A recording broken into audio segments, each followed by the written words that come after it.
I don't think that they've said that. I don't think I've ever heard like, hey, if you are going to get canceled, use redact.dev. I think they've done like jokes on Twitter when people have gotten canceled for bad things. They'll like respond to it and then like maybe say like, oh, should have used redact, and it's like funny, but I don't think they're like actively going and messaging people that are abusers or advertising to abusers like, hey, use our website. Yeah, I guess so first of all, just to ask like probably a more founding question, which is do you concede the idea that Destiny has used redact for covering up his own crimes? Do I think that Destiny has used Redact for covering his own crime? I think that Destiny has used Redact in general.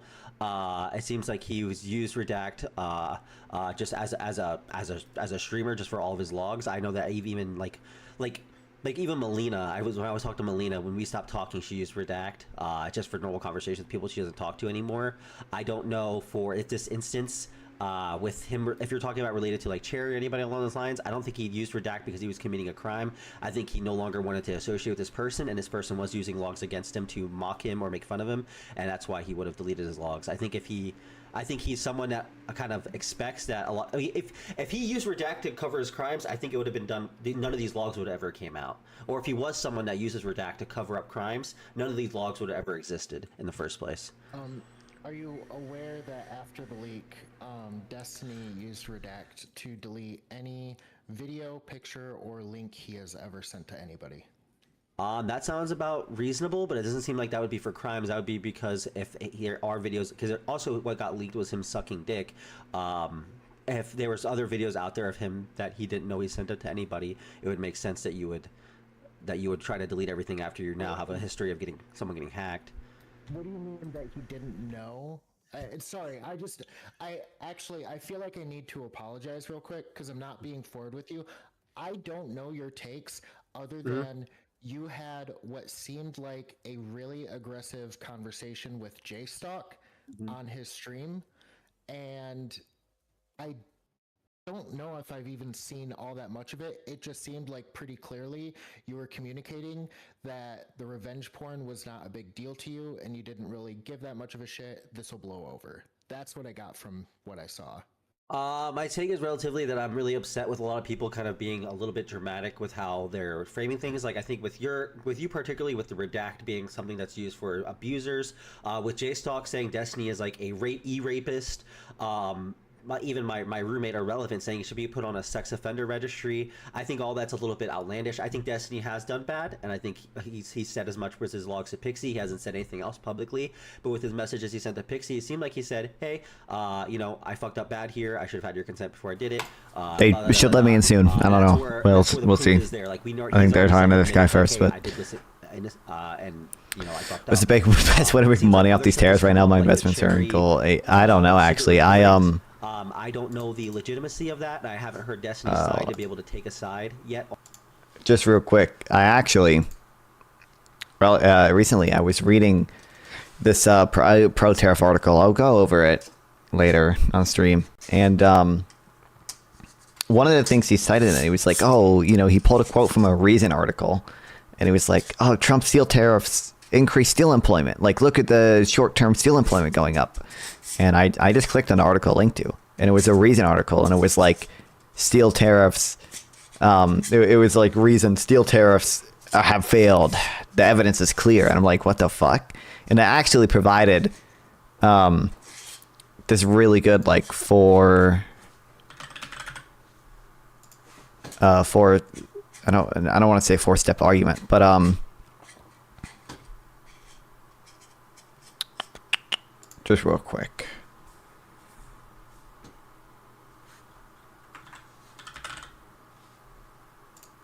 Or four stage, yeah. Where it actually makes complete sense why short-term steel output rose, but actually if you look at it long-term, steel output, American steel fell to pre-tariff levels. It fell under it because tariffs rate prices for the relevant imported good, in this case, two metals. I guess the tariffs on China went through.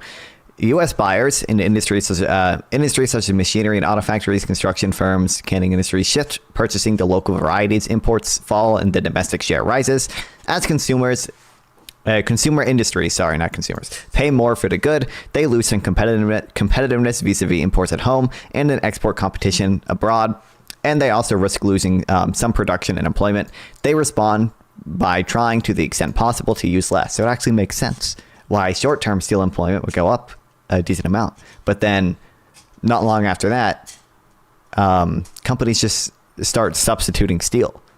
And you actually you reduce demand for steel lower than it was pre-tariff. And it actually ends up harming them in the long run. But it makes complete sense. And it was just funny that he cited this article and as like an example of success for tariffs. And it's like, brother, if you just click the link. I think I might make a scripted video going over this. I would also basically post a script on Substack as well. It might be a little bit different just because if you're writing like a blog post, that'll be a little different than like speaking it into the microphone. And in terms of what does best on YouTube with engagement and what does best on Substack. But like, first of all, this a lot of this stuff is stupid. Like No Opinion mentioned, like all this shit is not because of solar panel subsidies. It's because not because of solar panel tariffs. It's because we subsidized. It's because we subsidized solar panels a ton. The main thing was not because of tariffs. In fact, he doesn't have like the timeline laid out here, but like we had tariffs in like 2019 and 2018, and we didn't see production go up until after the Inflation Reduction Act is passed. Did you see opinion pieces about the euro falling? No. But we haven't tariffed Europe. The euro falling, if we want to tariff Europe, you realize how fucking retarded it is to celebrate the euro falling, right? Or do you not? Or do you just think red line equals bad? Red line equals bad, therefore Trump win when other currency fall because of tariff. Also, this was...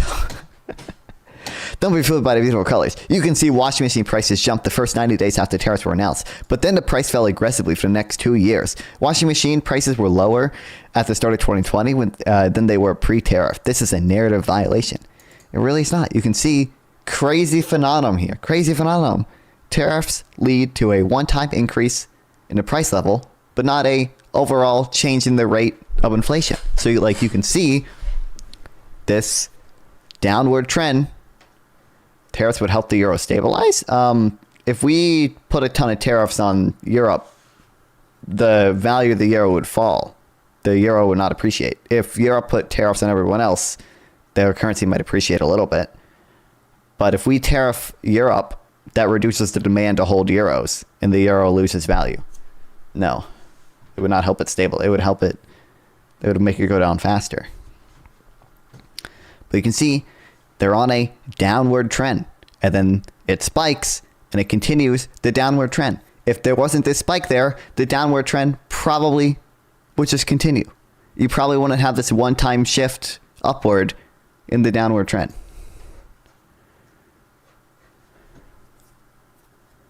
It wouldn't?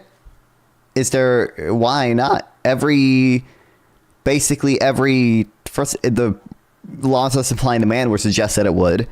And the empirical evidence suggests that it would. To my knowledge, there is no empirical evidence to suggest that if you put tariffs up, you depreciate the value of your currency. It's always appreciation, or almost always appreciation, unless the central bank can take steps to adjust. But since you talked about retaliatory tariffs, I mean Europe would expand into those countries instead. Europe would expand into what countries? That doesn't.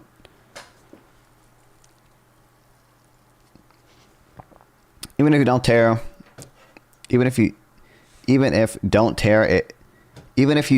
if these countries, it's still unsustainable by your own metrics. What is unsustainable? Those who would take retaliatory tariffs. I don't see what this has to do with exchange rate appreciation with me. As would countries further industrialized and developed, their wages would also grow. and we would not be able to use them for cheap labor, and we'd have to solve this problem. Yeah, it's solved by increases in productivity. What do you mean? The market solves this by itself. Like, even if we're, I mean, you say like we're relying on cheap labor, but like the reason people get paid high wages is because they're high productivity. So you're compensated for with your high wages via high productivity. The ultimate just kicking the can down the road best scenario, that's not true. We'll get higher productivity. We'll be more efficient at making clothes. So it doesn't necessarily matter that we're paying them a super high, wage rate, because not that it would ever be like super high, because they'll be a lot more productive. That's how the market works. What do you mean, brother? Is relative to the US dollar? I'm aware. When you wait, you and me, it's so fucking stupid. Can you link a single study? Just show me a single study ever, please, that shows that when you tariff a country, the value of your dollar falls. Just link a single fucking study that shows that tariffs lead to exchange rate depreciation for your country. You don't have that. Because you're fucking retarded. I don't know what you're arguing. Like, surely you don't think we can exploit the Chinese forever? Eventually, they'll get... I don't believe we're exploiting them. What if your argument, you and me, is that when we tariff Europe, the value of the euro will go up? Show me a single fucking study that shows that when you institute tariffs, the value of your currency falls.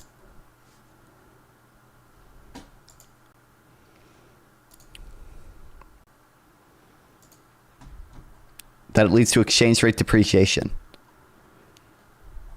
Okay, Destiny clone. How's that? That's not a Destiny asking for a source. It's not a Destiny clone.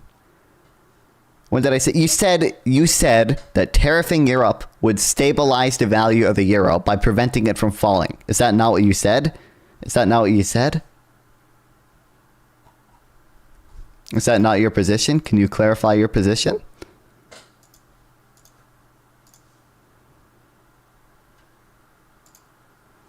Yeah, we don't get more efficient domestically in making those things then?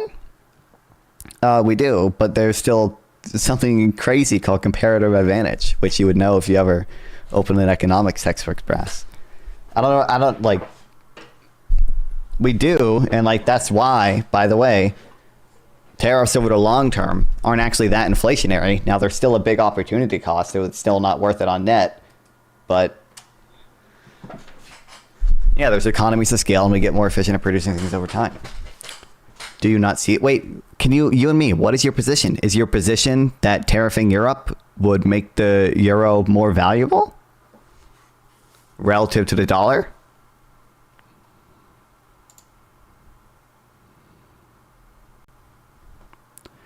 It was unrelated to tariffs. We were talking about tariffs. What do you mean? What do you mean? You said the tariffs would help the euro stabilize. What do you mean it's not about tariffs? What do you mean? What do you mean, brother? Oops. Ooh. Dog, what do you mean? The comparative advantage goes away as these countries industrialize? No, that's not how comparative advantage works. I mean, comparative advantage can shift over time, obviously, but I don't know, like... The comparative advantage has to do with opportunity cost. Nope. Tariffs are good, stay mad. We're not even debating whether they're good right now. Your position was that tariffs would make the value of the dollar go down. There's just no the value of the dollar go down relative to the euro. There's just no evidence of that. It would make the value of the dollar go up relative to the euro, which is what all the evidence suggests. Where did that? Eventually, every country catches up. Or do you think we're superior for some? What do you mean every country catches up? To what? To U.S. productivity? I mean, I doubt every country will ever catch up to you just because productivity growth like compounds over time. It's like because we have a head start the way it works. But I don't know what you think my position is here, Brass.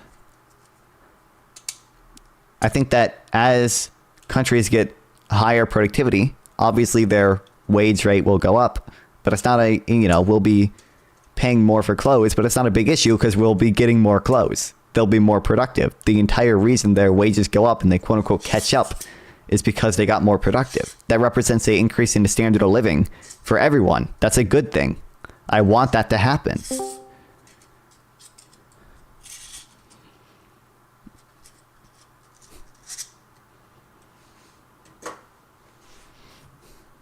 ask a question? Can I ask a question, Darius? Go What do you ahead. think is the more responsibility to like be more accurate in the narrative? Again, I believe Cherry's being that's- true to the narrative. But do but you, that's- think, do you think maybe if you have a bigger audience, you might have a bigger burden, like to make sure that's okay? 'Cause I think we can all see, at least in hindsight, Destiny's not always been completely accurate with these with his narratives. At least agree with that. Yeah, but I don't think that with this specific thing, Destiny can talk about. Buying the products from specifics foreign of what happened, countries so it makes will it not be the worse for cheapest him. All he solution can do is just forever. talk about, like, okay, Then listen, that's I saw fine. talk this business. Brass, if it's not the cheapest solution forever, great. Then people will start buying products domestically. What are you fucking talking about, Brass? That's how the market works. Good. Like what? Yeah, I'm glad markets are dynamic and can adjust to this in real time in a way the government can't because the government doesn't have the relevant information. Like, has done this XYZ to me, and we've dealt with this. Well, catch up. Catch up 2 hours and you have to add a boat ride across the damn planet. Real. Way more than the Cherry system. Wait, are you? You know. Again, this is what the market. This is the beauty of the market. I don't know what you. Again, if they like catch up in productivity, and the only difference between a U.S. worker and a Chinese worker is that the Chinese worker has to, the Chinese worker has to ship their goods across the world. Then people will start buying from the U.S. because it'll be cheaper. That's what the market accounts for. Woohoo!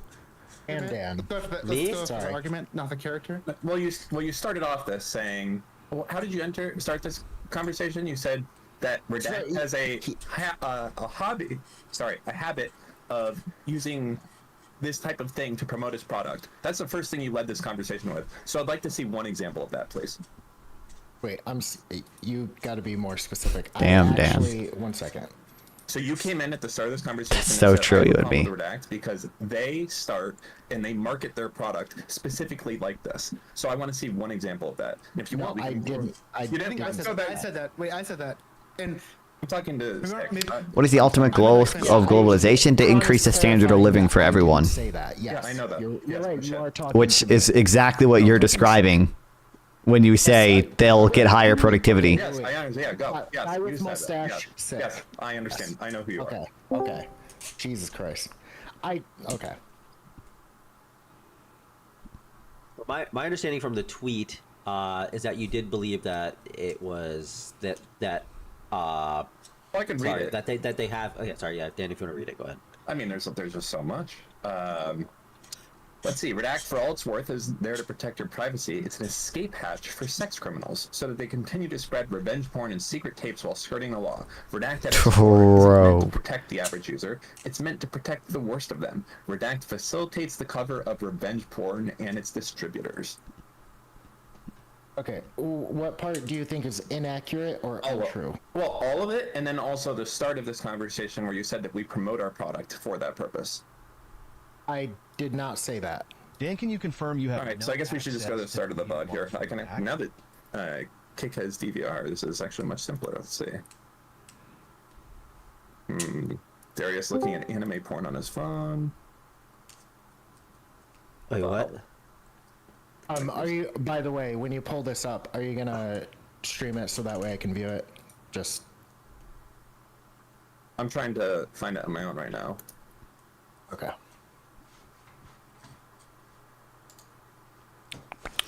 Globalization is a new world order. One world government. Eat the bugs. Would you? True. You Even are if nothing let's and say be you blew happy. up or Dude, whatever, I would don't you still think even I be able to- Would you still?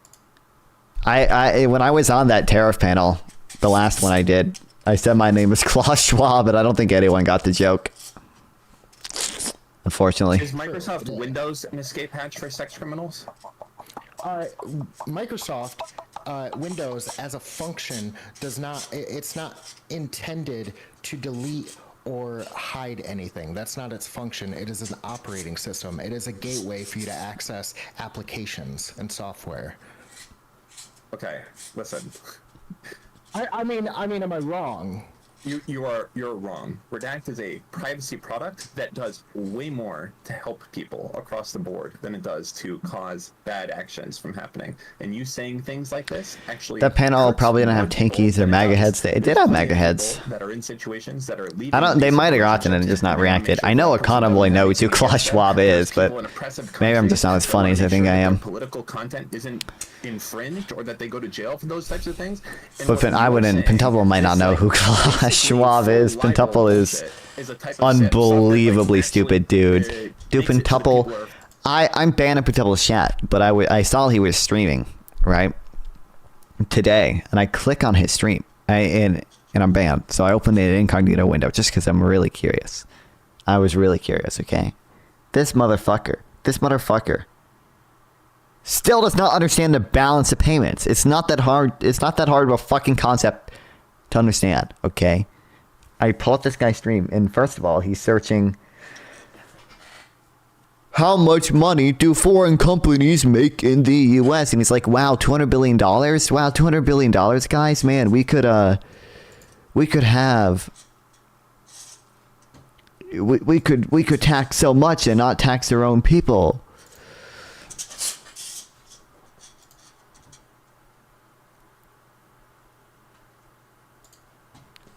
It's like, dog, what the fuck are you on about, dog? 200 guy who thinks if I'm ever on a panel again, I will press him about this, but like the way he reacted to the words redistribution of wealth in that panel was so incredibly fucking crazy. He was like, that sounds like redistribution of wealth, which is socialism, which is evil. And like tariffs are literally government redistribution of wealth. Like, what do you mean? You're taking money from consumers and other sectors and other business sectors and drawing it towards the protected sector. Like, what do you mean? Like, if you're protecting businesses or whatever, or protecting the steel business or whatever, that is, if you tariff the steel business, that is redistribution of wealth. I don't know how you would get around that. That's not. I'm not arguing it's communism. I don't think just redistributing wealth is communism or socialism. Even I don't think tariffs are socialism or communism. I think maybe you can make the argument that that tariffs are technically more socialism than not having tariffs, just because it is like a government policy at the end of the day. But even monarchies redistribute wealth to some extent. I know, but it's just so dumb. It's so dumb to say like redistribution is wealth and horrible and evil, but at the same time, you are in favor of redistributing wealth. By that logic, every tax is the redistribution of wealth. Basically, every tax is the redistribution of wealth to some extent. Like, I mean, you could. Tariffs are more. You're right, but also tariffs are. I would say like for obviously like redistribution of wealth is a spectrum, right? So like at the very far end, you have like literal like wealth taxes that only tax the wealthy, and like give to the very poor. Like you could have a very redistributionary tax. But also tariffs are the like explicit goal of tariffs is to redistribute wealth, is to make the protected sector more, profitable than other sectors. Like, I don't know what you're.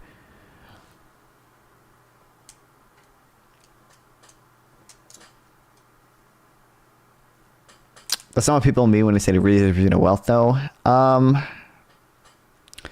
China and India tariff the shit out of everything. I don't know about India. The U.S. I have to make a Notion page at this point.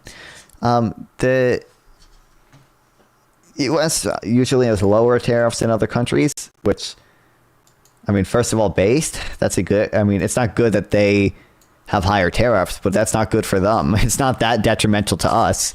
It's not that negative for us that like, China has 5% tariffs on our products versus we have. These are fake numbers. I'm just using an example. Versus we have 3% tariffs on China. Like that's bad for China. It's not necessarily super bad for us. But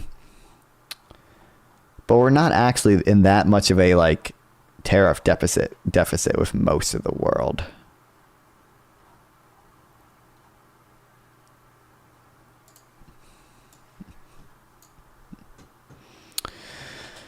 Weighted average for U.S. Tariffs on U.S. export. This is like it's less than 6%. This is like 5% or something. It's like not that high. China is at about 7-8% or something. No, probably not 8. Probably 6 or 7.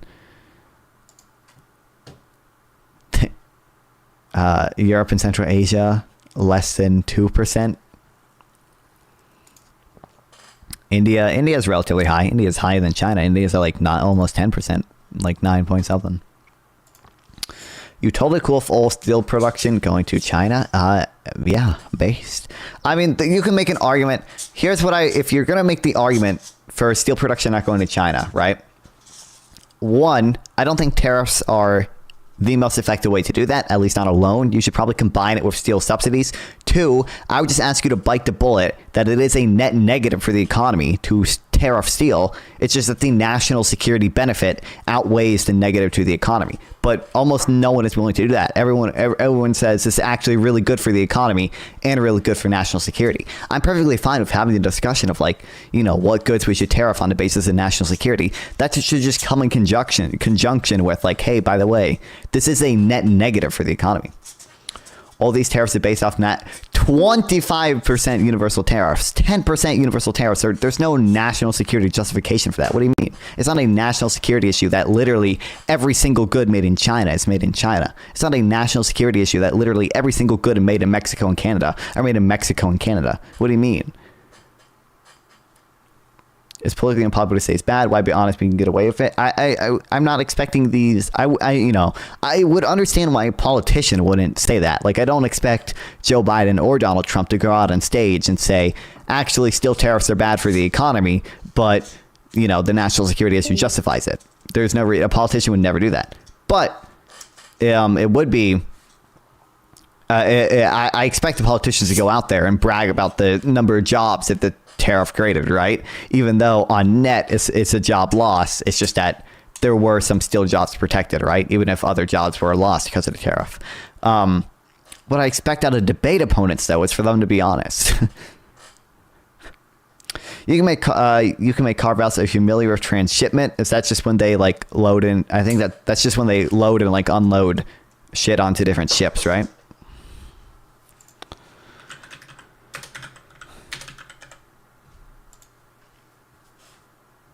Process of transferring goods from one ship, yeah. Tariffs are actually not. That's another thing about tariffs. We might I don't know how much shit we'll do today after this panel if they ever put me on.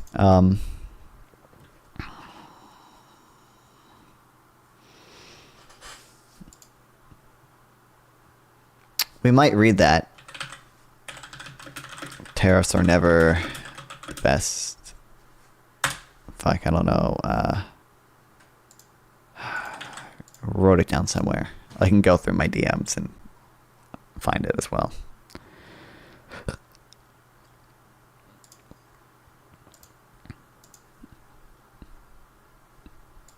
Tariffs are never the optimal industrial policy. Might go through and read this later. They wouldn't bite the bullet unless it's a long game play for a propaganda win. I just don't want that. That's just bad faith from my opponents then. Then they're bad faith and they deserve to be ridiculed and they deserve to be called idiots and dumb and stupid and dumb.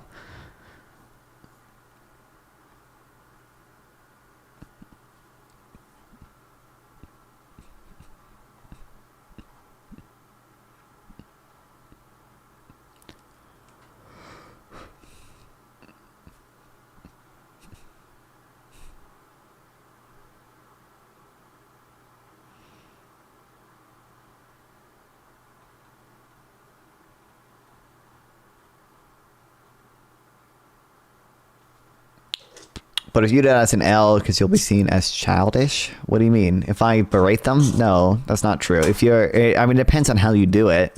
There are ways that you can do it where it comes off as like childish or whatever. But I think the way I do it is generally not like that. But I mean, definitely ways you can do it, or you can mess up and yeah. Why I was like, oh, okay, I gotta get sick on. I was like, oh, okay, this guy is now just at what I felt like. So I'm saying with like the Chinese are doing transshipment with Canadian and Mexico ports. You have to tariff the Canadians and Mexican to make sure the policy is properly. You don't have to. Do you understand the word universal? Trump's proposal, which he ended up just using as a negotiation tactic, so it wasn't, I mean, obviously tariffs that are never implemented aren't really for national security, was 25% tariffs on everything from Canada and Mexico. Everything. Every single thing. Every single good. With a car, I mean, oil was taxed at a lower rate, but no, that's not a national security. It's not a national security thing to tariff lumber, especially when we have land, a lot of trade with Canada and Mexico are land. It's not even really this I guess maybe it's just a different term for transshipment if it's over land, but like a lot of it is land trade. A lot of it is not even ships, and that might actually be the same term, transshipment. I guess because we use shipping just to refer to everything. If you look at China's reaction, the goal is to win the audience. Well, yeah, I understand, but I think you win the audience better if you are if you're aggressive, at least. If they're stupid and you're aggressive in response, it almost lends too much credence to their argument to be nice to them. Because if I'm fighting with Fintuple and he says something unbelievably retarded, like dollars are going overseas and they're not coming back ever, it's not gonna. I'm not gonna be like, well. I disagree a little bit there because there's something called the balance of payments. It's a technical concept. I don't expect you to understand it, but basically, think of it like this: dollars can only be spent in the U.S. in the way that I'm not doing that shit. It works a lot better if I fucking say, you fucking retard. You haven't even read macro. You don't understand macro 101. You don't understand a very basic concept that all my high school friends understand, which is the balance of payments. The fact that the trade deficit is matched with a investment surplus. Why is he looking at her boobs? You don't expect them to understand that it's already a loss? What do you mean? I expect them to, what do you mean? I expect them to be able to understand it. They should be able to understand it equally well if I calmly explain it to them and if I call them retarded before explaining to them. Always expect to understand it.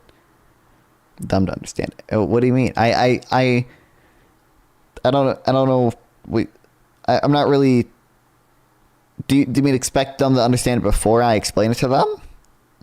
Or after I explain it to them? I don't really expect them to know anything before I debate them just because they're dumb.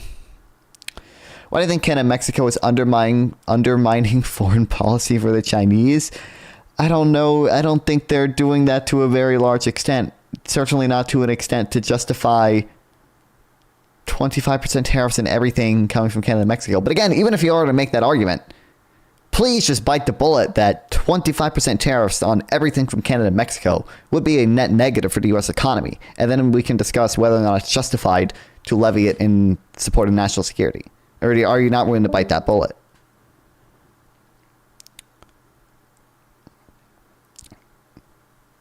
Bro, they put Robin and not me. That's understandable. Any of the uses are things. So actually, I can. Okay, that seems weird that you can deny something happening because you intentionally don't collect data on users. Are you fucking with me right now? Because we intentionally collect zero data. You're trying to make it seem like we are bad? Are you? Why 4,500 different types of banks in the U.S.? Why does a Chinese fentanyl dealer go to Canadian bank branches? Did they even... First of all, drug dealers using Canadian banks is very different than Canada undermining U.S. foreign policy in support of China. These are not... That is not... No. That is an entirely different claim. But if we're to talk about the drug problem, can you please just bite the bullet that it would be a net negative for the U.S. economy to institute these tariffs? And what the fuck is Nina doing? And then we can discuss like whether or not it's justified to do this in favor of national security. The pile against someone else, or what's Well, the I story? figured. So my understanding is that I was going to do a 1v3 here, kind of Teenage Mutant Ninja Turtle style.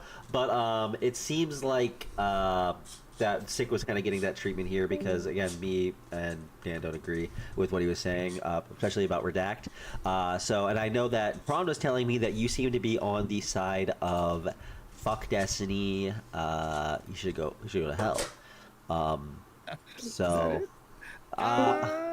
My criticism's actually, yeah. Six cities DC'd. To be, I didn't say that last part. I said you criticism. That's all. yeah, okay. My criticism is clearly this violated someone's. The goal is to win the audience over, and the audience lives vicariously through their champion. If you treat them with blanket disrespect, I'm not treating them with a blanket disrespect. I'm only, first of all, it's not disrespectful to them necessarily to call them stupid if they are like truly being stupid. I don't know how much I want to consider that like disrespectful, unless I'm like unless I'm dismissing their point, you know, based on the fact that they messed up earlier, like some technical economic term, like that could be disrespectful. But just like calling them stupid alone, I don't think it's disrespectful. If they're saying something stupid, I don't know how disrespectful I would treat that. But I'm not treating them with blanket disrespect. The first time I talked to Pentemple, I had respect for him. I lost that respect for him about probably, I don't know, the third sentence that he said, because he was coming into a debate with a high level of conviction and a negative amount of knowledge. You don't get my respect when you do that. You don't deserve my respect. The audience should be able to, a large part of the audience should be able to understand that. Do you actually think it would be better, you and me, if, again, take the example of balance of payments, if I calmly explained to Pentemple the technical definition of the balance of payments, rather than, which the audience doesn't care about, but they aren't going to listen to some calm explanation of something. They want to see blood sports. They will listen to me more if I am screaming at him while doing it.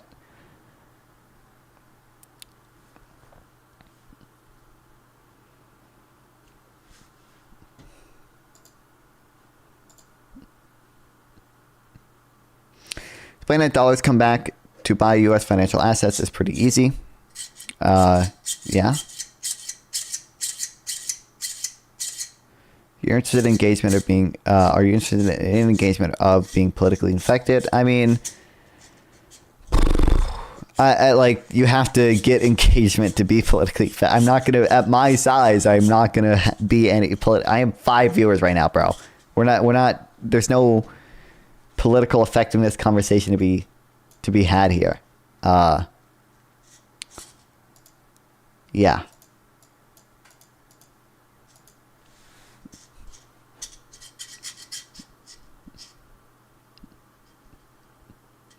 We're on the panel though. What the fuck is happening? I was on the panel I was on the panel to, I mean, part of it is like educating the audience, right? I do think there are people in the audience who learn things, right? Especially on YouTube, especially like on YouTube after the fact. I mean, most of the people who watch live are people who know me, you know, in everything I say already. But a lot of people who watch on YouTube afterwards do genuinely learn stuff from the video. So part of it is education. Part of it is entertainment. I enjoy doing it. It's fun. Part of it is engagement. I like seeing the subscriber count on YouTube go up. That is fun. That gives me dopamine.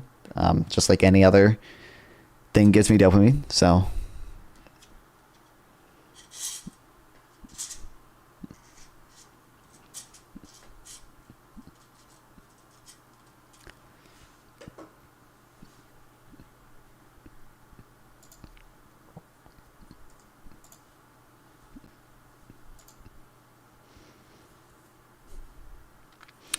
Guess it depends on the setting. Well, it depends on,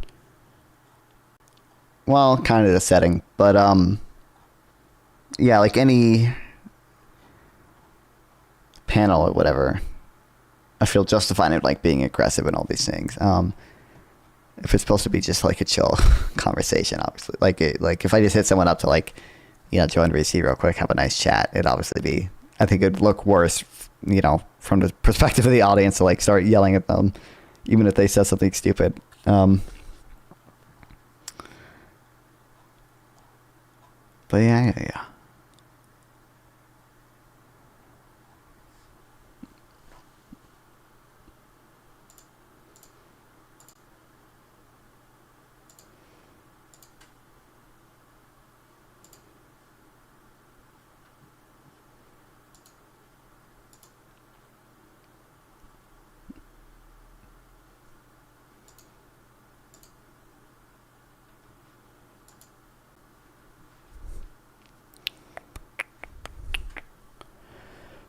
need to figure out a better way to lay this shit out. Actually, what am I? I already have a better way. Actually, what am I talking about? I already have the best way. That was like 10 minutes ago. I'll rewind it. I don't remember him. Go ahead, do it. I don't remember ever saying that Disney didn't endorse it, but I do remember him saying that he I did like not use this it. TV. Yeah, he's. What do we think of this layout? He's talked about 100 times. I've talked Yeah. about 100 I times. have I stickers. please. I have a sticker. On my Thank you. face. Yeah, so it's The little. accusation here is Okay, the kick. for those of us It that seems to don't be know, breaking. the accusation here is Dan has a company, and whether or not Destiny ever endorsed it, and maybe that influences Dan's stance on this. That's No, it's. Well, the argument basically, is- Okay, so I have a company Very bad. that is a privacy company that deals with letting you control your data across 30 different services. So like Discord, Reddit, Facebook, Twitter, et cetera, et cetera. So you can go and say, go delete all of my political content in the last 4 years, or just go wipe all of my Discord messages with this person, or go delete all of my Skype conversations altogether before 2014. Like, it doesn't matter. You can kind of give it these rules specifically, and it can go and do that. And that can do that as a one-off job, or you can do it as a schedule, so you can only keep like a running 7 days of shit. Now, of course, the narrative that Sick here is trying to push is that Redact has been set up specifically as a company to facilitate this behavior as its primary goal. Number one, that's what it's made to do. He said that this is why it exists, everything, and I've countered that saying that that is not true. That is libelous fucking shit to say. And it's about as stupid to say is Cash's main purpose is to buy whores and cocaine, and that it serves no other purpose. True. That's the point that we're at. real quick. So when they say this is the main purpose, they say that to. It's this guy right here with the red headphones. Check, Yeah. what you're saying is that the purpose of Dan's company is to erase people yeah. doing heinous shit like what Destiny allegedly did? Is that what you're saying? I've already said in this call that I am willing to amend my statement a second time to just Redact is an escape hatch for sex criminals. Redact facilitates the cover of revenge porn and its distributors. But do you think that a product like that's inherently bad? It seems like there's I don't know what non-immoral. facilitates. Like, I think that through inference, through things. I mean, to Dan's point, the same way cash facilitates drug dealers. Through the association that he is an endorser of Redact, that it would be crazy to think that Dan, his friend, Destiny would not be using his program to wipe those logs. I have no In fact, idea if he has or hasn't, because we were set up to be privacy focused. You can keep saying you have no idea. That's fine. Mm-hmm. That's fine. But then I don't know why you're saying I can definitively say this doesn't happen because we don't collect data on it. Liar. I can say that you don't know definitively. Let me adjust my statement. I can say that what you said is false. And We need government mandated localism, real. You can't say that's false and untrue too because you don't collect data. You know, localism does kind of have the same problem as like anarcho-capitalism. You know, it's like, well, how do you know? Like what happens if we do localism, right? But then everyone in California says, actually, we're gonna start doing federalism, you are saying something. and they just go back. Saying that the data doesn't exist to make that. It's just like the same issue as like the anarcho-capitalists of like, well, we're just gonna have a company so big that it's gonna effectively be the government, right? Yet you have made an affirmative If you- statement. That means if you Mike guys is are so liking the quiet. show- Which man? For you to know. If you guys are liking the show, go over to Me the or them? channel, type a W. Come on. Like it seems like a one-on-one conversation about the nature of these sorts of products, as opposed to anything revolving around Dan's relationship with Destiny, right? Just have the end of this revolution real. Like, yeah, you shit on me all you want. Staying around Not and really, no. I can't. I think it's pretty obvious that if there's a program Destiny's going to use to wipe his logs, it's going to be Redact. Yeah, but you know you can delete your messages one by one in Discord. Is Discord facilitating this then? Are you actually trying to make this argument? Now you're Yes. trolling me. No, Destiny I'm is not. going to go handle All a of certain them. set of messages doesn't at a have to handle time, everything. and then he'd Yeah. have to scroll, There's make a sure search he's got function. every has, conversation. Has video right there. That's it. This is gone from Destiny. No, Is not, it's- or it's this stayed is gone pretty from much on Destiny Redact. is not using Redact to, I don't know that Destiny is using Redact. He could be using something else to there's a chance that Destiny is hand deleting his messages and going through all of his conversations, specifically finding where he's ever had an image or video or stuff. Yeah, all these things are pretty much completely true. Yeah, I've said nothing false. We're You gonna be said- honest, but I watched back. I asked, "Hey, Dan, has like Destiny ever endorsed this product?" You're like, "No," and then 5 minutes later, you're like, "Oh, he has done that. He has done that." But I want to clarify this pattern of. Who maybe not gives a being completely fuck? honest. I don't understand the utility of this conversation. Like this would be like if Dan owned a paper shredding company. Yeah, Dan's argument's stupid. You could cut each paper by scissors, but who gives a fuck in the greater grand scheme of things? Dan seems to have a product that I would find utility in, and I ain't sending non-consensual sexual photos to anyone. I ain't never sent no dick photo ever. Never will. Never going. No. to. I Too old just, for it. I think that there's things that Here, let me criticize Dan. Here's a point that I criticize. Nah, Dan. I got enough. You don't need There to. we That's go. all right. Well, no, you're okay. honestly, it's fine. You don't have to. I appreciate it though. A legitimate question I have is the question I have is I you feel- seem to suggest that you think that if you didn't think Destiny was a changed person, you would end your relationship with him. So what have you seen from him? Because all of his publicly outward shit seems to be that he's taking this as a fucking joke, and that even messages why are on you- Discord that's Why are you allowed if he was to feel that way? Why are you allowed that information for him personally to feel like he's changed? If he has a private friendship with him and they've privately talked about stuff, does he have to tell you his private relationship with his friend? Like why would you? does Dan have to? Yeah. It just- it Doesn't know me. him? Dan doesn't know me shit. He could say I don't want to talk about this. That's fine. But he's I on mean, the panel honestly, talking about it. I actually every time I talk about this, I end up regretting it. So I've made my statement before, and it wasn't a positive statement for Steve. Like, in fact, that was like the #1 post on LSF that was negative towards him. So I've made my statement on this, and I don't want to talk anymore about it. But That's yeah, fine. You can understand. I'll leave it at this. I've known him for 15 years. So yeah, that's it pretty much. Actually, that's all I have.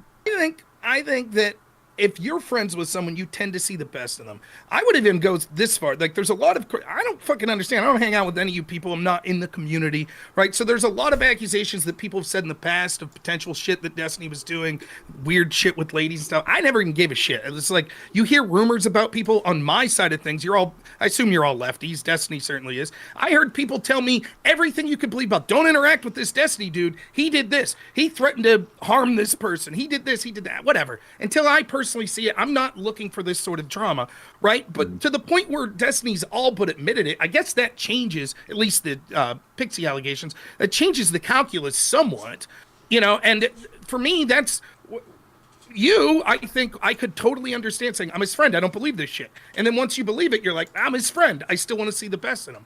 My question becomes, and I don't think this is you, but I would like to talk to people like, that I've dealt with, like maybe Pisco, or maybe, some other people that had business relationships with him. They're like, well, I'm leaving the door open if he changes. Well, what are the signs you're looking for?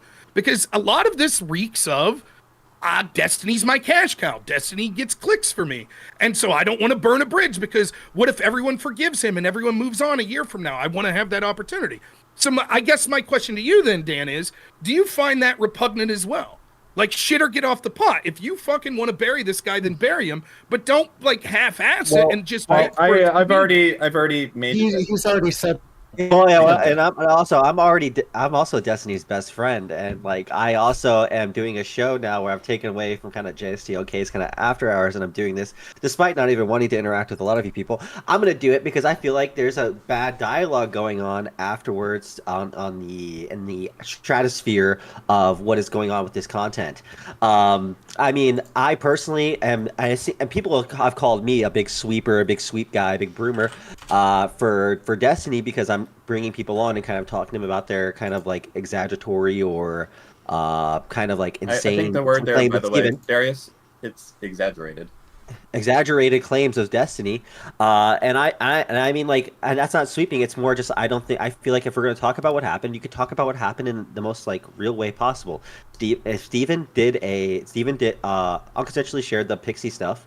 That is what's confirmed. That's what's there. Everything else that's tangential to that, we don't know about. But though we can't call Destiny this e-rapist, this like groomer, weird rape guy that everyone else is doing, like on JSTOK, or even like on even Ryan Beard's thing where he's talking about how Destiny was fucking like 15, like into 15-year-olds. It's like all this stuff is just like ridiculous, and it feels like there's no platform right now to talk about like kind of like what the actual things that have happened and what we currently have.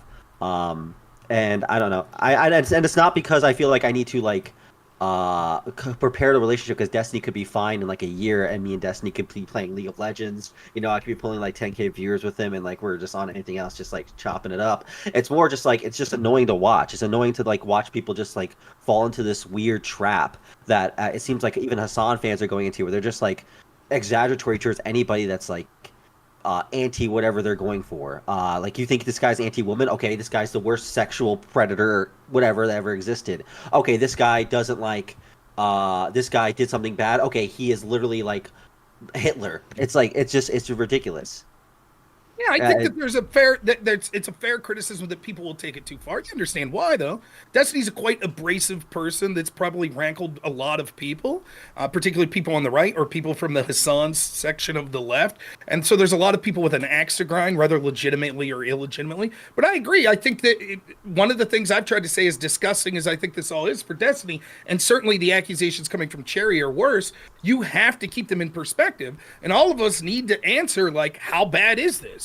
It's fucking bad, but how bad is it? I mean, it's not sexual assault bad. It's not, you know what I mean?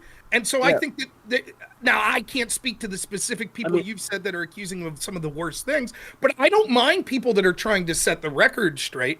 The problem becomes, I think, with, some of the shit I've seen. I haven't seen either Darius, you or Dan much on this, but, like two people I interact with, Brianna Wu and Connor, when I see them talk about this, it's like, oh, well, Destiny suffered trauma in the past, and Destiny's so talented, and fuck Mr. Girl, he's a piece of shit, and fuck Lab, she's a piece of shit. Oh yeah, and I guess what Destiny did was bad.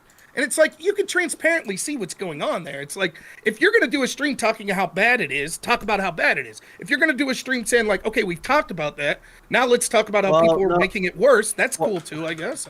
Well, I don't want to be calling you out, but like, even like you've seen like even Pisco has been like, yeah, it kind of sucks that he was in this situation, and I this whole thing fucking sucks. I have to cut ties with him because I can't be associated with this.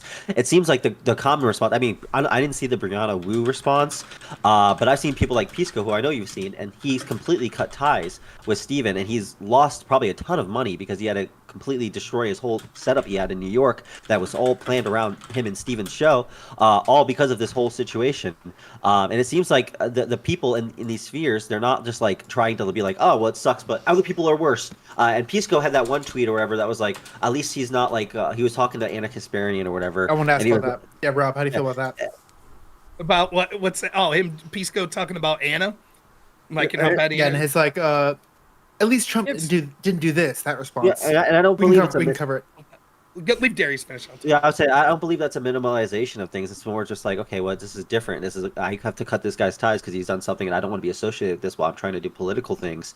But I don't believe. You understand? That's different than. That's what I'm taking. That's what I'm taking. I'm gonna pull it up. That's at least what I'm taking from it in the most charitable way possible.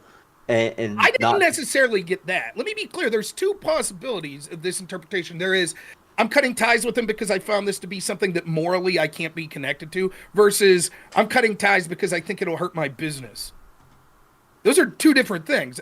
Politically, now I'm trying to do something in real world politics, so I can't be connected to this. I'm not saying either are wrong, but to be fair though, his business is his morals. He's talking about politics and exactly what his beliefs are, and how he believes the world should be. So I think I don't buy that. Your business is your morals, bullshit. And so Destiny's business is his morals, so it's failing. It is low key, and also his business isn't failing, but his business would be his morals is just fact finding, and that's why it is doing good. Is he goes ahead and spends his time to do research papers, do all these things, look into what he's talking about, and that's why he does well. People like to watch his takes on things. Pisco wants his business to be something similar, where he is going ahead, he is fact finding, he is going ahead and looking into the things he believes in, and he is advocating for those things. And if Destiny is like hurting his beliefs, and he is attacking him, and no, it's not attacking him, but he is affecting them, and how he's going to go about it. He has to cut ties with him because he can't. I think those are two different things, and I don't think that either are indefensible. But I think saying, "Look, I'm trying to do a political business, and being associated with this guy will hurt my business," is a different statement than I think what he did was so immoral that I can't be associated with it. I'm not. I don't take. I read it as the first Pisco's statement. I suspect it may be the latter, but I thought his statement leaned more towards, it's a moral thing as opposed to it's a business decision. Sure. Again, I think it's hard to tell because it's like this is a really weird niche like workplace we're in. But just going off of like how I view Pisco is his views are very much aligned to how he goes ahead and does his business, which is that. And I'm gonna keep going. I'm gonna keep repeating that, and I know that's not a sufficient answer for you, but I do heavily believe that Pisco is trying to do a political thing, which involves a lot of his personal beliefs and how he goes about stuff. And Destiny's lifestyle is affecting that heavily, and he cannot have that guy around if it is going to continue to do it. And he doesn't know Destiny well enough to be able to say, "Hey, this is going to affect me in the future or not." Real quick, I'll do this in 10 seconds. So if that would change, if all of a sudden it would benefit his political show more than it would hurt it, then Pisco would be back on board in your estimation? I don't think so. I think someone like me, I think I have similar political beliefs to Pisco, but I don't think Pisco would let me around because of who I am as a streamer and how I live my lifestyle and how chaotic I am. I feel like people that are even if they have the same beliefs as him, if they are living like a weird lifestyle, they're chaotic, he's not going to let them just around on his show or like start propping them up. And again, the same thing. Not to say I'm the same person as Destiny, but like I live a chaotic lifestyle. I am very notorious online. I've done a lot of not sketchy things, but like things that could be interpreted negatively. It's like, okay, it's. All right, we get what you're saying, because I see the criticism, and Pisco is completely. I think he's good at cut ties, but I think if anything, like Pisco had like the most to lose in some ways. It seems like he invested a lot in that New York space. Seems like in some way he's like sacrificing his at least short-term political career by cutting Destiny off. So I feel like he did the right thing. Here's my view. I have one question when it comes to any of these, whether I'm going to make any sort of moral evaluations myself. And that is, when you knew and believed these accusations, when did you know and believe them? And if you knew while they were private and you didn't cut ties, but now that it's public, you did cut ties, what changed? Because if the argument is, well, because it was affecting my business, then fuck you. I find that immoral. If the argument is, well, once I heard more accusations from people like Cherry come forward, or once I saw Destiny's commentary publicly on this, I realized it was too much, that's different. From my understanding, and reaching out to Pisco, he was not in the loop with Dan. Maybe Dan, you could confirm, or Erudite or anyone else. This was a total shock to him. He never heard about the Pixie allegations until basically President Sunday made that video. And if that's the case, I can't find fault in what Pisco did. Now, we'll see if he goes back to Destiny later, and then maybe there'll be criticism to be had based on how that occurs. To Pisco's specific tweet here, yeah, I mean, this does come across as sweeping a little. I see that the point he's making, he's frustrated. Most of you all having a really bad time right now. Go MAGA, go Trump. So just like after the assassination attempt, we saw the spiraling from people like Destiny there, where he's making those shit comments. I think people are spiraling because they see this as a big cultural and political loss. And so from that perspective, even though I would disagree, I understand why people are harmed and hurt by this. And Pisco feels that Anna is one of the lefties that helped Trump get elected by her sort of milquetoast takes. And so I understand him lashing out because... So hearing something. I don't know, I was hearing something there. But anyways, so I understand he's kind of like, yeah, okay, I condemned Destiny. What about you? What about you with Trump? But it does reek of whataboutism in ways that deserve to be called out.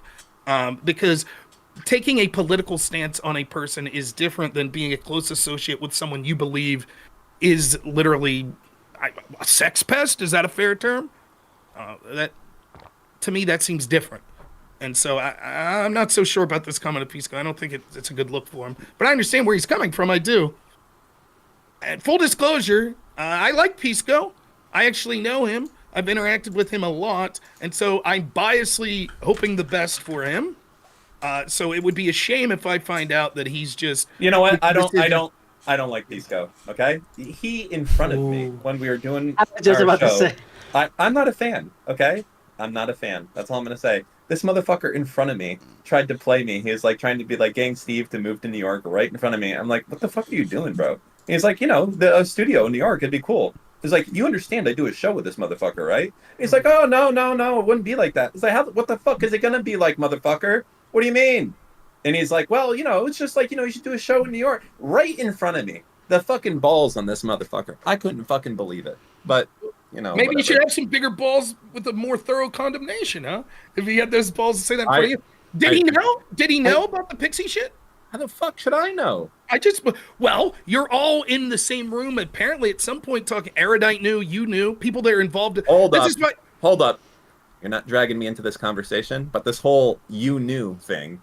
When I found out from Lonerbox that this was all happening, the first thing I did was message Pixie and call her and say how sorry I was. That's when I fucking found out. Okay? Well, let me be clear. When I'm saying you knew, I'm not suggesting you knew for months and months and months. I'm saying sometime before it became public, you knew of this. Pisco's claiming he didn't.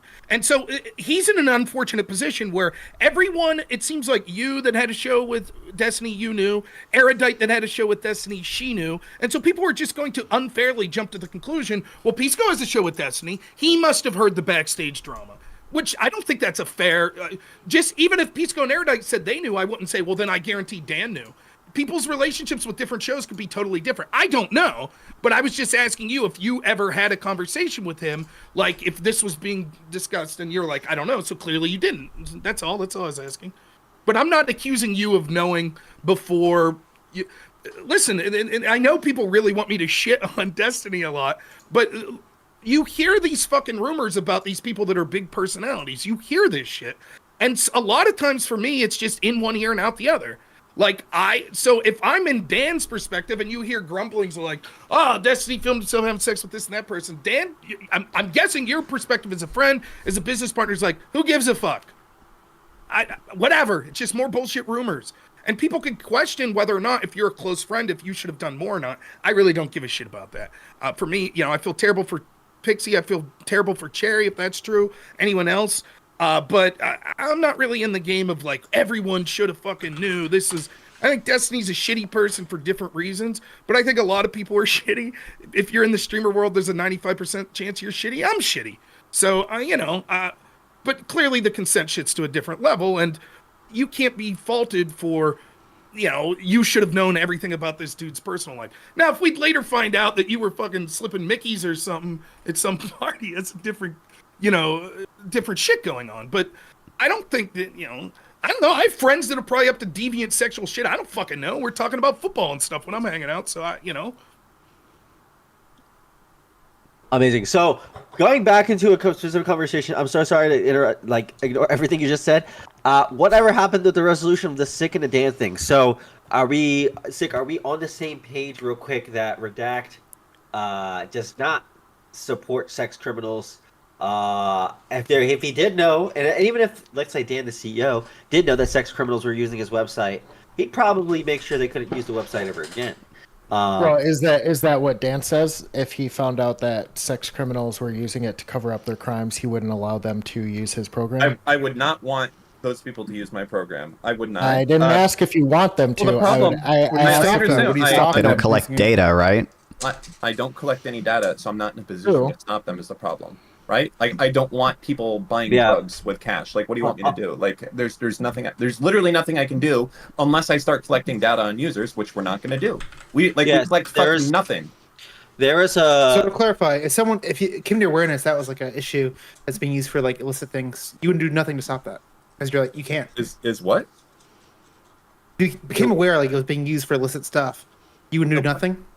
The only thing it can do is remove content. It can't create content. Yeah, it can't like back I just want to clarify. Which is what I also noticed JSTOK was kind of claiming in Spicy Chat, I believe, and I think Sick mentioned this as well, which I was frustrated by. I know JSTOK is like a new DGGer, so it doesn't understand it, but I've been for a minute. We got Polecat, we got Russell Surge, we had some other logs, over Russell logs. We had a couple of other. This is why like the whole thing didn't make sense. Like, it wasn't even like anything to do. There is no like Redact does not have any archiving system on a web server anywhere. I didn't It ever doesn't say. exist. I didn't ever say. Redact archives anything. Well, I mean, it can to your computer if you set it up that way, but not to any. No. remote server. I'm just saying I never made that claim because it That's not sounds the like allegation he's making. Okay. Well, I'm more attacking as for me personally, just JSTOK weird kind of assessment of things, and also other people that may think this as well. There's a ton of other website loggings for multiple channels. I know just as being in here for like a decade or so that I've been, I remember 16 different websites where you can go ahead and look up logs for like 4 different channels, specifically Vosh GG and also DGG. I don't even remember the names of them, but there's so many things to back up logs of yours that even if you delete it or redact it, it could still exist somewhere else that you don't fucking know about.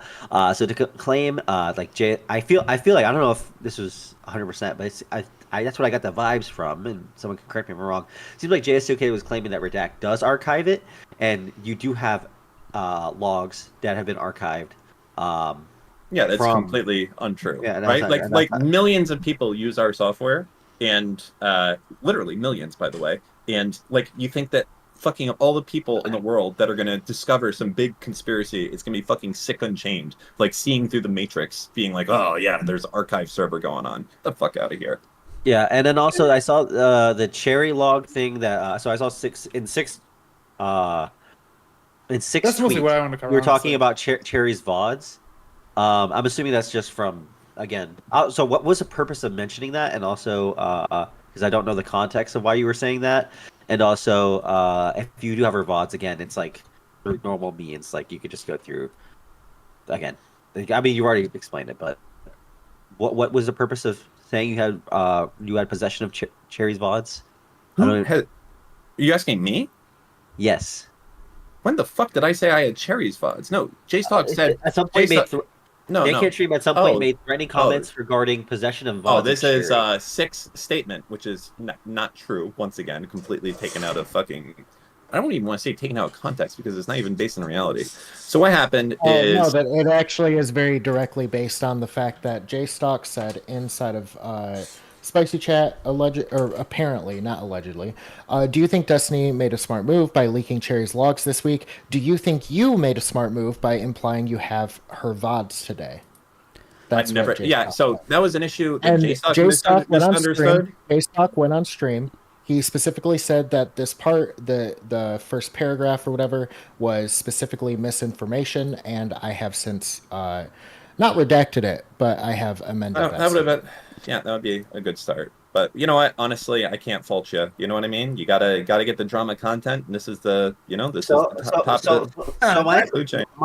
My claim is understanding that now, and also okay. So when you think of like JSTOK and how he's like exaggerating and over exaggerating things, does it at any point in your mind? So this is where I go sick. So when I see people like JSTOK saying stuff like this, and then other people like you are taking it and it's like, oh, Dan's been backing up all the logs with all these other people, blah, blah, blah, blah, blah. Does it maybe at any point in your mind, like maybe saying, okay, maybe JSTOK is a little bit too like, either invested or he's too like deranged on this topic, where maybe I can like, when he says stuff, instead of like taking it verbatim as he says, or trying to think into it, I can maybe be like, okay, this guy has a bias, and he also may be saying a little bit of fact, but it might not be exactly as he says. Listen, this is like on deaf ears, because it's not like this guy is here trying to tell us. You're not a truth teller, are you? Well, you're kind of like he's trying to get a little bit of views, are we not?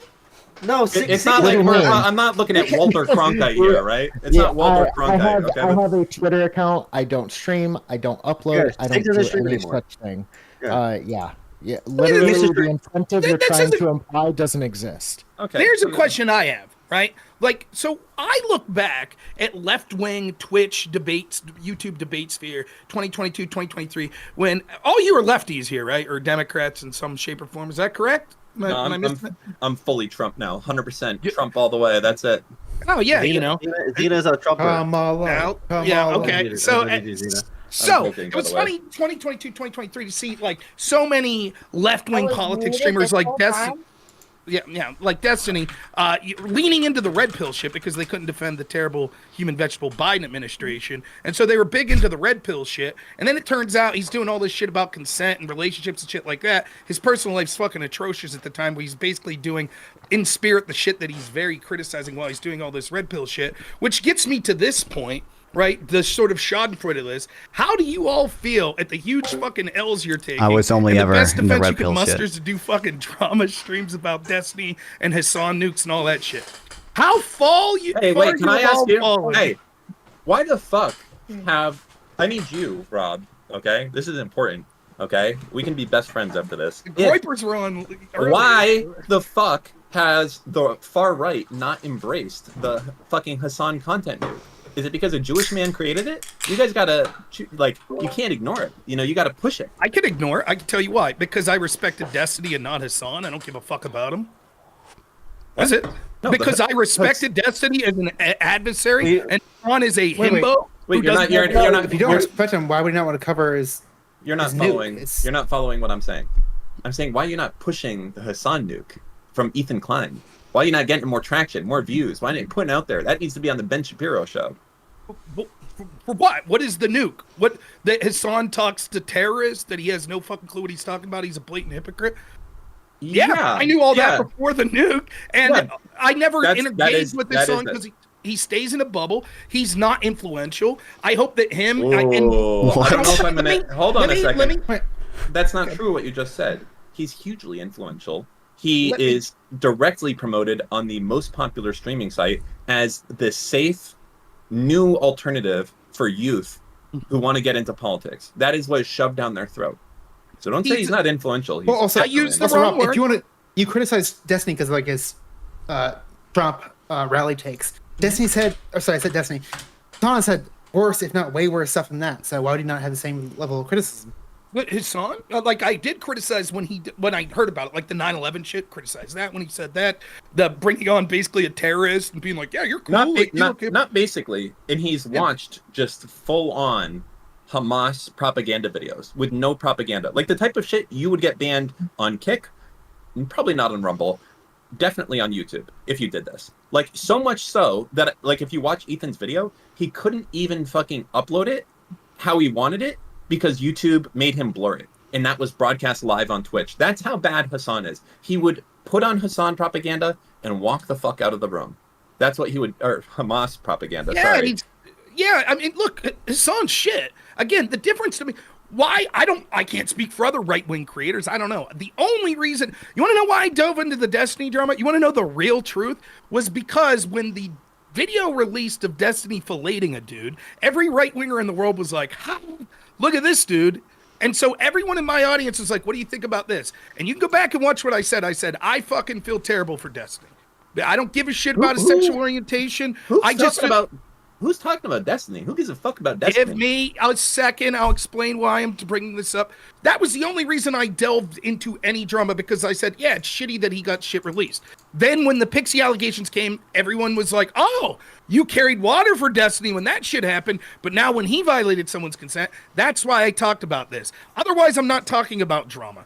When I say Hassan's not influential, I misspeak. What I mean is he's not fucking talented.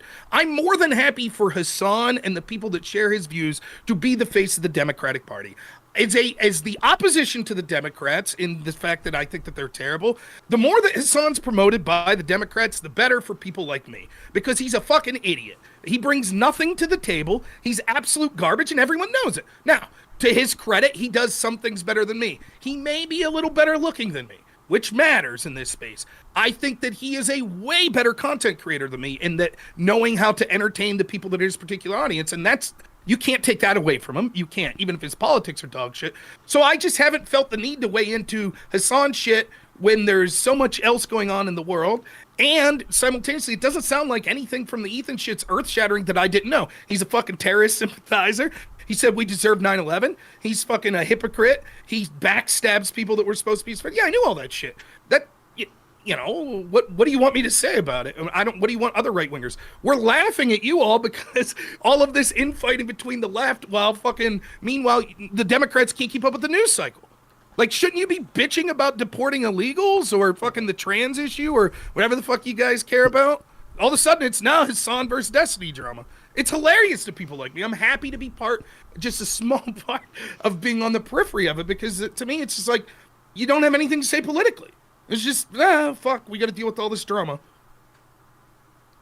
I mean, I don't know about these other, I don't know how much Darius and Dan seriously engage with a lot of politics stuff. I know for me, I'm not on these drama streams that often. Like, I just came off of a debate panel about Trump and what he's saying about Gaza and all that stuff. Like, I've been covering the news. I know this is why you're here, bro. I'm not even joking. I brought you here because I added Rob Noerr here, and you're supposed to be like the politics guy. Destroy his ass. Tell him how much of a joke Trump is. Come on. I could say it too, but I just can't think of it in my head. Go ahead, destroy his ass. Yeah, you know, finish him right now. You know all the arguments that Darius. You just can't remember them. Sure.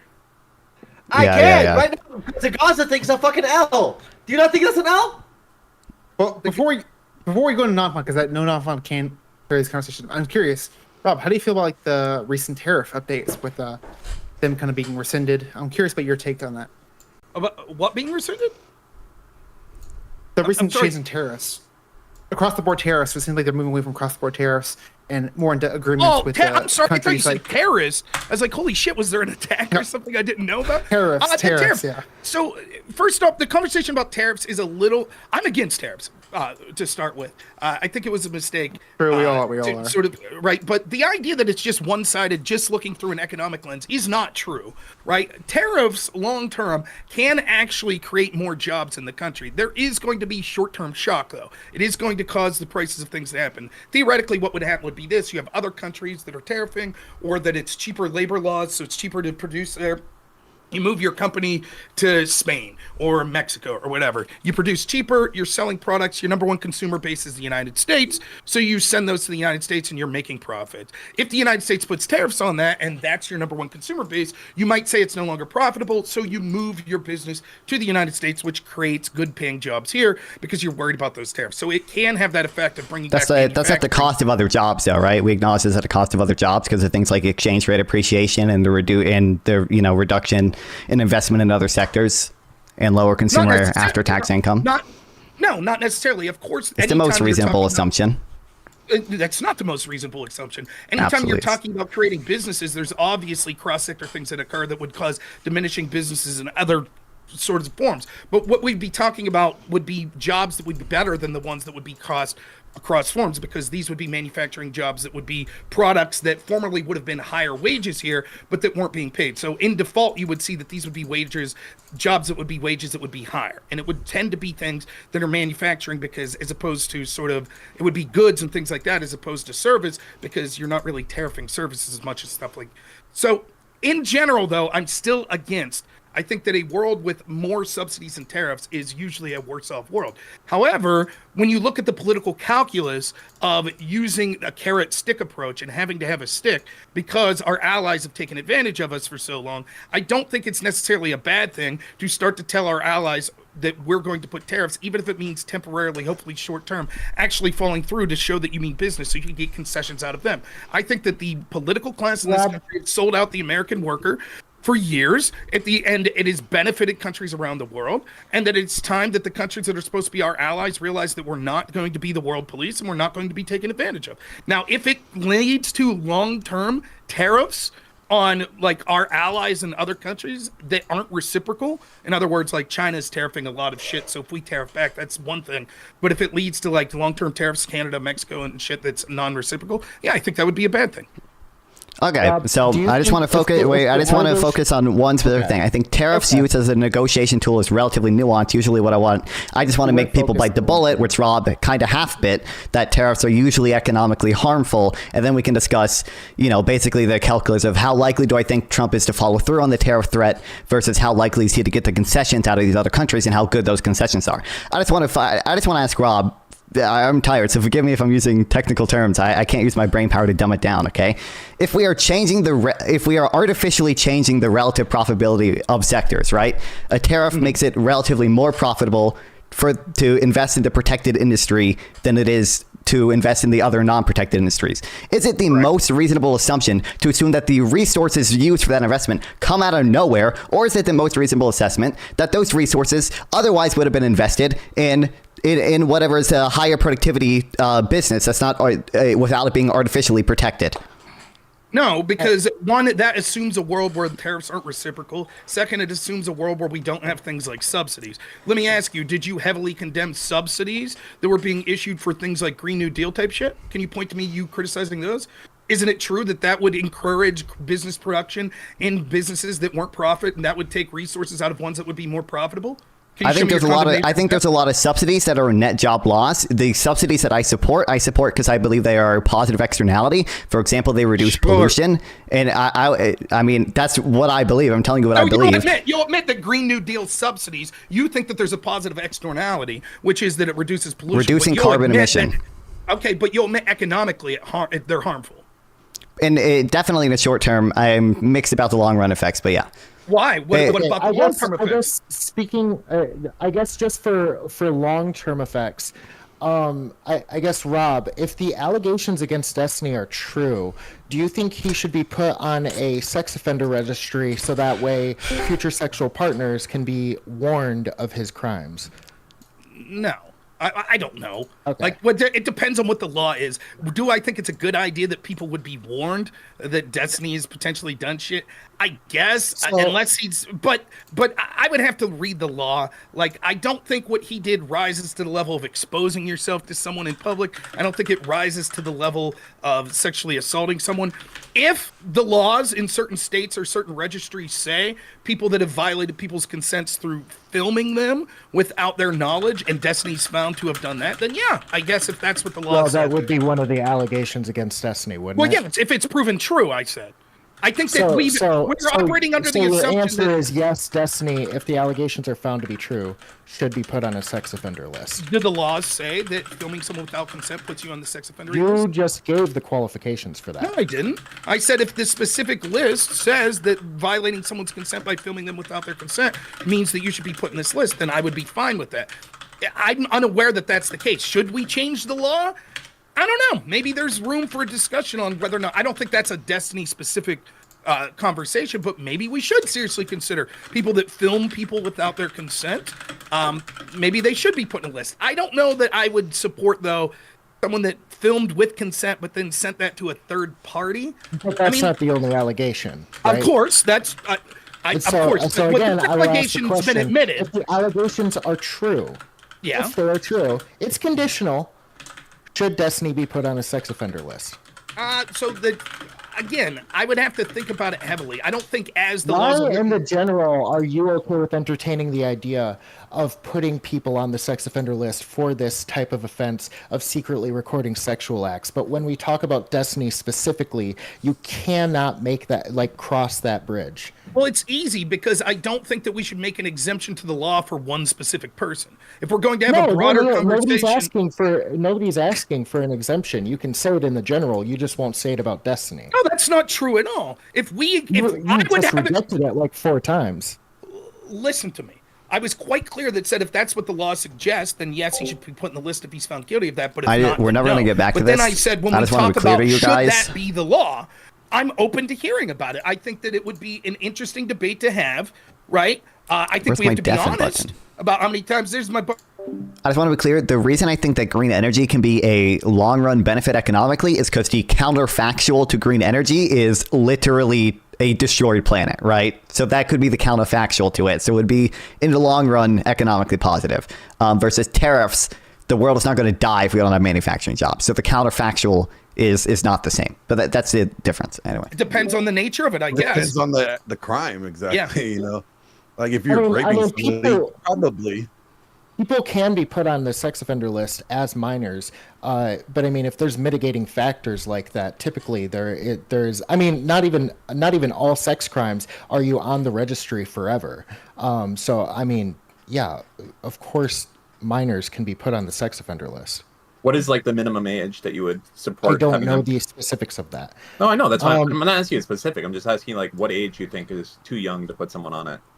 It depends on what they do. Is it going to be based on age or based on crime? Let's assume the worst. Would it not be? Would it not be based on like you repeating your offense? Question. I know that I would be comfortable with people 18 and above being put on the sex offender list. But not a If 17-year-old. a 14-year-old did the worst sexual crime possible, I have no problem with him being on the list the rest of his life. He fucking knew better. The rest of his life? Yeah. So for those who are curious, it depends state by state. So it really depends on the state. Everyone's gonna have their own way to handle it. Why is that? Why does that trouble you, Non-Fun? If an adult does that, should he be placed on it the rest of his life? The worst sexual crime imaginable, probably. I don't know. I don't know if I would. What's the difference if it's a 14-year-old?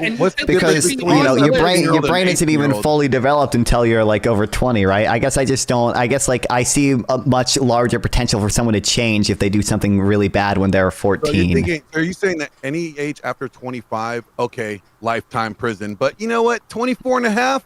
If you go out and grape somebody, I would have to think more where I would draw the exact line of when it's appropriate to put someone on it for life. But I think 14 feels too low because I feel like there's, like, you know, I'm only. I think that you should be. If that sort of thing happens again, it's not like this list means that it's a life sentence as far as behind bars, right? I was gonna ask, like, sure. Can you be taken off if you have good behavior long enough? I don't know.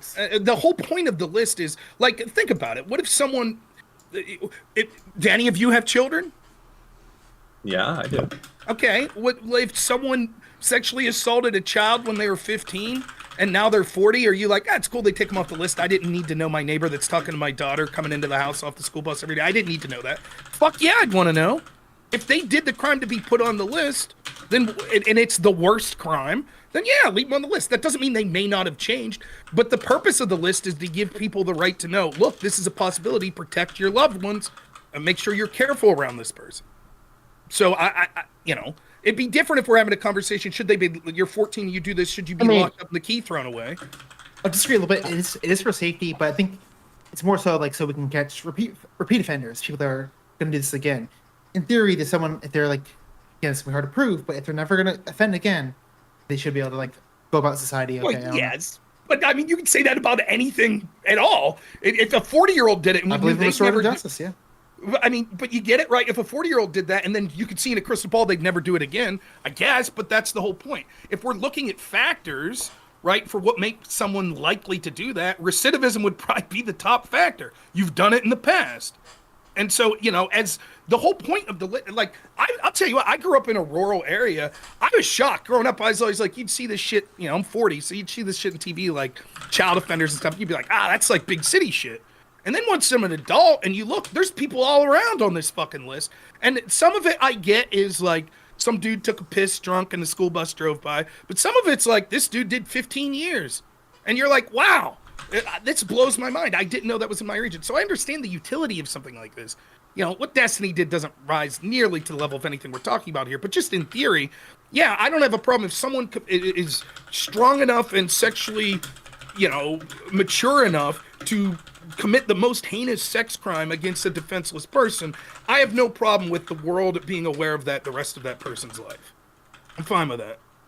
Yeah, I feel, I guess. Now, it's different. Maybe if the crime's less. Let's say, hypothetically, Sick, what you're saying ends up being the case. That a certain state has a law that says if you film someone against their consent, you go on a sex offender list, right? So the 14-year-old gets put in that list. Sorry, I just need to be explicitly clear. Not just film somebody against their consent, because there's plenty of states where that is totally fine. I mean, anything one-party consent. We're talking about specifically filming somebody engaging in a sexual act. Yeah, of course. That was implied in what I was saying, of course. So filming someone engaged in a sexual act without their consent, right? If we would have a state that would be enough to get you put on the list, I think that maybe a 14-year-old at some point you could be like, well, this was something fucking a stupid person would do, and we'd be more lenient. So I agree with Glenn. It depends on the nature of the crime. It's the same with like penalties when it comes to homicide. If a 15-year-old kid vandalizes something, you're probably more lenient on their permanent record than a fucking 40-year-old man. But if a 14-year-old brutally murders 3 people, you might say, I'm sorry, like that's a crime so heinous, we're going to treat you as an adult. And I'm okay with that sort of the severity of the crime changing how we treat adolescent criminals. So. I don't think anyone disagrees with that in principle. I think we just disagree on how far we should go with that. I don't know if I'd ever view like life imprisonment or putting you on the sex offender registry for life as appropriate punishment for someone that young, even if they've committed one of the worst crimes you can commit. I don't know. I just see so much potential. I'll be honest, this whole psychologically thing wrong is with bait them. purgatory anyways. It's kind of uninteresting anyways. But You brought it up. back to the Coomer Gremlin. I kind of feel bad for Destiny right now. I do. I know it's kind of weird, Rob, because I normally, like to just roast. Oh wait, them, wait, chill. Okay, speaking of purgatory, I'm sorry. I'm getting spam DM'd, and I'm not trying to do this, dog. I'm not. I swear to God, sick. I'm getting spam DM'd. Okay, I'm sorry to press you about this live. Okay, someone is telling me the sick guy you're talking to tried to rape his 8-year-old sister when he was 12 and told the story online 3 times. Age is wrong. He said Queeman was repeating this. He said this on his stream. Do you know? Can you please just elaborate on this, please? Can you please just elaborate on this? I mean, you are putting me on the spot, but I know. I'm sorry. I'm getting spam. I'm literally getting spammed. It. I'm supposed to ignore it, but I feel like if this person's spamming me, like 3 different people from Queeman's little area are spamming me, I'm like, okay, then it sounds like I'm dodging, I'm sweeping the platform someone who tried to rape their sister. So I just need to hear you repeat this so I from can the move ages on. of 8 to 10, I was molested. When I was 10, I tried that on somebody else. That's I it. understand that. That is the story. And I was not 12. That's sad to hear. I was also molested, so I understand your pain. Okay, that's all. I'm sorry. I apologize for bringing up. I didn't know if it was. Any condolences Listen, or I feelings or didn't. anything. No, What I didn't know if it was. did Okay. wrong. Tariff? Yeah. I did was Maybe talk wrong. about tariffs. Fucking. I didn't know. I didn't know. Okay, sorry. I didn't know if you were like. I didn't know if you were like. They were like telling me a troll, and I'm like, okay. If they're telling me a troll, then this guy will say you're a retard, and he'll move on. So Yeah. my apologies. I mean, Speaking of hey, trauma, you know what? Destiny It's- had a lot of Let me trauma. put it this way: if people want to chastise me for something I did when I was 10 years old after 2 years of abuse, then they can certainly have that kind of energy for Destiny. Okay, at 36, I think he's 100%, fine 100%. sharing that culpability and responsibility. 100%. I didn't like 100% believe them with you, and I was like, okay, should I DM about this? But I'm like, okay, it's like content. I get it. Well, we probably all agree, like someone who's like born with trauma, like maybe if your grandma repeatedly kills like your dogs that you're bonding to when you're a child, that probably leads to like bad results when you're an adult. Maybe, Yeah. No, I maybe understand. Destiny's the sympathetic figure in this whole story, right? No, and I understand it. Like I was also like as a kid, I was also in that situation. I didn't do that, but I can understand how there would be feelings towards there. But no, I get that. No, again, I apologize for kind of vibe terroristing that. I just again was getting spammed, and I didn't want Queeman to like go on JSTOK and I'd be like, I'm just sweeping for someone that they don't like or something. Okay, anyway, yeah. So non-fun. You didn't say it was anti-rape. Also, why am I getting? Hold on one second. I'm getting TTS spammed. Can you guys hear me? Hello? Bring some back Yeah, around. Yeah, we hear you. So, we hear you. okay, on this specific point, which is a real fucking tragedy, I do home health care with adults with disabilities. One of the crazy things about the field, like people with autism and shit like that, your chances of being like sexually assaulted, molested, What is and shit this? Hold up. Sorry. Go ahead. There's something blaring on TTS. Hold up. Anyways, going, bro. your Keep going. your chances of being assaulted or something like that, if you have a serious disability like autism or nonverbal or something, goes through the roof, right? And it is tragic that you do see that a lot of people, particularly if you don't have a societal understanding that people that don't have those disabilities have, and you've been treated like that as a child, then as an adult, you think that that's normal behavior. And a lot of people end up being on a list and something like we've talked about. And so it does influence sort of my perception, because I've dealt with a lot of people that I think are really good people that maybe don't have the sort of mental capacity to understand right from wrong societally like that. And they grew up in that sort of shitty thing. But still, as a member, even though my heart would go out to them in many cases, the members of the public have the right to know that this is a possibility, that this sort of shit is more likely to happen with this person than with a general member of the public, and regardless of the reasons. So, anyways, I was happy talking about fucking tariffs and shit before we jumped into like that. Try to bridge it into a little something. But yeah, it's fucked up. You got to be careful, right? Like whoever was DMing you that, Darius, you'll be real fucking careful before you're like, people are saying you're a rapist. And I think, if I'm not mistaken, that's sort of what Dan and Darius were saying with some of the Destiny shit that they are trying to correct the record. It's okay to say what he did's fucked up, but the people that maybe would go further, we should be careful. But before, well, we should be careful. No, like, no, they're 100%. sick, but like not for Redact, right? Sick, like that's fucked Well, up. That can- whole thing, can I- like can it I just ask seems you- like fucked up that like I don't know, whatever. I've said I'm willing to amend my statement, and I just don't want you to like look. I understand you fucking hate Destiny. I don't give a shit. I hate Destiny too. Like I don't. Okay. Okay, you don't Destiny hate Destiny. Listen, Destiny is a sociopath. Okay, but I just happen to get along with sociopaths, so it's fine. Okay, it's all right. Okay, am I allowed to ask the question and bridge a gap? You can, yes, it's fine. I'm just saying, you can hate him all you want. I'm going to remove you from the block list, all that. That's fine. Just know I'm not Destiny, okay? I'm just, I'm stuck in an awkward spot. That's it. Dylan's best friend sick. What's your question? Okay, you know what? I understand that. Okay.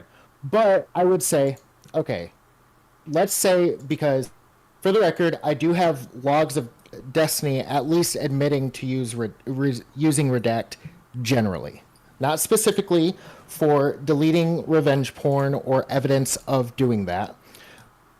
I would say, because Destiny has a badge of Redact on his X profile, if he was found either in the courts through preponderance of evidence to be found guilty of sharing revenge porn and or secretly recording sex tapes, or admitted to doing those things himself, would you advocate and or try, or just, I don't know what power you have over him having that badge, but have it removed from his profile? I mean, because forget of the fucking association. badge. If it comes out that all of this shit is true and No, but I just want that specifically. Well, forget the. I'm going farther than the badge. If everything comes out that it's true and there's no defense, and he's like, "Fuck, yeah, sorry guys, I did it," I'd be out. Okay. So, but I owe it to him to let him have that day in court. That's it. That's all I'm saying to that level. So if it comes to that, like we're 6 months down the road, and it's like, yeah, what can I say? Then I'll be out. So there you go. You have a question, Was sick. any of this? So would you not consider? Sorry, I just need to ask. I don't want. I really don't need to want. ask Let's give him a Dan one more one I don't more want follow-up. to. I feel. I really. Look, Please. I said I didn't want to talk about this shit. I actually because it I puts have me to in an leave awkward the spot. conversation after this, so I literally just want to ask you this one question, and then I got to get out of here. Actually, I like what you're doing. That's a good strategy right there. It's like I said I don't want to Well, talk about it, and I- you're like, okay, listen, I gotta go. So let me ask you the question because Dan, like I gotta go. I also have children, so like, yeah, I got to do dad shit. It's late. Everything's very small. Yeah, you've got to. Very fair. So would you not consider Destiny's message to Pixie an admission of what he did, which would be non-consensually sharing her? I really sex listen. I really do not want to be speculating on this shit because I don't want the on it. That's it. I don't know all the details. I only know what's public. Actually, No, I that is public. I don't want to does that comment que- on this. does that question Is that require fair? any I don't. I speculation? don't. No, I don't want to comment on this. I don't think That's it's it. fair. I mean, I think you did your best to drag me through the mud over something that I said publicly, and you're unwilling to be pressed made about a the Destiny 3 hours. situation over No, I already- something well, that he has That's posted not publicly. that's not fair. I did a 3-hour stream of shitting on Steve. I'm done now. I'm not going to keep repeating it. If you want to watch me shit, if you want to watch me shit on Steve, you can go do it for 3 hours. So So you're- much so. Hold on. So much so that the top posts on Livestream Fails were multiple posts about me shitting on Steve, and not like in a cutesy sweeping way, just like titles like Dan, Destiny's best friend says he's a shitty abusive husband. Those are the posts at the top of the LSF. So if you want to go watch me shitting on Steve, I did it for 3 hours. But I also said once I did this, I'm done, and now I'm done. That's it. Okay. Just to be I mean, did at least, anybody, at like, least you answered the DM first question. So, I really, truly though, I do have to go. I was I will say nice. for Darius, I actually enjoyed the talk with you. I did not expect that, but yeah. Yeah, everything kind of gave it a little bit hectic there. I'm gonna give you perms so you can join in whenever you want. We're gonna do this show kind of like almost daily. We're gonna do about other topics and other Christ. things. If you ever want to, yeah, I know, right? It's not gonna happen daily. It's not gonna happen daily. It's not gonna be. Well, it'll happen almost daily, and it won't be this hectic. So if you ever want to hop in, you can check me out on Kick. You can just hop in, talk with us. Sorry, Guys, one more thing. I do want to say thank you much. Six, for coming. Yeah, thank you, Prawn, for inviting me. I really have to go, guys. Like midnight's my bedtime, so. Thanks for coming. I did want to talk about your cherry tweets. We'll talk about that another day. But okay. Also, Glenn Noerr, thanks for joining. But yeah, now we have one less anti-Destiny, so it's a little more balanced. Go ahead, Rob or Glenn. I just want to say real quick, your stance is, it sounds to me, I'm trying to interpret here. I know you're saying you don't want to talk about it. You don't have to tell me if you think it's true or not, or anything like that. But it sounds to me your stance is, if the worst of the allegations against Destiny were found to be true in court, that would be your deal breaker. Not every allegation. Is that true? Is that what you're saying? So you might believe some of the lesser allegations, but that's not enough? I appreciate that you guys want to get like more context and more like clippable moments. I said so much about this on my stream. I just don't want to keep rehashing it over and over because That's fine. I know this is like the soup du jour. I feel like I answered every question pretty good that came up to me for 3 hours straight of how I felt about the situation and everything. And I've known him for 15 years, and I am going to wait and see how it plays out. I owe that little amount of what's the word I'm looking for? Credibility? No. Charity to him after 15 years to do that. So I will do that. And I would hope that he would do that for me. You know, like like there was a lot of people that like was there someone that like, you know, I'm gonna say something. You know, I think Kevin Spacey was actually innocent. Can we just all say that for a second? I think he actually was innocent, and it got found out in court he was actually innocent, and now he's fucked forever. It's kind you're of talking about like false allegations. Like I am. No. Hold on. I'm not saying that these are false allegations. To be clear, I don't have. Not saying that. I'm just saying that I'm withholding judgment until the end. That's it. That's different, right? Like that's I perfectly really- reasonable. What? But because the nature of the question I asked isn't do you think he's guilty or not? It was you brought up through your own volition. I didn't press you. You brought up. You seemed to say to Sick, well, if the allegations were true, I would cut ties.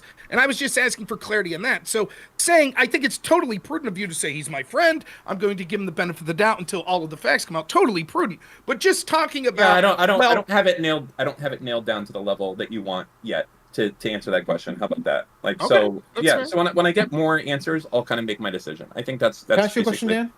Oh, for fuck's sake! What? I think mine's a little simple because we're talking counterpoints yesterday. Some people think, despite maybe even possibly being true, there might be no legal repercussions. It's a hard case to win. It's gonna be a hard case to prove. Even in the case of Kevin Spacey, we agree.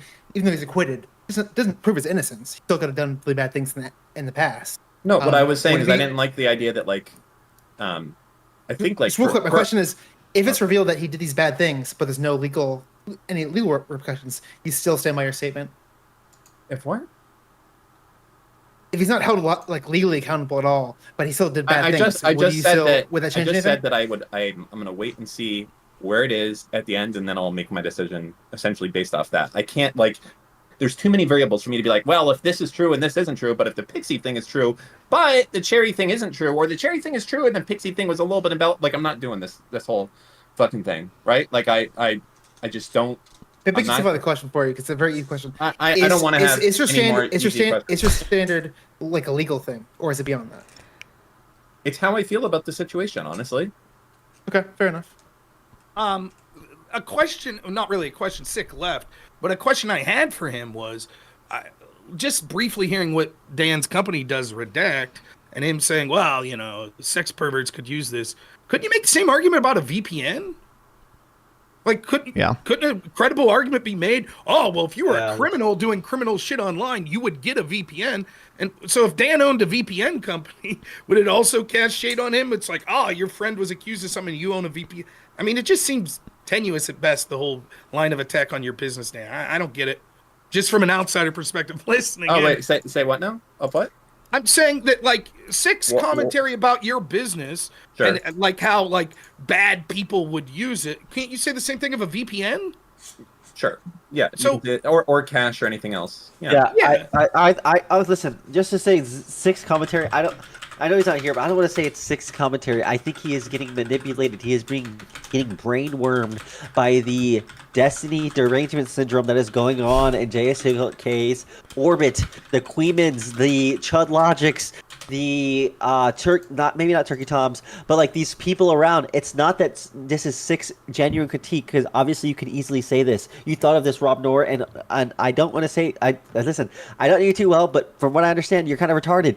But like you even got that right. So it's like I know Six not a retarded guy. He's not stupid. He's not dumb. He understands it. But when you have all these other people reaffirming your beliefs, and you have these people like JSCLK, Queeman, all the other people like going on saying, "Oh yeah, like this is all makes sense. Yeah, it all makes sense. And maybe Redact is hiding laws, and they're all doing this just as a tactic to smear Destiny or make other people's beliefs claims more realistic for whatever reason they're doing it for. It makes sense. It makes complete sense in that if you think of it from that lens and that lens alone, from like a actual lens of, oh, is this a real criticism? Like, is this something I can follow through with other things? It wouldn't make sense. It's always nice to be I got a called question retarded. about all this. It's nice to be called retarded from a mushed mouth fucking lefty that can't get two words out without stuttering. So thank you for that. I got a question here about this. Like, was the cameras hidden? Did he pull out his phone? Like, I haven't seen the shit, nor do I really want to. But like, no one if knows. they- No one knows spectacularly because it's all in court. Destiny's like, I'm not Okay. going to talk about this. 'Cause So I'm all saying, we if have it's is like the, somebody pull the out their woman's phone- allegations, but no one really knows. Oh okay, wait, 'cause I'm yeah. saying Someone, if somebody said pulled they- out their phone and you see Alright. them pulling out their phone while they're doing stuff, like you are contributing into the filming of it at that point. Like, where's part of the Well, responsibility? I think most of the allegations are he recorded with consent but then shared it without consent. Although some people argue that he had his phone in his pocket for some grinder hookups, and Cherry I think argues that it was without consent when she was recorded. To me, it's like two waves of allegations. The first allegation was he's sharing stuff that was recorded with consent, but he shared it without consent. The new allegation is he's recording without consent, which has not been confirmed. I mean, do you have to be a rocket scientist to know if somebody films you doing something? Most likely, some shit's gonna get shared. Like, It's a fair just saying. conversation. I still feel bad for Pixie, but yeah, it's yeah, fair. I know I feel bad for them. I'm just Yeah. saying, like, if you didn't want to be on camera, like, hey, no, put that away, take that down, or delete it, whatever. Like, you could end what you're Oh, doing. and You don't got to continue. And I think, listen, if we're just going to be totally honest about it, and I'm not trying to talk shit on Pixie, I do feel bad with that specific allegation. Again, I don't know if people can tell. I don't think anyone wants to see me having any type of sex on any type of video, whatever, right? Rob, I'm Never with you on that happened. one. How old are you, Never- Bob? How Thank old you. are I'm 40. So I I'm, brought everyone. I'm 41. Us 40 guys Yeah. ain't None- never gonna see my dick anywhere on the internet ever. You know why? I ain't never sent it in. Never Right. sent it. It doesn't matter who's on the internet. Fucking That's Gal Gadot is messaging me. I don't. I'll fucking do a MS Paint dick before I send my fucking dick on the internet. That's the Well, only way I know. A funny story about that. You know Connor from Counterpoints, right? I did this Odyssey Games thing with him. I got shit-faced and had to eat bugs, and then it ended. Lauren Southern was hosting it. The final round, Connor won, and it was like a $10,000 prize. And you know what it was? Him and the person he was going up to had to pick up his phone on camera and scroll through his photos. And Connor's like me and you, Dan. We're like old dads. We're like, there's nothing. The only thing embarrassing's like, you know, a pimple I had in my head. I took a picture and sent my. That would be the worst thing that's on my phone. There's just no sex or shit like that. But if you are doing that, if you're filming yourself and it's like with a long-term partner, like your wife or someone that you're engaged to or plan on marrying or something, then maybe you have more of an expectation of privacy.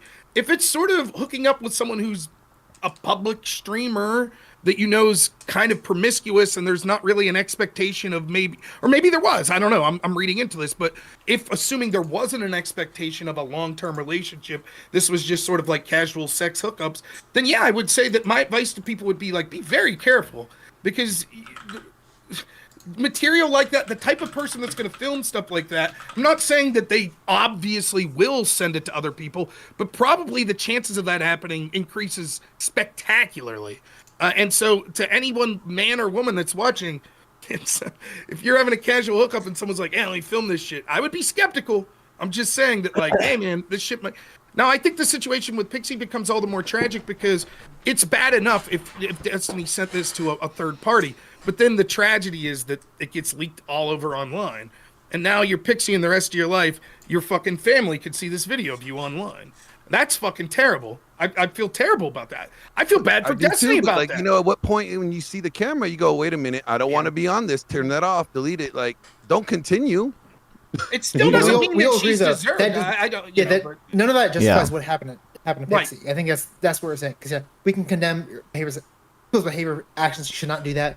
But none of that justifies the also like the bad stuff Destiny did. I think that's what we're saying. But I get what you're saying. But I'm just saying, at some point, if you get up, you leave. If you don't want to be on camera, or you stop whatever you're doing.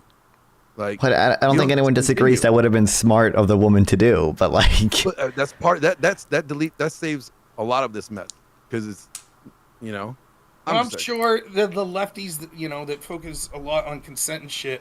There's probably been conversations they had about power dynamics. I haven't weighed into any of that, but I assume if I was putting that hat on, I could say, well, maybe if Destiny's basically this celebrity, and if you're listen, I know people would laugh at that in my sphere, like Destiny is celebrity, but I think everyone would agree here that sort of in his sphere, Destiny's a very influential, powerful person, and so maybe if you get the chance to hook up with him, you're going to acquiesce to shit that maybe you normally wouldn't, which is a random partner that you meet on Tinder or something. So maybe that's part of it. Now, I'm not saying that you could really judge Destiny for that though, because if he's like, hey, I asked, what the fuck? I'm supposed to be like, oh, you're not even allowed to. I don't know.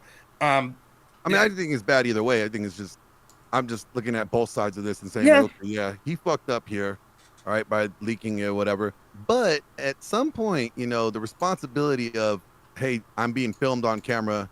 Do I want to be filmed on camera? No, I don't. Okay, maybe I should leave. Let me steal this. I see what you're saying, but the industry because you had to remember, Destiny's the guy who talks about consent all the time. He probably had conversations with these people that made them feel like they were safe to do that with him. That he would not betray their trust. He would not betray the consent. And I think it's why he's getting a little bit extra shit for it. Where he's talked very publicly on his stream about how important that is, how he does consent correctly, and this kind of showed that was not the case.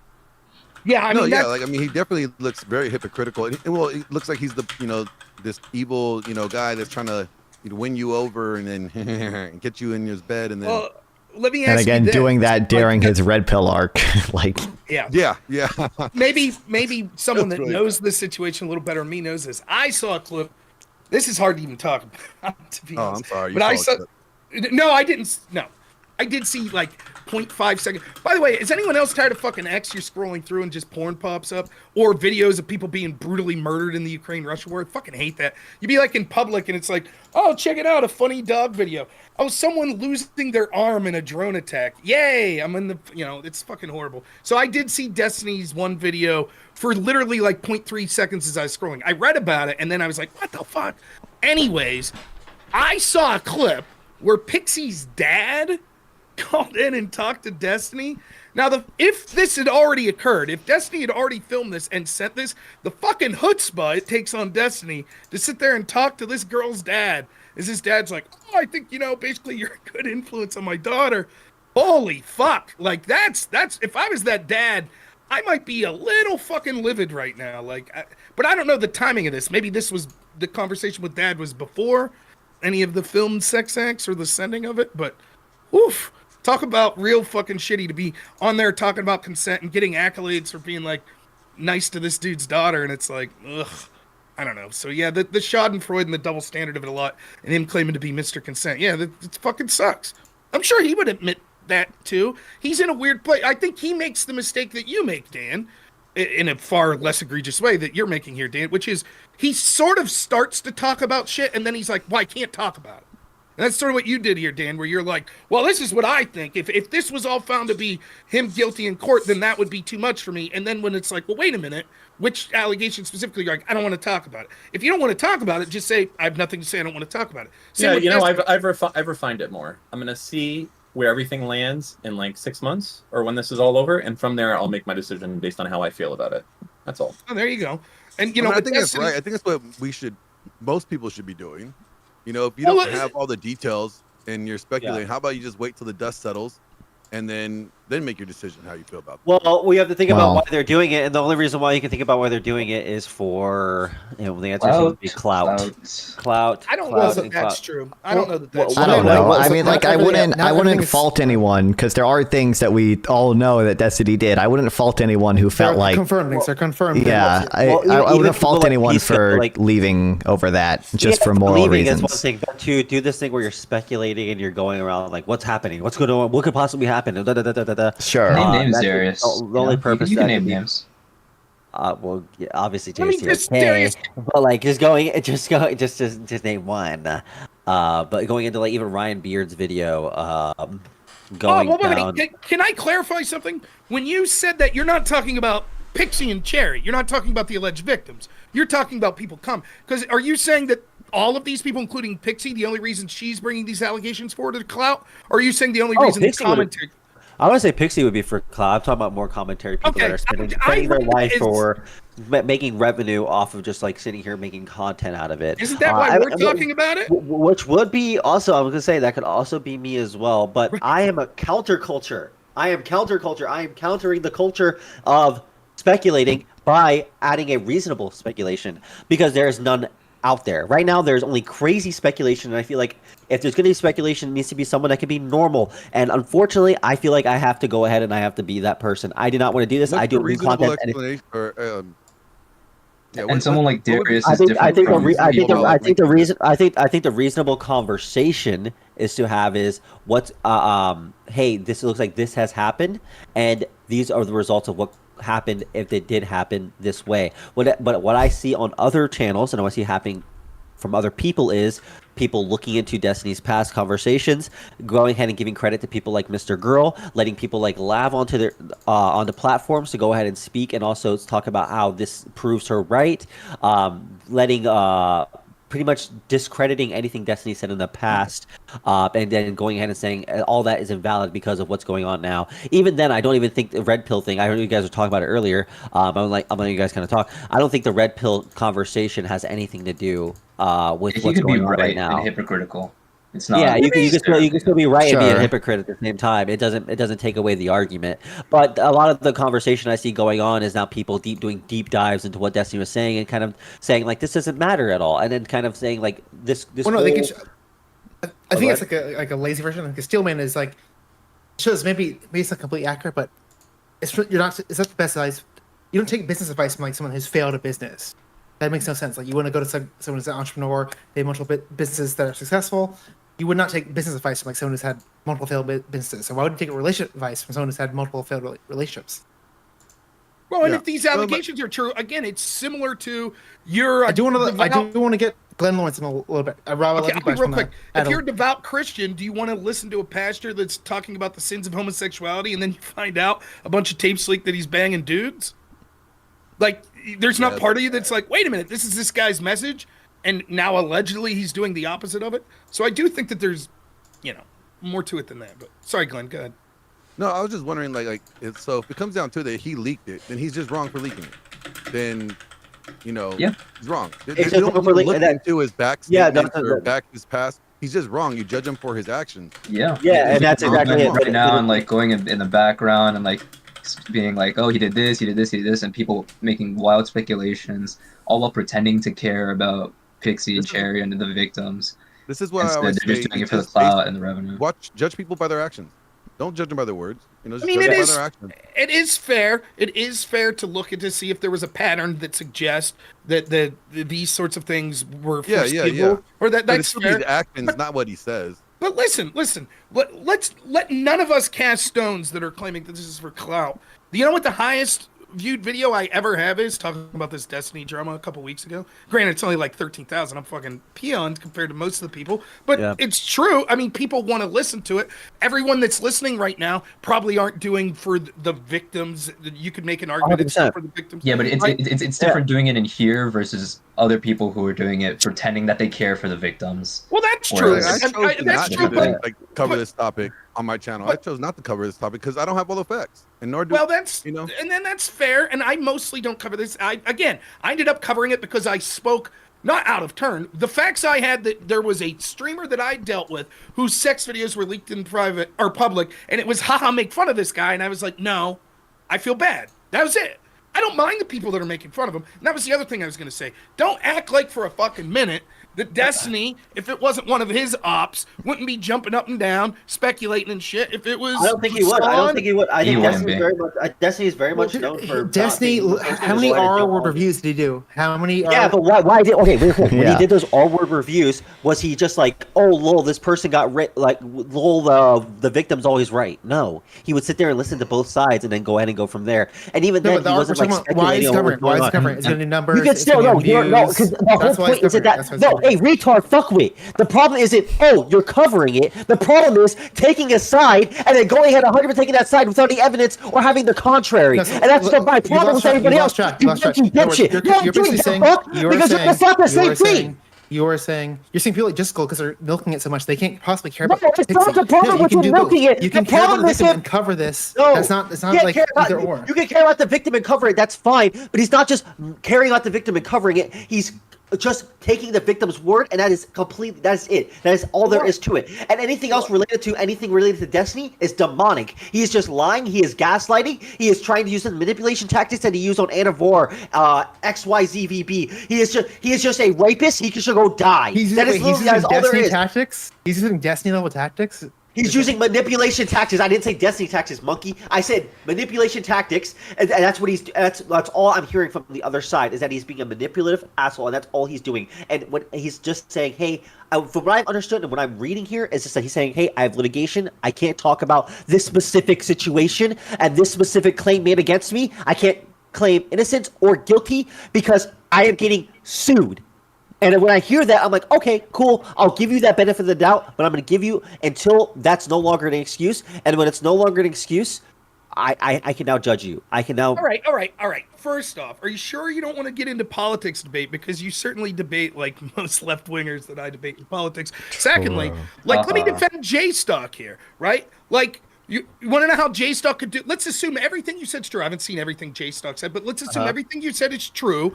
Does that necessarily mean that he doesn't care about the victim, in this case, particularly Cherry? No. In fact, Cherry was his co-host and seems he's pretty open about that he's a close friend to her, much like Dan is going to see things in a rosy picture for his friend Destiny. Why the fuck wouldn't J-Stock be afforded that same opportunity when it comes to his friend Cherry? Because when I personally view you as caring about your friend, what you're not doing is just validating every single thing they're saying, and then just trying to go 100% behind what they're saying. From what I've seen from Cherry, for 12 hours a day, what I've seen from Cherry has been ridiculous. The amount of tweets that I've seen her, the tweets specifically about her relating the manifesto of some kid that was shoot up to school that said Destiny's name once, to say that's why she's scared whenever Destiny talks about her, that she can't speak up about it because she's scared someone's going to attack her. I'm hearing speculation. I'm like, this is you're speculating based on tweets. How is that better than what anyone's doing? Stop. Okay, so what I'm saying, stuff like this, it's ridiculous. And you're not going to and JS2K refuses to criticize this. He's even gone out of his way to say, oh, he'd have Destiny to talk on his stream about stuff, but if Pixie went on his stream, he would ban her because he doesn't want her to ruin her case. I'm like, okay, you're willing to go ahead and you're willing to fuck over Steven as much as possible, but anything comes on about these other girls or anything that's happened with them, you give them the benefit of most charity you've ever given to anybody else in your life, but you refuse. You absolutely refuse to do this the same thing for Destiny. And I don't understand. That could be bad. That's because he's friends with Cherry and he believes her. Again, let's take you, Darius, your best friend. Let's say your mom. Like, if you truly believe someone filmed your mom in a sex act without consent, if you truly believed it, and you went on a fucking crusade, was like, fuck this guy, he's a piece of shit, I looked into his past, blah, blah, blah. Does that mean you don't care about your mom?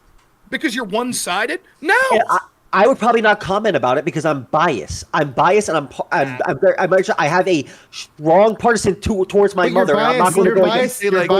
So I'm going to keep my mind out of it. You're incredibly biased in this convo. That doesn't stop you from talking about it. I'm not biased though. People, I'm not joking. I was closer to Cherry than I was Destiny. I've had more conversations with Cherry than I have with Destiny in my lifetime. Like I'm not trying. That does not clear your bias. Realize that just make you. What do I need to do for you to make you feel like I'm not biased besides sucking her dick and saying I've given her the benefit of the doubt? It could be real. It could be right. I've seen her conduct about this be ridiculous. She said that JS2K's community was a ridiculous crazy toxic community, but suddenly, since they 180 on the topic of Destiny, they're now the coolest, wholesome Chungus community that she can go now and hang out with and be best friends with. I don't get that. I don't get that logic, and I don't get how that switches up just because of, because now they agree with me, they're right, and now I don't care about this, and now I can engage in that behavior. I mean, it's simple. You could just be like, you know what? He could have done this. He may have not done. Who knows? We know that he filmed it.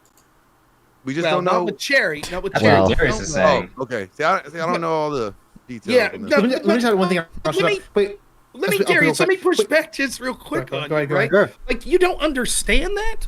Destiny himself understands that. Let me explain. I was on a debate panel with Destiny talking about Kyle Rittenhouse, probably the only time we were ever on the same side. And it got brought up. Oh, the Proud Boys. Look at that. Rittenhouse is doing the Proud Boys national anthem.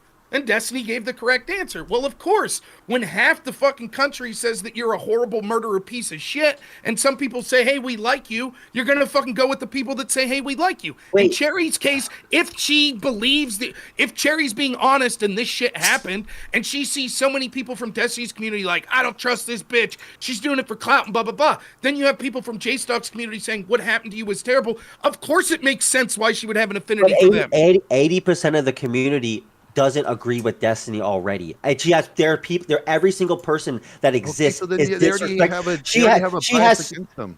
So I'm saying she has so many other outlets to go to than the community that she said was toxic. She didn't want to be a part of because they were encouraging so much toxicity towards her, and even had people on their stream that were saying that her abortion should get ate by them. Like, it's like, I'm like, okay, you should not abortion. Sorry, her miscarriage should get ate by them.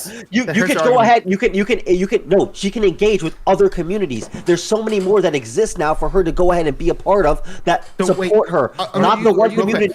Are you defending him because all these communities are attacking him?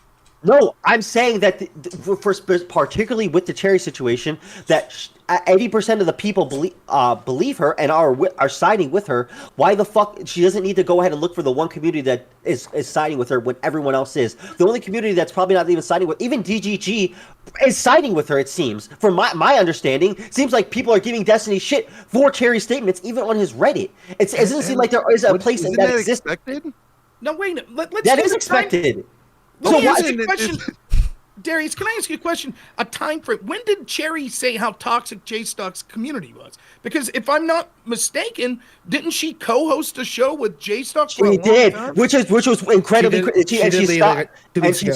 She left around November or whatever because she said it was too toxic, and she tried leaving multiple times, but she couldn't get herself off the internet because, again, like, that means J-Talk is probably not sweeping for her. He probably is like unbiased, and it's like, hey, Sherry, if you say something dumb, I'm gonna call you out. That does not mean he's unbiased. That's probably led to it.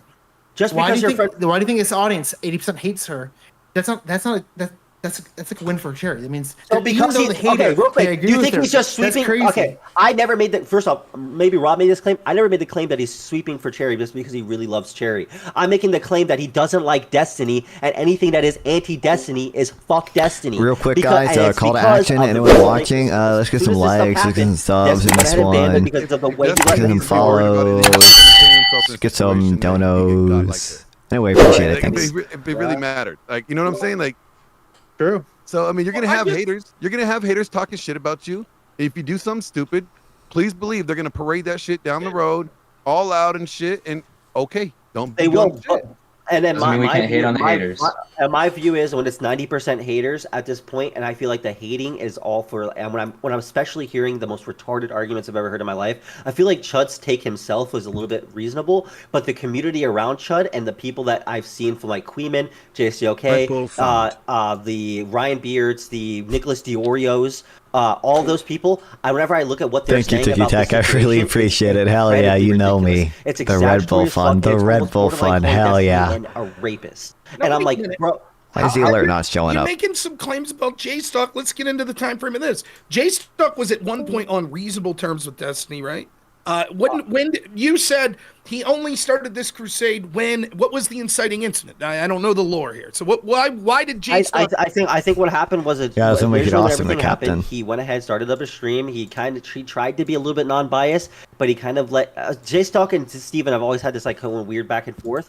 But what ended up happening was once Destiny kind of like banned him from everything, it seemed like he kind of went full like anti-fan, and full like angry at him. And then also during that stream, he let Mr. Girl Alive go on and pretty much do a victory lap uncontested. They tried to like. I'm pretty sure the them. first stream on. And then at that point, he was already saying he was an anti-fan even before Destiny banned him, I think. I don't know why the alert didn't show up, but there you go. I'm I triggered trying it. to.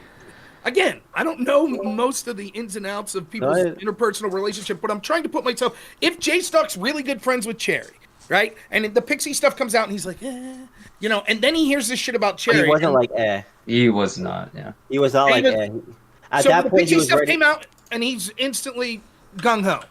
Yeah, Before the Cherry shit. At least Before the that's stuff what was coming out, because he's been talking to people behind the scenes, and he already knew a lot of the stuff.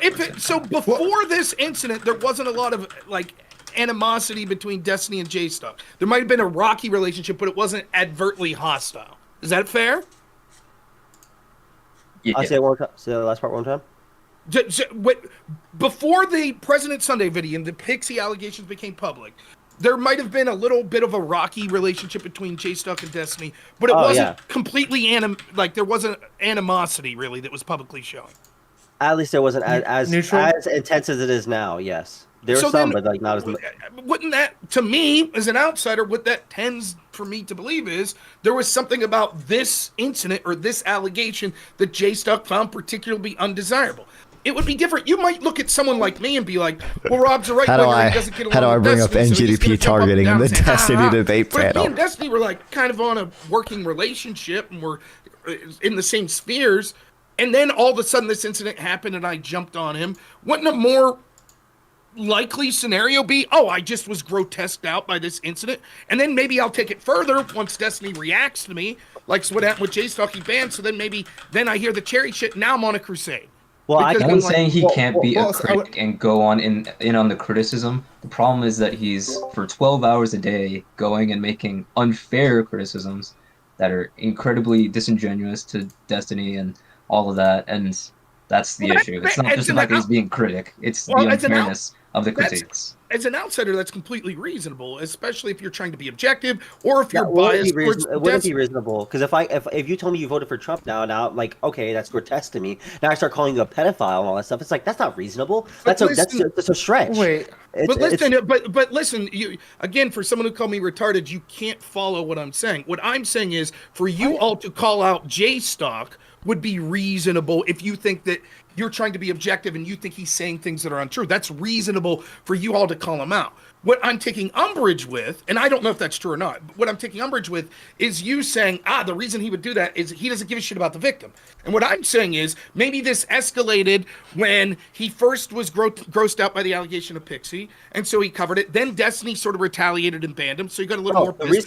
Let me finish real quick. And then the precipitating incident was when he found out his friend Cherry, this shit happened to her, and he found it even more grotesque. At this point, he not only felt that he was helping her by going after Destiny, but, and I talked to Jay Stock very briefly on this, he also claims to have some guilt because maybe he knew shit in the background, and so maybe his going after Destiny's sort of part of him paying penance. It was like, I could have stopped shit like this if I would have been more vigilant. What the fuck would he even stop? First off, and then second off, for him to for when I'm saying, I'll tell you. He contributed. I don't think. Stop talking. No, because it's not at you, dumbass. It's at me, dumb fuck. So let me talk. So what I'm saying, JSK doesn't care about the victims. It's not because he's not defending them. It's because he's giving arguments to just make Destiny seem more reasonable. When people are hearing Destiny is an e-rapist, Destiny belongs to the sexual offender registry. They're not saying, yes, do that. They're saying, what the fuck, why? And they're confused. They're not understanding it. They're questioning what the fuck is going on and what is real and what is reality. They're not going ahead and believing victims. We had to read the laws. We had to read the laws, but federally and state to know that was not the case. So we didn't know that until a couple of years ago that would not apply to him. There's a reasonable thing that could doing something like that could lead to that action.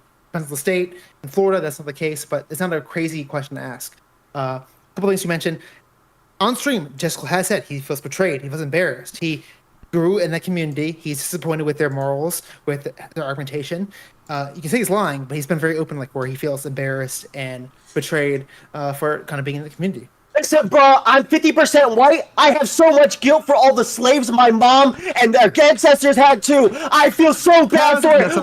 That's not the same. That's not the same analogy. I don't give a fuck. I just don't give a fuck. I was the argument.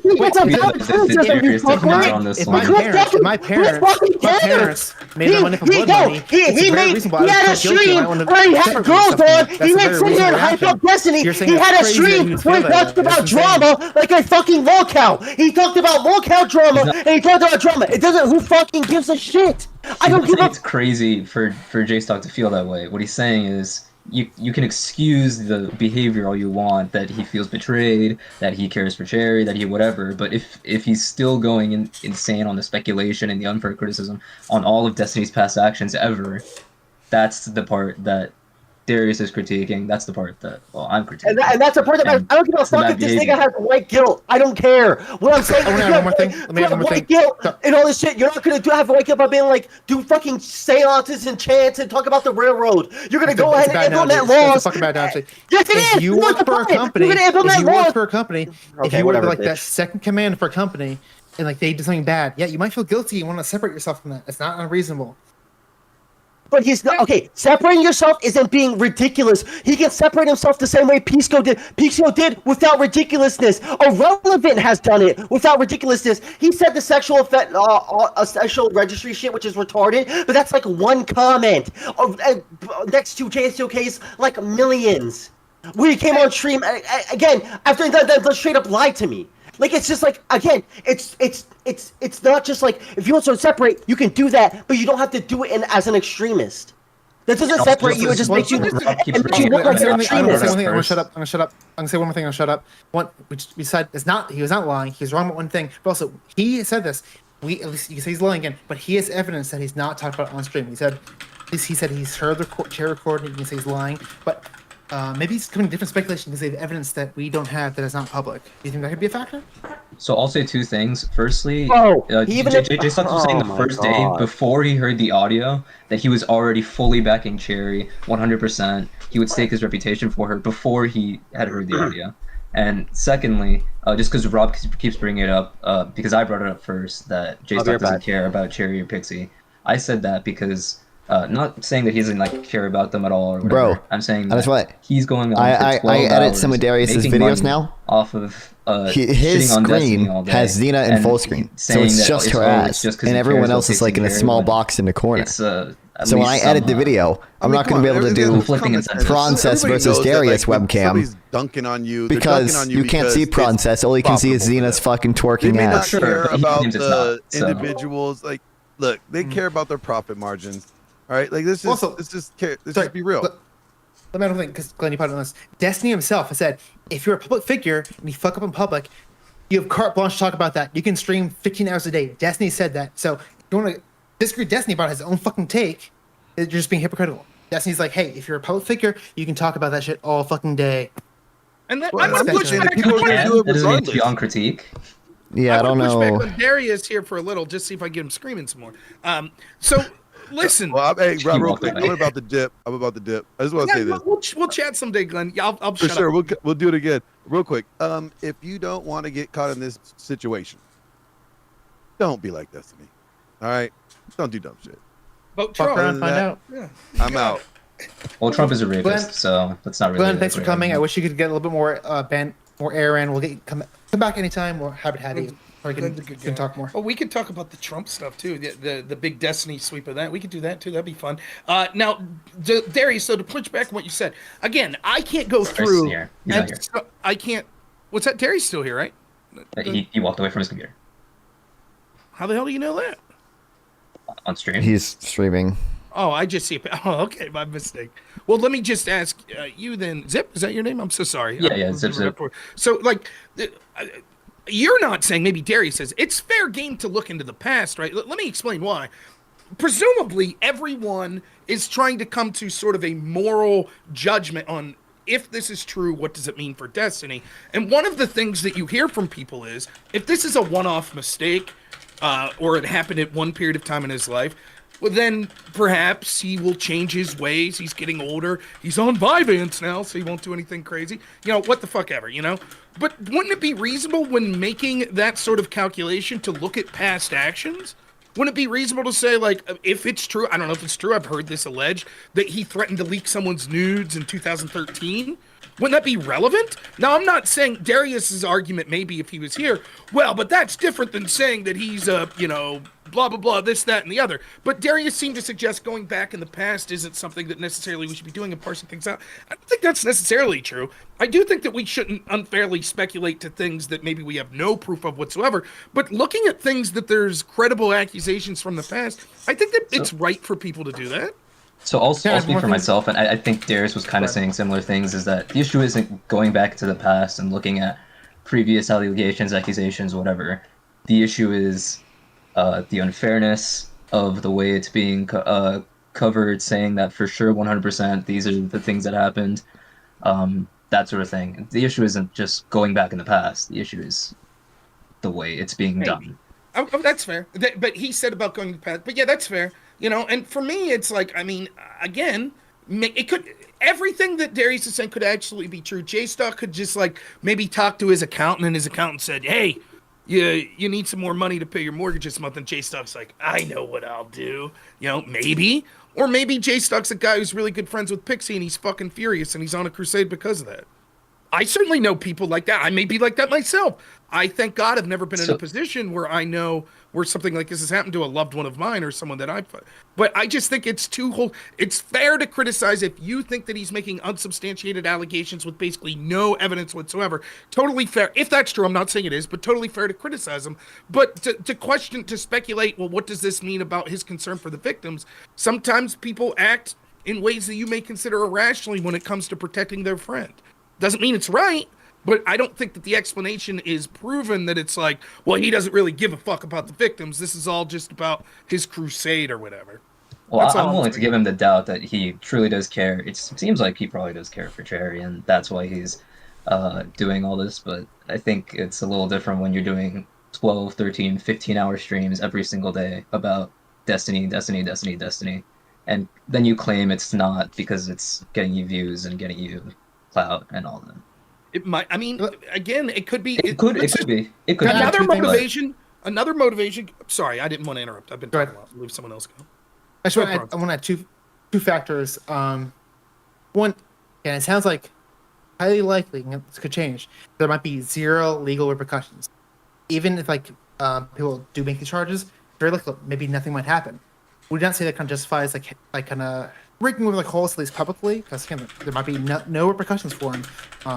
Otherwise than that, if they did not make it Eastern. Do you think that justifies any of the? That would depend on why there was no legal repercussions. Like if, let's say Cherry goes through and makes her case and it gets thrown out because there's no evidence or something like that, that would be different than the case being thrown out because of some procedural bullshit that's has no, doesn't say if Destiny is guilty or not. I don't understand the reliance. I get you. That's actually a good point. But I don't understand the reliance on the legal system anyways. Like, you're lefties. Isn't one argument I totally agree with lefties on is like some of the unfairness in the criminal justice system and the mistreatment of prisoners and shit like that. I think it's something Republicans should talk about more. But like, aren't we all in agreement that people that are incredibly wealthy stand a better chance in the legal system? Right? Like, and Destiny's probably wealthier than Cherry and probably wealthier than Pixie. So, and that's why you mentioned having multiple lawyers. That's why I'd say wait for the legal cases to make their way through the courts and then form a full opinion instead of fully going all in without even knowing. Maybe I'm hearing something. When I hear people say that, I hear I'm gonna wait till actually there's legal action and then I'll do something. Then I'll make it. Then I'll change my behavior. Whereas it's very likely he can go through whole court.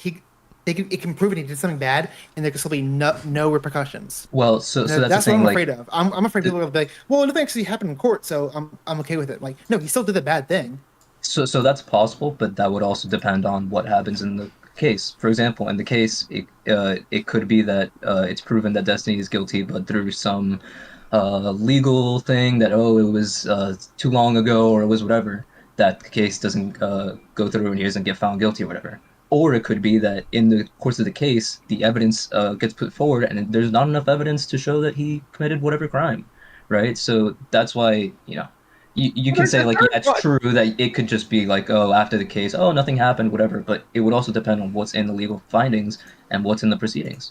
Okay, but there's a third possibility. And this is why, if I could steelman your position, I think what you're really saying, it's not the outcome of the court decision. It would be the court matters because that's the best chance we have of seeing the evidence, right? Because Correct. the third possibility could be that the evidence seems to suggest to a reasonable person that Destiny's innocent, but the jury, let's say it goes to a jury trial, is made up of a bunch of ladies that are Hassan fans, and they're like, fuck this guy, and throw the book at him. Just because there'd be a guilty verdict, it would be incumbent upon most of us, if we're able to publicly see the evidence, to draw our own conclusion, right? Like, Absolutely correct. So that gets us to the Trump thing, doesn't it? Right? Oh, Like, sure. Well, we can go there. real Not quick, one I do attribute, wanna- one attribute as well. Yeah. I do want to ask Prawn because I don't know where he stands at on this at this point. Let's say Destiny hits you up. Okay, he says, "I'm out of orbiters. I need new ones." Okay, just knowing what you know now, like, would you be comfortable collaborating with him prior to any of the court shit going through? Yeah, and he says, "Where's something nice? I'm gonna bring my camera." Like, Yeah. I think I touched on Join this like Club. vaguely, but give a very specific answer. I'd be open to some room for collaboration. I would not put myself where I'm like a Pisco or Erudite, where I'm like a business partner with him. But hey, if he wants to like be in my panel, I'll have people I disagree with that have done bad things on my panels any day. I would have blank supremacists on my panel, and so I feel like that's not something I want to necessarily cut them off for. I do want to see more detail, and I will say definitely, I think the cherry allegation is the worst I've seen so far, but I don't know if that maybe cut them off completely. Has Definitely anyone, some policies, though. has anyone steelman the case for Destiny? Have you heard anyone on any stream do that? Darius. I can do that. You ready? Yeah, Want me to- Darius the man. Okay. So let's say that Destiny's DMs that seem to admit guilt, let's say that it's really just a confusion between what him and Pixie's conversation originally was. First, we could say with the cherry allegations, they could just not be true. We haven't seen the evidence. But the strongest evidence against Destiny seems to be his own incriminating DMs, where he's like, oh my God, I'm sorry. What can I do to make this right? And he seems to have suggested to Erudite, etc., that he did give this without consent. But what if his explanation's this? Look, in the course of us flirting around before the sex act or whatever, I was like, well, you should let me film this. I like to send these, films. I've done it to other people. Maybe he showed Pixie films of him with other people. And so he thought the consent was implied. It was like, well, yeah, she didn't specifically say, but I was saying, I do this shit all the time. Remember all those videos I showed you? It's great. It's hot, right? And so part of his defense might be like, yeah, it was reckless. I should have asked for consent at the moment. But it wasn't like we didn't have any conversation about this being a possibility. I'm not saying that totally exonerates Destiny, but that could be the possibility. And then Destiny's sitting there saying like, well, fuck, I can't say this because these pending legal cases. And so everyone's just like, Destiny's all but admitted this. And he's like, well, not really. I didn't. Those DMs were just me legitimately feeling bad for Pixie because this shit got leaked publicly. And I wasn't about to argue with her in those DMs, particularly when I hear that she's suggesting maybe she'll self-harm. So, I mean, there is a case, and, I think if that occurs, maybe a lot of people that were like, yeah, I'm fucking distancing themselves, maybe they'll wish they'd have taken Glenn's position, which was, well, you should wait. Who knows? Just because you think you have evidence. Now, the counter to that argument is, but none of us will ever have a full picture on any of this. So everyone's going to have to make a decision with a limited picture at some degree. And so it's very difficult. And I think a reasonable interpretation of the facts presented before us with the Pixie thing is he sent a video without her consent. I think that is a reasonable conclusion. But to answer the question if I'd ever stream with him again, well, let's see exactly what the extent is. Let's see. And further than that, I don't know anyways. Maybe time goes on and shit matters. It's different. Like, I think you're right, Prawn. Like, are you working with him on a podcast, like on a weekly basis? Or do you go on a Piers Morgan panel and he happens to be there? Like, those are different things. You can turn down an opportunity to be on Piers Morgan because you're like, oh, fuck this guy. He violated this woman's consent 3 years ago. You know, I don't know. So It was up to him. Sorry, I missed that. I was peeing. everybody Rob eviscerated. Noerr becoming Destiny's strongest soldier. That's Yeah. crazy. He might No one- be taking your crown, Darius. We proved the allegations Well- are true. We did that while you're gone.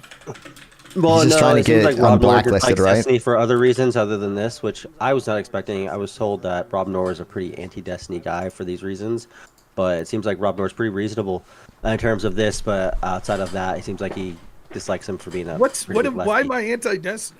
I mean, what, Well, what's- I was told by Prawn. I'm just getting information. I don't know about. All I know is that you're like the guy that used ChatGPT or something. I don't know. I'm not even joking. I It was sound Claude. like It was I'm- Claude. It was someone just Claude, bro. someone just told me to use ChatGPT, and then then after that I know Listen, you debated Destiny. Hey, listen, there is a pending legal case, but I will say this. I did not have consent to use Claude, so apologies What's for that. I Claude? released the Claude transcripts without consent. So, yeah, I used Claude, and then Destiny conceded that I was right about what I used it for. Cool. Then he got embarrassed in a debate 2.5 hours later and decided to rage quit, and then blacklist me, and then say post hoc because he knew he looked bad for the rage quit and blacklist. Well, it's because Rob used ChatGPT or AI 2.5 hours earlier. You know, I'm not sure that's what happened, but we'll let What happened? When I made the claim that wasn't the argument we were having whether or not there could be state level insurrections? Yeah, that was. Okay, and did the paper that Destiny was using say there could be state level insurrections? That was irrelevant. What's irrelevant? Whether or not it was the case or wasn't the case from the document. The issue was you using ChatGPT or Claude instead of making your own arguments and reading your own evidence. Does Destiny use Wikipedia instead of making his own arguments? Do you use Google instead of making your own arguments? Yeah, but you were Wikipedia sources? claiming that you had read the document yourself. Show me once where I claimed that. In fact, I quite said the opposite. So if you want the full story, one, I was supposed to debate Pisco on this, but I was stuck at a 14-day stretch on work. So Pisco sent me where he got his definition for the legal term for insurrection. It was from these guys, Bode and Paulson. So I was at work and no access to a computer. So one of the things I did was look up their paper, and it was like 100-something pages. It's hard to read just on my little phone here. So instead what I did was decide to look up some reviews, because the umbrage that I have with Destiny and Pisco's argument isn't whether or not we technically call January 6th an insurrection. It is if we broaden the definition of insurrection to include January 6th, are there other insurrections that we haven't treated as harshly, such as the Black Lives Matter protest that we saw where they burned out a police precinct? I feel the answer is yes. Now, from having conversations with Pisco, I know that Pisco is going to make the argument, but even if you consider those insurrections, those aren't federal insurrections, they're state insurrections. And so that debate that I'm preparing for is to argue why there shouldn't be a difference between a state level insurrection and a federal insurrection. Now, Destiny then asks if I want to do the debate with him. I say I'm stuck at work for several days. I'll call you when I get back. I DM Destiny and say, hey, I got back. When do you want to do the debate? I just got back. He says tonight.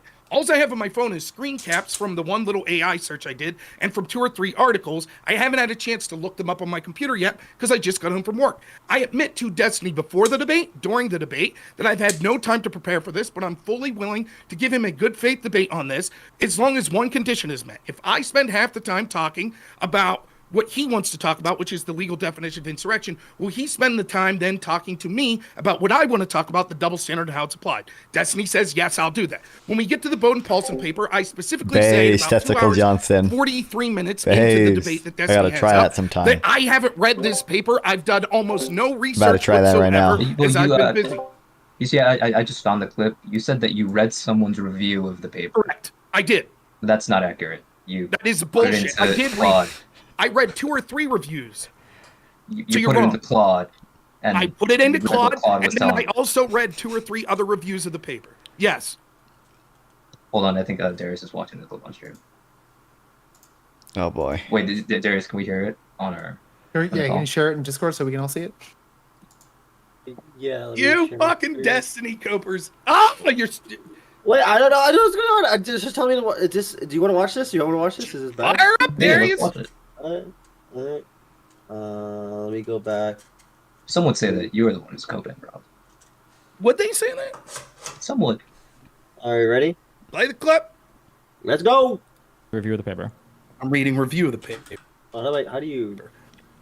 So it says, historical context. They provide evidence that during the Reconstruction era, Section 3 was applied to individuals involved in state-level insurrections. So again, I'm You willing started to it. Okay, have you okay. go through the paper. Like, I started to read some of the paper. I think it's 114 pages. Wait. Whose paper you? Or wait, who? Can you link me what you're reading right now? Believe it or not, no. I could send you a screen cap. But I just took a Or picture. can you tell me who the author is, or tell me what this paper is? Yeah, it is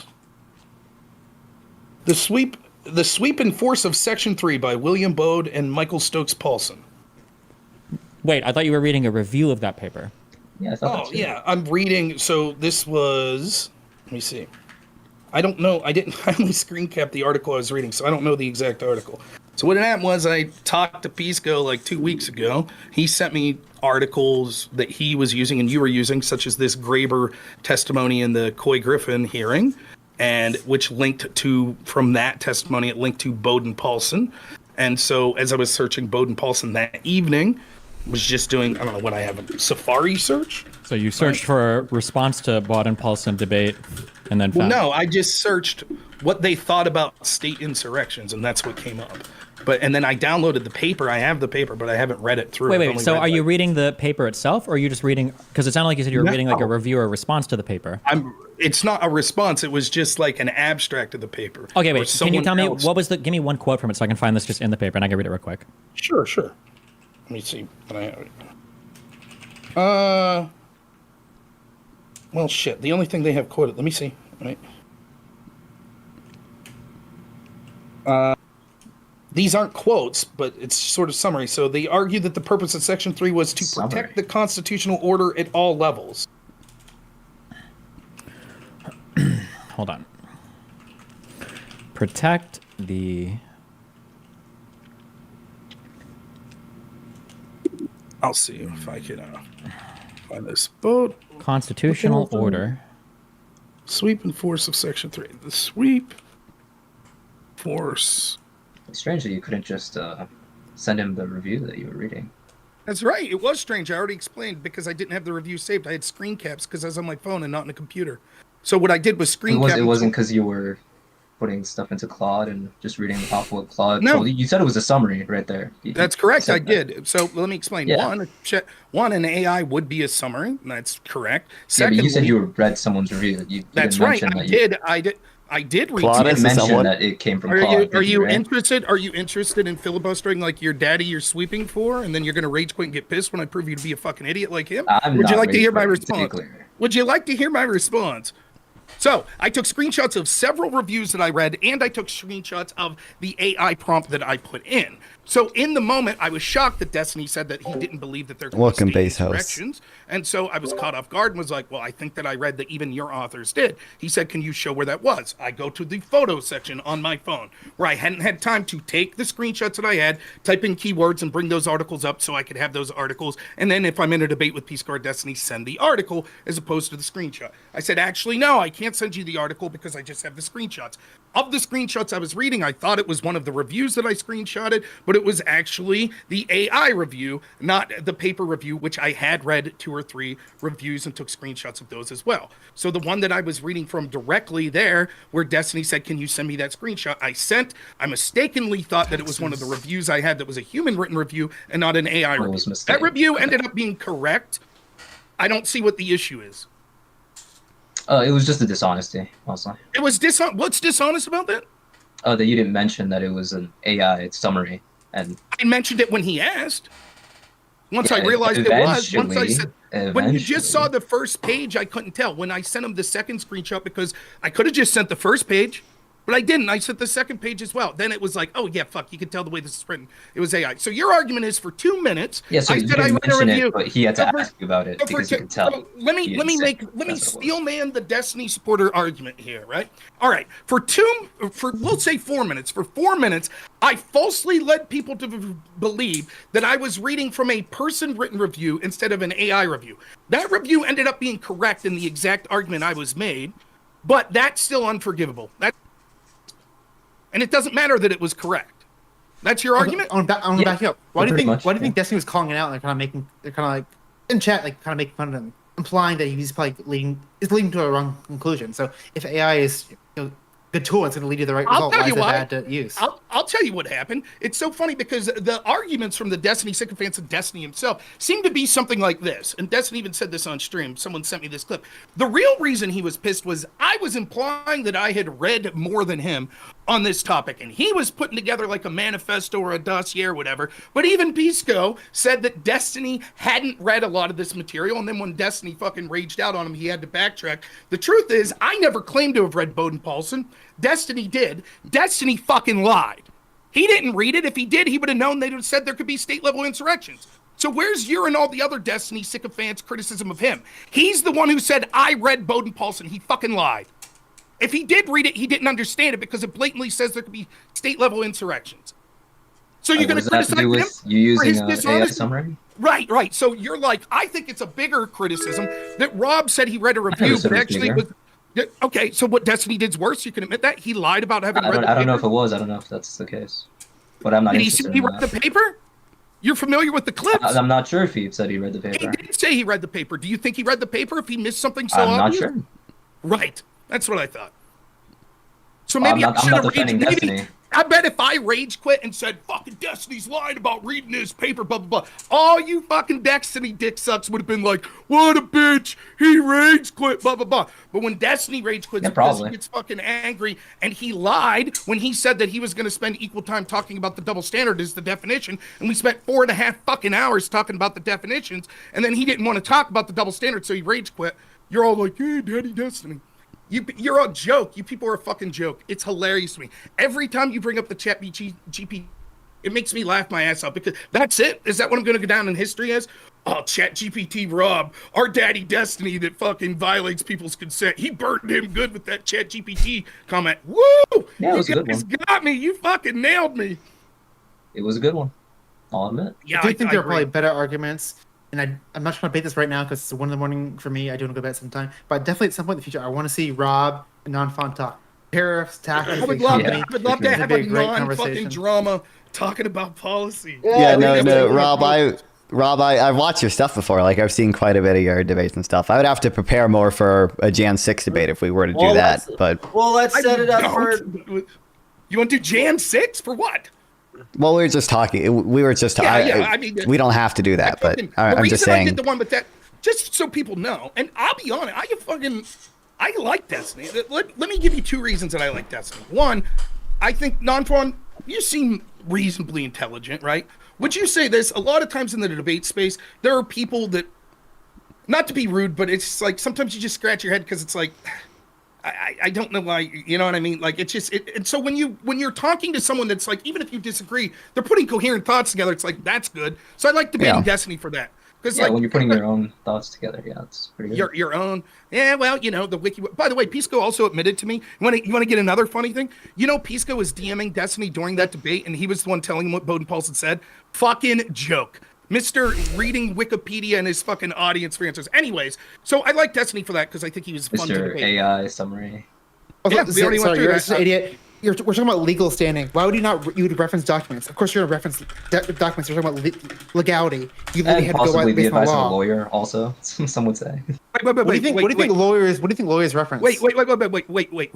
So your argument is that instead of Destiny, whose entire project was January 6th for months, didn't have time to actually read the legal papers, and instead, in the heat of a debate, lied, said he read it, and then had his buddy Pisco as a lawyer telling him what the paper said. And you're like, yeah, that's how you would do it. I think it's your argument? more reasonable to have a lawyer be telling you things about something that maybe you're not so knowledgeable of, compared to have an AI do a summary of a document. You know what's not reasonable? When the person that had the AI admitted, I didn't fucking read this shit. It's your argument. It's your paper. I told you expressly that I didn't have time to prepare. You said that's fine. Versus the guy that said, yeah, I did read all of this, and then's relying on his chat and his lawyer friend in DMs to tell him what the fucking paper said. I think that's less reasonable. I think that if it was my big passion project that I was looking, by the way, the reason, and Destiny could lie about this, I don't give a shit, but the reason that Destiny wanted to debate me and likes debating me is he used me for preparation when he would debate bigger people.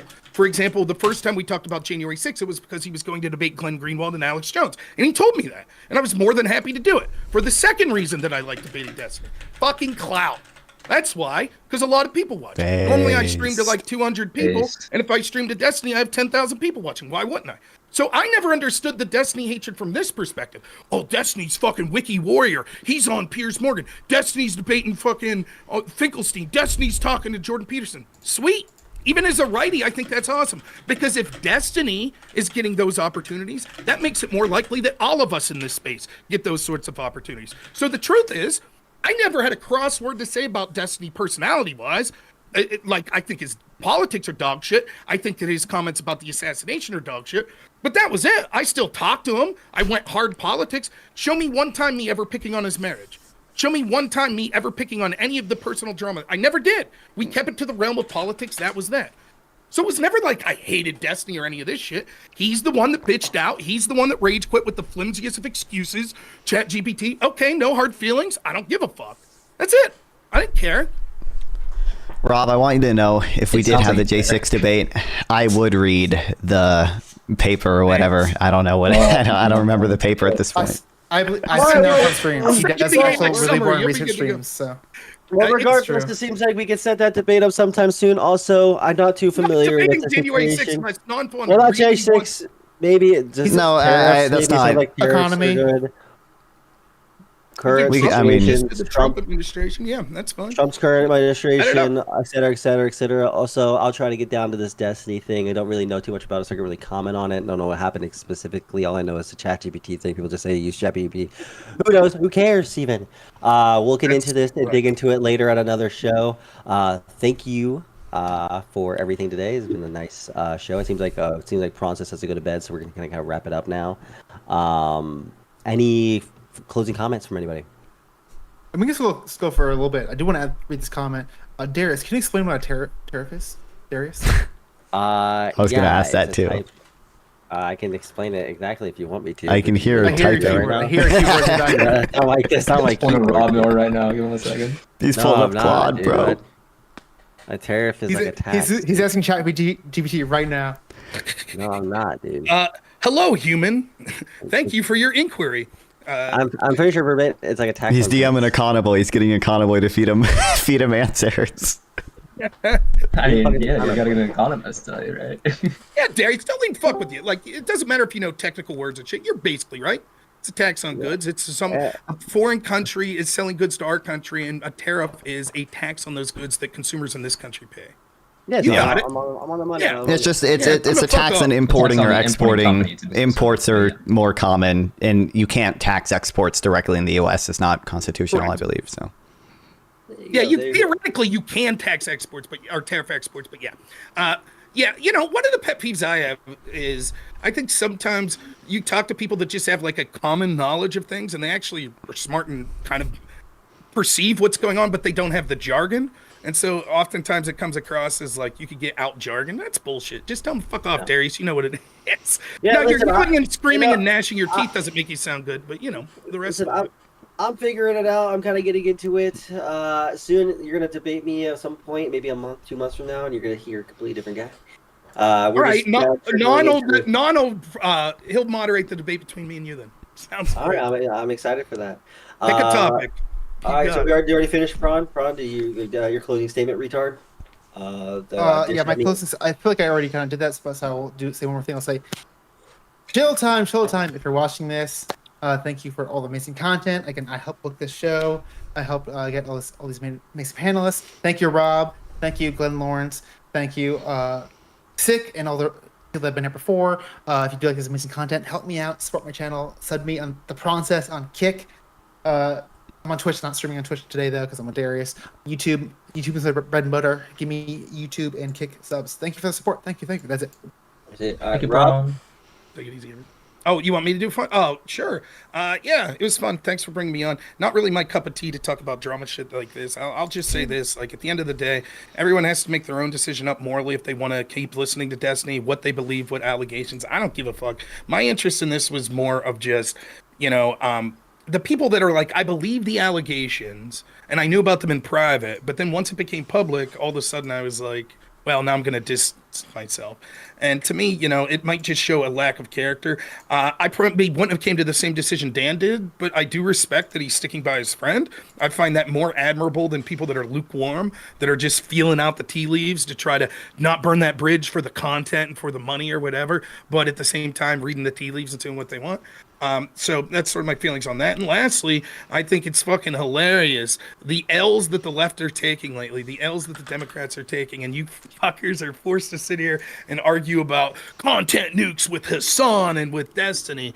Loving these victories, loving them. It'll be great to see the corruption rooted out. You know what the best thing is? All of your lives will get better as well. So it's going to be a big, happy country for all of us. We'll stop being exploited. We'll end the corruption. Your tax dollars won't go to subsidizing a bunch of untalented people that are relying on U.S. aid and other things. So thanks for having me on, though. I did appreciate it. And I'd be willing to come on to talk politics or, I guess, some limited drama. I don't know how much I would know about any others. Listen, the politics thing with non-fun, I would like to happen. I'll just have to figure out what everyone wants to talk about. But we'll schedule that. My schedule's weird, but I'll be trying to be flexible. I will. I work 24/7 when I'm at work, so most of the time I go in Saturdays and I'm there till Wednesday. So normally like Thursdays, Fridays work best for me. So that's perfect. That's perfect because Fridays are debate nights, so that's good. There you go. All right. So thank you, Rob. Have a good rest of your day, buddy. Take it easy. Thanks for coming. Yep. Not fun. Our new editor for the Real. most recent Darius IRL video that is released. If you guys could please just go look at that, give it a like, give it something, give it some sort of love. I'm going to post it in the chat right now. Go over to the Kick chat if you're in DGG and give it a like. Obviously, I destroyed JCOK in an argument. Non-fun edited this perfectly. As you can see in the first 5 seconds, very August editing style coded. He could have maybe added a filter to my face because I look a little fucked up, but Damn. But I watched the video. It was good. You fixed the fan sound. That was the worst thing. To make my ears fucking bleed. Thank God you fixed the fan Okay, sound. Darius has a shitty mic, okay? Darius can afford a better mic. I have 1/4 the viewers, or less than that, 1/40th the viewers of Darius, okay? And I have my nice microphone, a nice microphone stand. I have my nice lights, okay, Darius, you can, I believe in you. Come on. Listen, his mic is fine. I just upgraded his mic like a week ago, okay? I'm going to get To a a arm Blue stand Yeti with a dent in it? No, well, he had a blue snowball. Okay, upgrade. last week it was a blue Oh, snowball. incredible. I did have a snowball prior, so now I have a Yeti. So, but we're gonna upgrade Destiny. I need to actually get him on stream to talk to me about audio. Probably tomorrow. We'll see what's going on. I don't. On Prawn, are we doing something tomorrow? Or are we gonna do the show?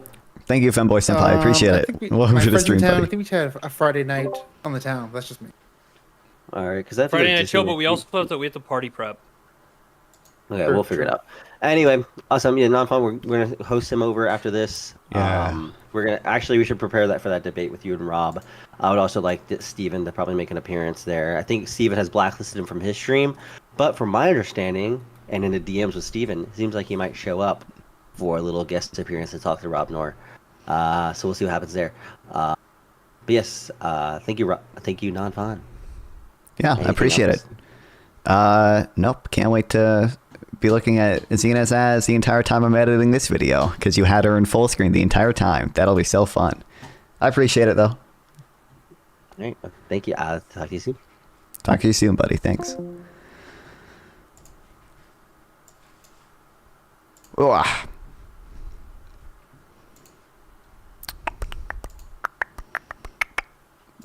Stream room. All right, I don't know what exactly we're gonna do right now.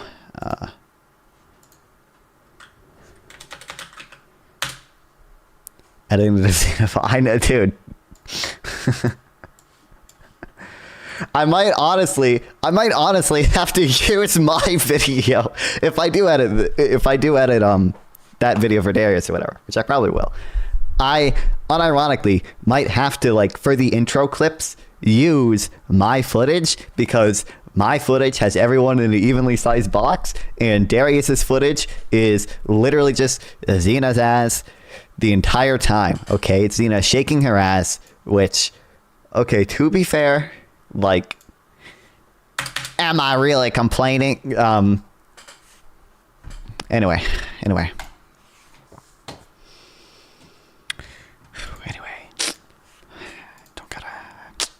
Don't gotta linger on that.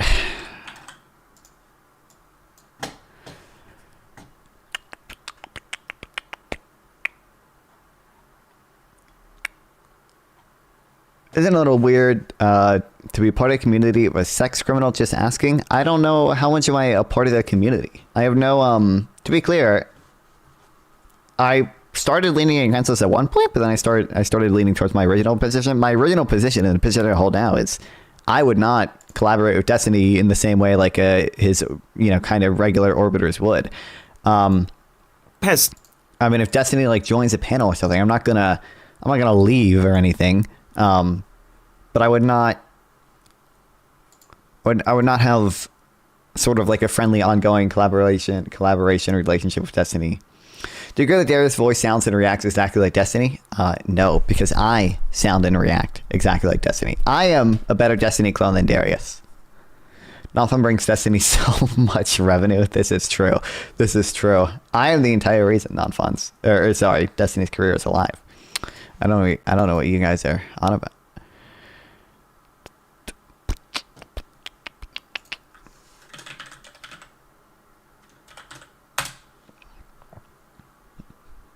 Also, it's nice they called it a August edit. I don't know why I clicked on this. An August editing style, aka I ripped August off completely. Base. Let me like all the comments for engagement.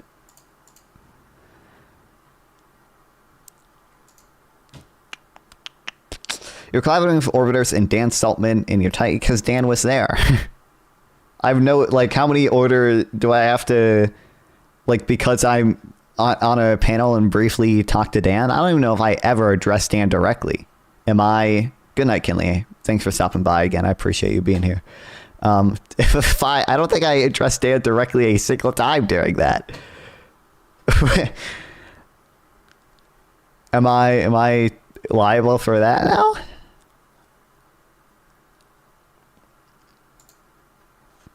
Would you confront Destiny after he admitted to running a sex blackmail? What do you mean confront him? I'm not going to talk to him about that just because he would immediately ban me or whatever. Because and understandably so, considering there is litigation against him. Isn't Dan banned? No.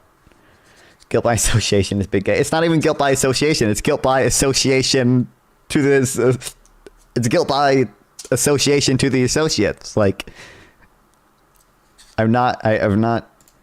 I've not spoken to Destiny ever. Not in VC, not in DMs. Never have I interacted with him.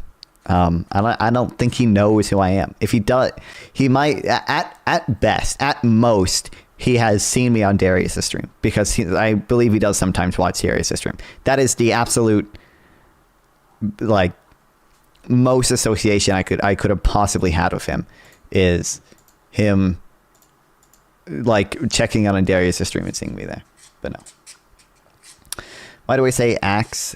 Why do they say axe instead of ask? I don't know. Welcome to a stream.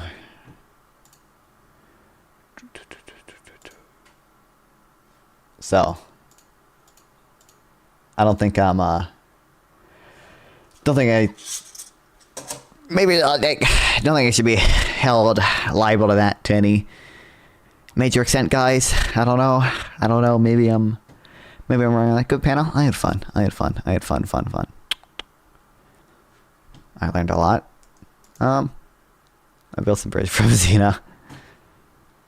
I learned just how I don't want to finish that sentence. I started speaking that sentence, and I think it's best if I don't finish that sentence. I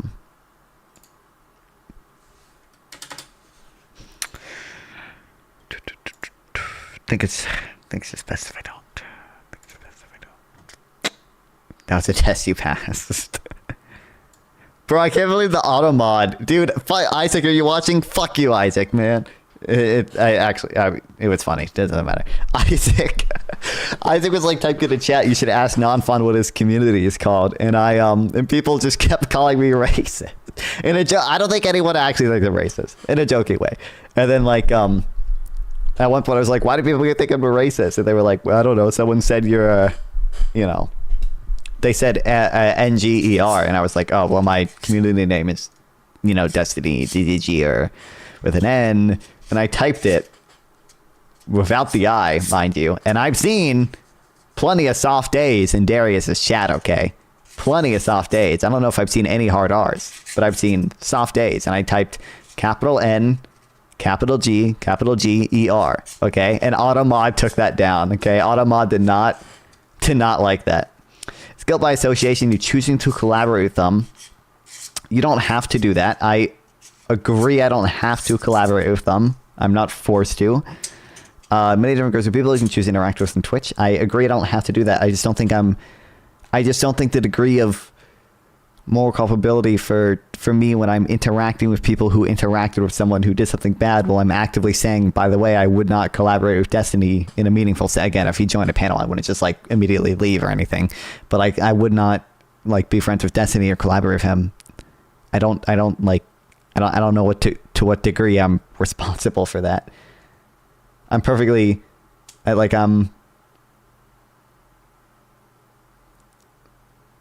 not I'm not even really, I'm not covering for him. I don't know all the specifics of each allegation, but to be clear, if I just based on what I know now, if I had to guess whether or not he recorded Cherry unconsensually, I would guess on a preponderance of evidence that that's true. I don't know for sure, but I would guess that's above 51% probability.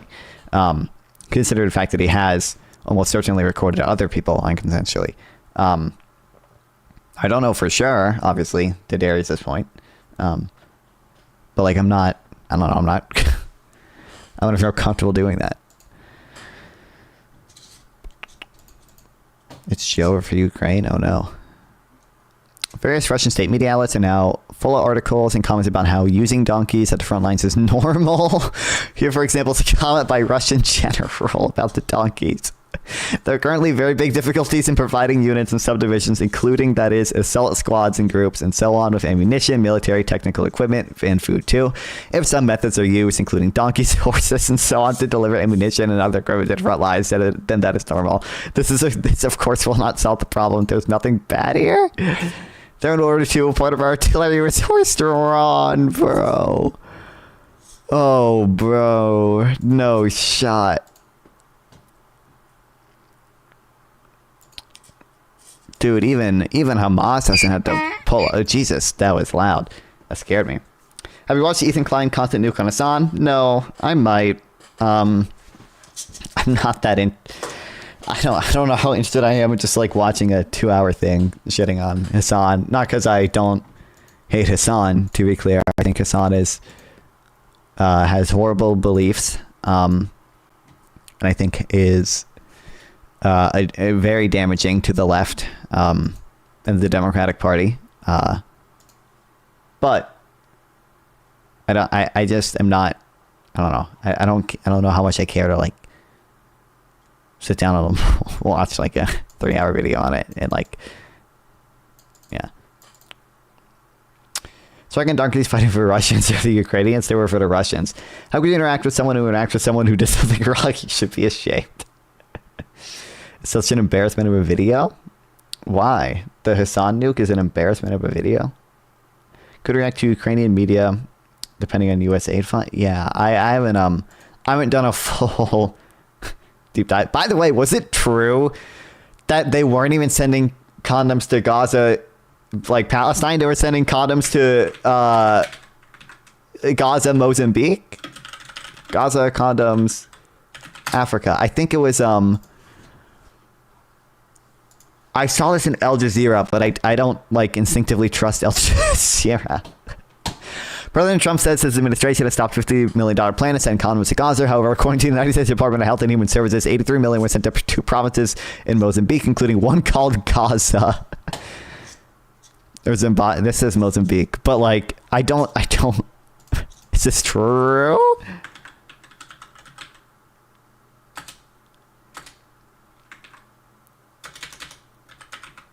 How do you spell Mozambique?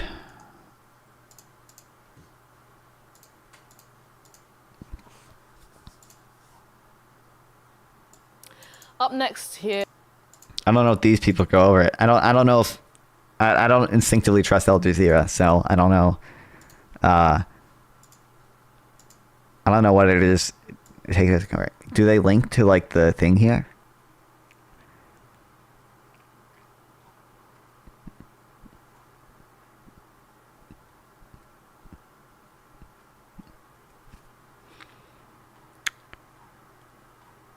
I don't think they do, but I don't even think it was fucking to Gaza. I think it was to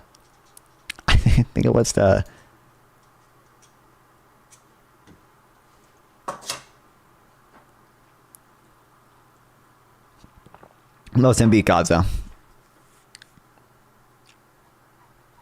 How dare you criticize me for acting with the... First of all, I don't believe it's reasonable to say what Destiny did was comparable to Jeffrey Epstein. Second of all, I don't know how much I would fault someone for if they condemn what Jeffrey Epstein did and are openly saying I would not be friends with Jeffrey Epstein. If they are friends with one of his friends, I don't really think I would fault that person that much. Jeffrey would be proud of Destiny, for real.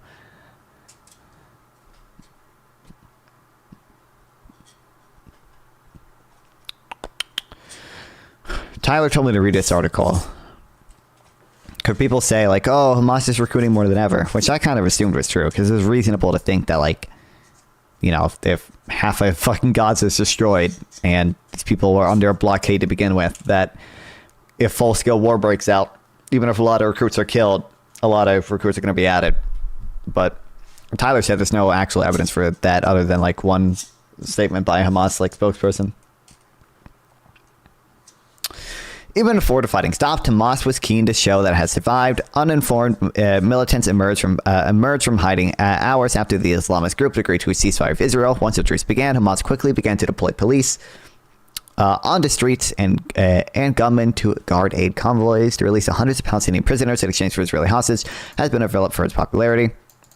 Benjamin Netanyahu, the Israeli prime minister, promised a total victory over Hamas. That was never a realistic goal, especially since he also refused to discuss who else might govern Gaza after the war. The day after has now arrived, and with no alternative waiting in the wings, the inevitable is happening. Hamas is starting to reassert control over the territory it has ruled since 2007. Its leaders sound exuberant, at least in public.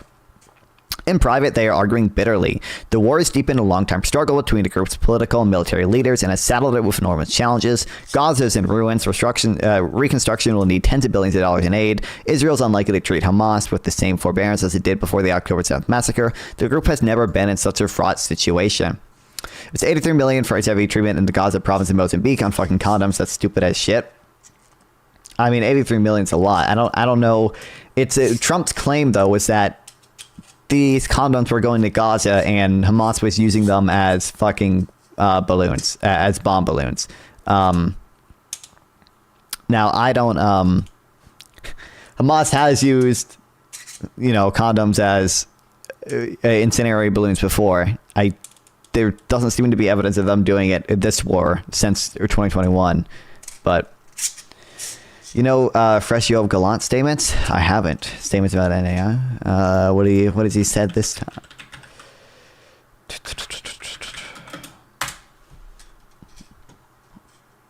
I remember he was the one that said he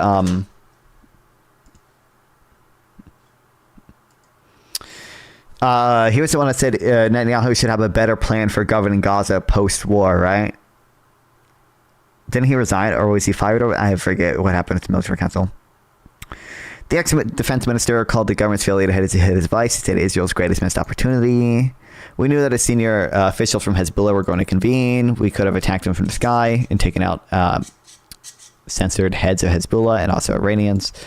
Hezbollah chief, they did this, though. It might have taken them a little longer, but did they not do this?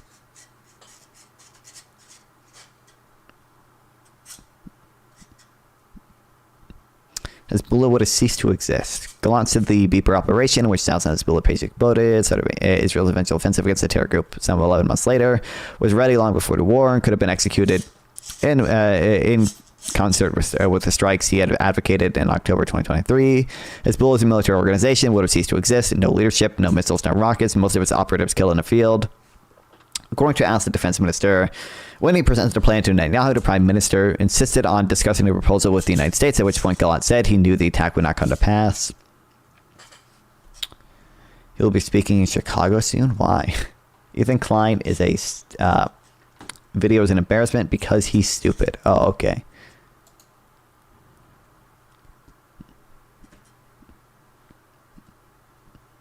Good to know. Dan Saltman is banned on Twitch. I know.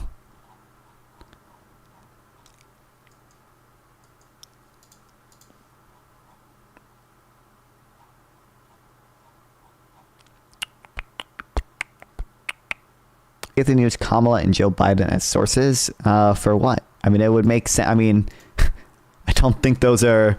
And there's plenty of contexts where quoting Biden and quoting Kamala Harris would make sense. I don't think that's all intrinsically wrong or anything.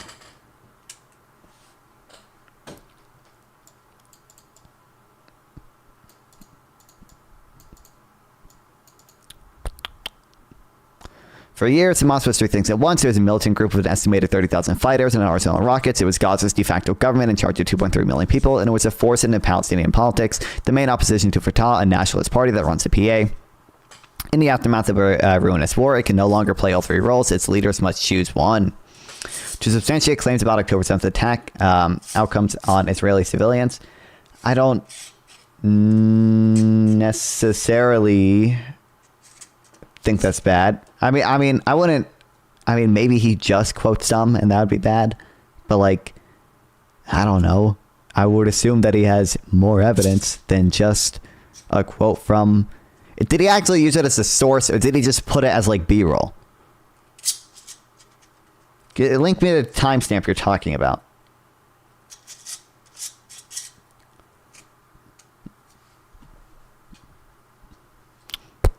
First path would be to focus on the military wing. Hamas would step back from running Gaza and appoint a group of technocrats to manage civil affairs. It would wield some power behind the scenes, though, and work to rebuild its forces. Some observers call this the Hezbollah model, after the Shia militia, which is along with Lebanon's strongest power.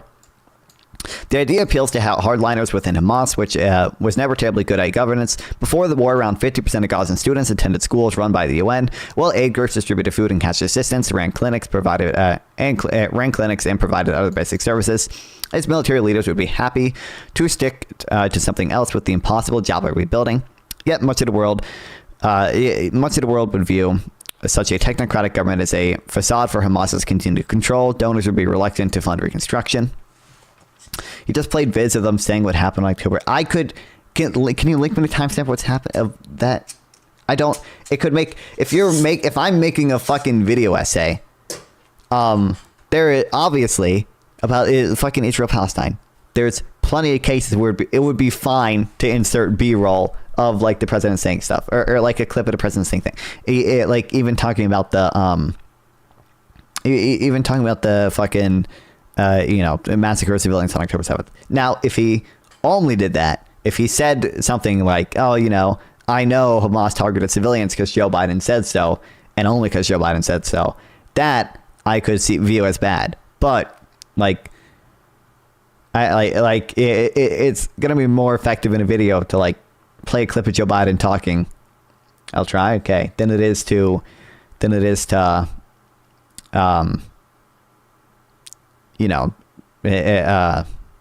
just read off a report.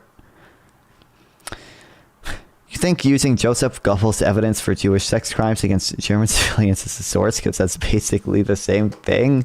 I don't think. First of all, I don't think that's quite analogous, but also I wouldn't. Again, I'm not committed to. How many times do I have to say Ethan? Literally only cited Joe Biden and said that he knows these things because of Joe Biden and only because of Joe Biden. That's bad. That's not good epistemology. That's not how you should do shit.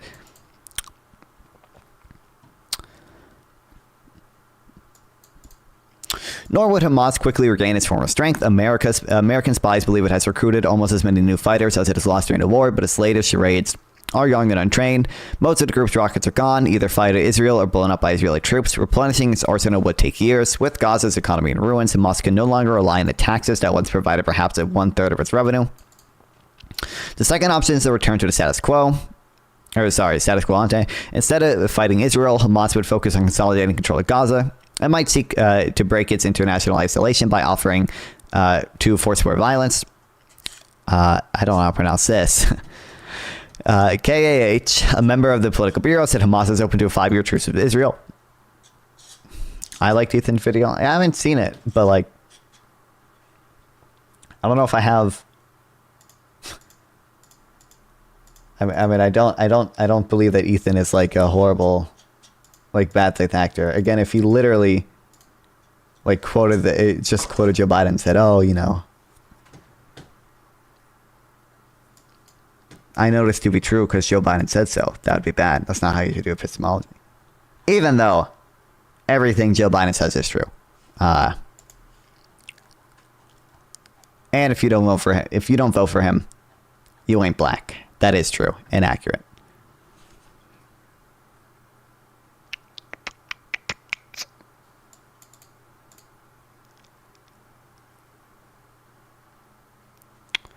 Israel would understandably use counsel such promises. If the leaders of Hamas's military wing could be convinced to make them, truce or not, a Hamas-like government would scare off many prospective donors. Hamas would be left to grapple with the desperation of its own people. Many whom are already furious at the decision to drag Gaza to war. It would try to govern through fear. It has already begun executing alleged collaborators, a catch-all term for its foes, but it would face constant challenges to its role. You should watch it. If you think it's a good video after watching it, then it's an embarrassment of you. Okay, good to know, good to know, good to know.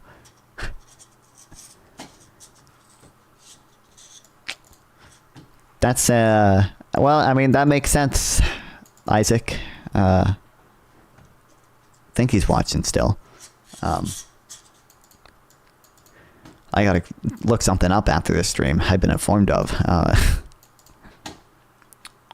linked.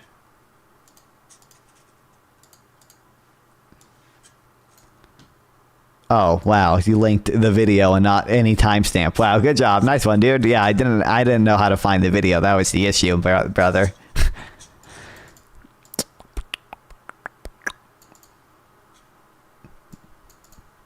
Their choice is the most pragmatic. Hamas would reconcile with Fatah, which tossed out Gaza in a coup in 2007. To be fair, I think we were basically planning the coup, Hamas, in 2007. They would reunite the West Bank and Gaza under a unity government. I don't know, who would ever let that happen. An idea which has brought support amongst Palestinians. With the PA in control, Arab and West Bank donors would be far more willing to invest in rebuilding. There would even be hope for negotiations with Israel, albeit not with the current Israeli government. Palestinians have heard such promises before, though. Hamas and Fatah have spent 20 years signing futile reconciliation deals.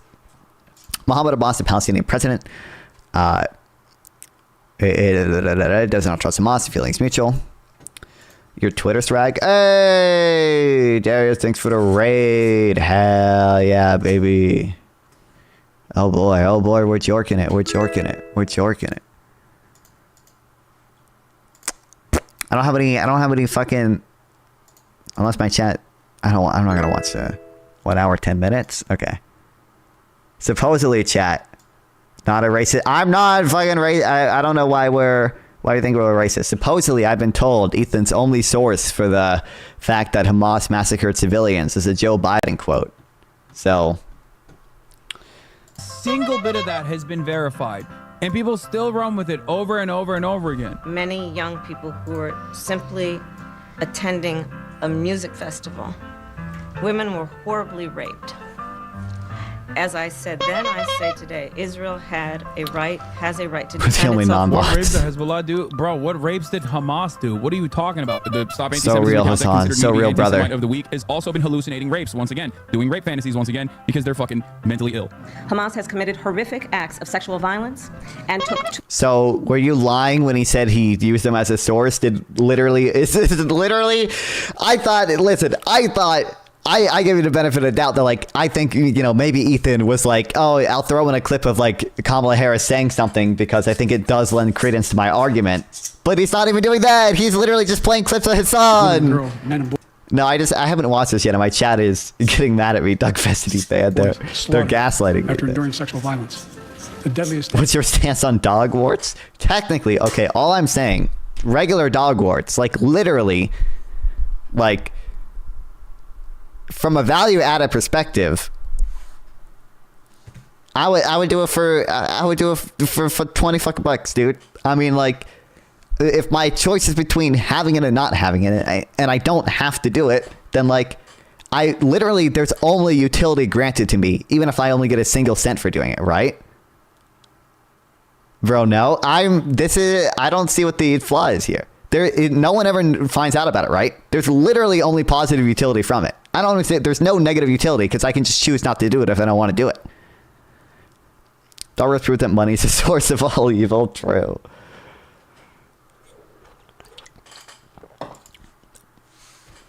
Now, if we do like the dark dog warts shit, like it would be a different. Actually, do people know about it in dark dog warts? I forget if that was the. Do they stipulate that people can find out about it? If people can find out about it, then it would take a lot more than $20 is budget. Yeah, exactly. Jewish people. Doesn't matter if fucking rape It's happened positive on October 7th, utility. Like, that doesn't change the dynamic for me even this much. So that's the other part of this problem that many people can't contend with. Like, I can't believe how quickly leftists go from believe all women to picks or Does Hassan not think ISIS or Al-Qaeda did rapes? What about Vikings? What about U.S. military? Well, he definitely believes U.S. military and Vikings did rapes. I don't know what he thinks about Al-Qaeda and ISIS. happened. The vast majority of people, if not all, who were You raped, might as well were work a murdered on normal the spot. job. I'm just saying, literally, what is the negative from dog warts if I can just choose not to do it? Like, any amount of money would be worth, like... Dam Goldstein Almog was kidnapped from her home on October 7th by Hamas terrorists. Oh, hey, is this a not Joe Biden clip? Is he using evidence that's not just Joe Biden? Chatter? Are you crazy? That's crazy. For 51 He's using a news days. report. Though only 17 years old, she witnessed the murder of her father and sister on that day and is now speaking out about what she witnessed in Gaza as well. In a He's using a new report of eyewitness new testimony. documentary by Sheryl Sandberg, Screams Before Silence. In new footage, a gun... What? Ethan didn't just quote Kamala Harris and assume that she was right the whole time? What? That's crazy. I was watching On Force for 20 tonight. It's texting where Rob Norris goes Harris, so it's around. Oh, hell yeah. I got Clippers now. We're making it, baby. Let's fucking go. Thank you, Testicle Johnson. Based.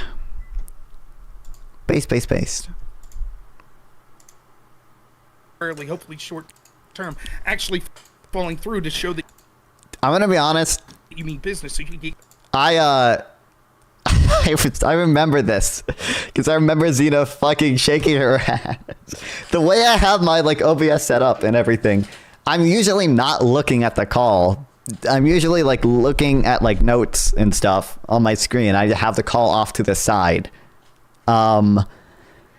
And I didn't notice Xena was fucking shaking that thing for a while. reveals that sexual assault and rape was a regular component of the life as a hostage in Gaza. doesn't matter if fucking rapes happened on October 7th. Hassan, maybe you would like to call her a liar. Whoever it was fat guy in bed, right? That did you hear what Krugman said today? No. Whoever fucking just lied and just like gaslit me about was it this Substack post about like Ethan? I don't even know if Ethan used Kamala Harris as a source. No one lied. Hold on, I'm being fucking gaslit. What do you mean? I was told.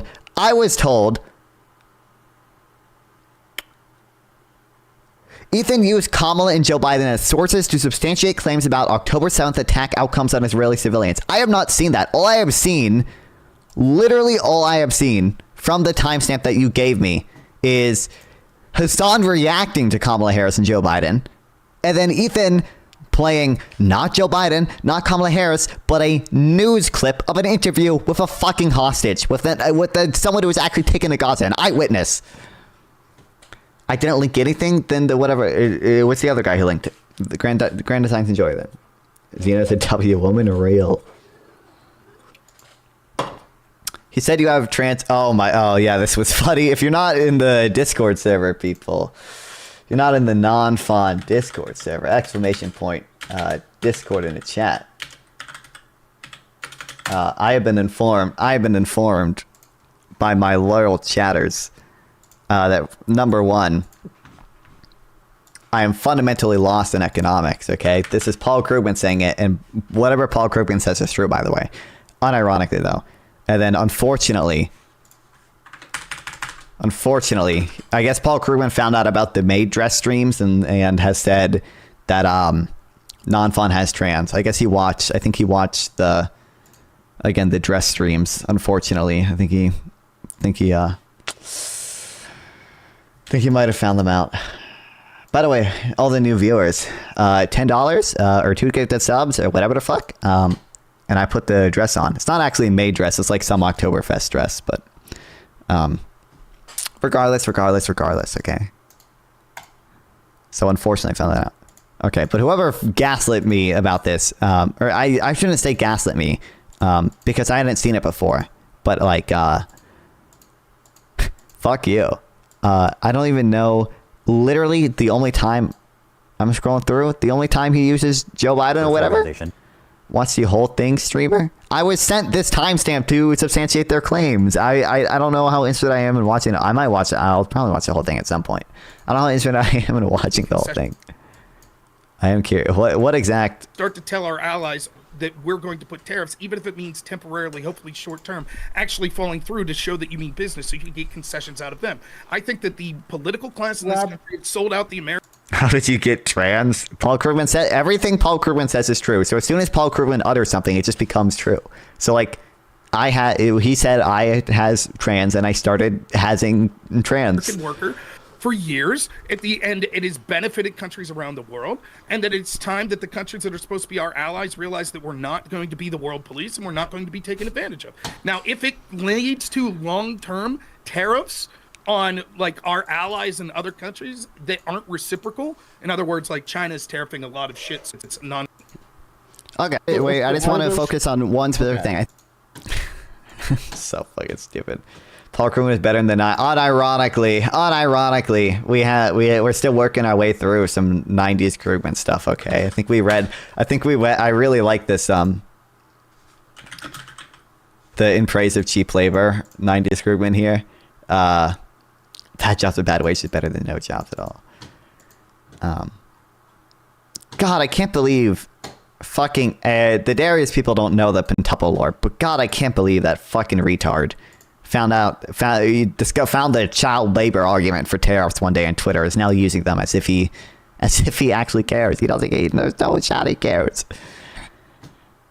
Oh, kill me. Oh yeah, this is '90s Krugman too. I think we actually have into Zotero thing. I get a thinking suspicion Non-Fun 420 isn't actually playing Subway servers. This is '90s Krugman. It might be actually before '90s Krugman. This is 1993. I don't think we ever finished reading that, but this is '90s Krugman as well.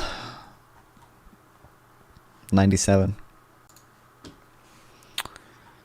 Speaking of tariffs, I do want to watch. I didn't even watch the video before I fucking retweeted it because Chris Clark is my fucking goat. I love this guy. I do want to watch this. This is a quick 2-minute explainer video tariffs. Okay, Darius should watch it. Trump has stated 3 No, you don't like him. Localist. Contradicting goals he wants to accomplish with his tariffs. The problem. And by the way, just to be clear, I mentioned this in every fucking I will pull up my own just because this pisses me off. I have mentioned this exact thing in most of my debates. So I say, if we are to discuss the use of trade tariffs as a negotiation tool to make other countries lower their trade barriers, first it should be noted that temporary tariffs cannot be a source of long-term revenue that finances other tax cuts. Tariffs that raise revenue also aren't effective at bringing manufacturing back, as the more consumers respond to price increases by purchasing domestic products, the less consumers spend on the tariff foreign products that bring in revenue. Anyway. Regardless. Each of these goals require a different use of tariffs. The first one is to raise revenue and lower deficits. Thanks for the follow, Simply Substance. I appreciate Addressing it. the federal debt requires raising taxes. But this has limits. It needs to be predictable and prove a stable source of revenue. A tariff that is too high will lower imports too much. A recent 2022 paper asks how much a trade tax can replace income tax revenue across the world. They find that the United States can replace about 8% of the income tax with tariff revenues. However, once retaliatory tariffs are taken into account, that number falls to just 3%. The paper also finds that such a scenario would shrink the economy also by 3%. 3.5%. Number 2 is a protectionist tariff. It wants to lower the imports. It wants to protect competition from abroad in order to protect firms at home. From this perspective, the higher the tariff, the better. One example is when Biden imposed a 100% tariff on Chinese electric vehicles. He was trying to protect cringe. One of the most cringe things he did. Ford and GM. Other than like we don't count the last few months. Little tariffs would offer little protection. We don't count the pardons. Is a tariff as a negotiation tool. In game theory, sometimes we find it's an optimal strategy to send mixed signals and be unpredictable. Trump threatens a large tariff, but he doesn't really mean it. But he still has to be believable enough to get the desired concession. For example, Trump himself came out to the Financial Times saying it's not a negotiation tool, it's pure economic. And then, literally a day or two later, back away from that position. Of course, critics of that view would point out that Canada didn't really concede anything, that they had already made these border funding announcements back in December, or that Canada would have conceded to a new policy anyway. All we had to do was ask politely. So in summary, despite the rhetoric, tariff policy cannot accomplish all 3 goals. Revenue needs a modest, predictable tariff. Protectionism needs large tariffs. Negotiation needs exit plans. And hey, if you want more chatter about it, I appeared on Gio Hussar's channel. Go to his YouTube. We had a nice 90-minute discussion of tariffs. How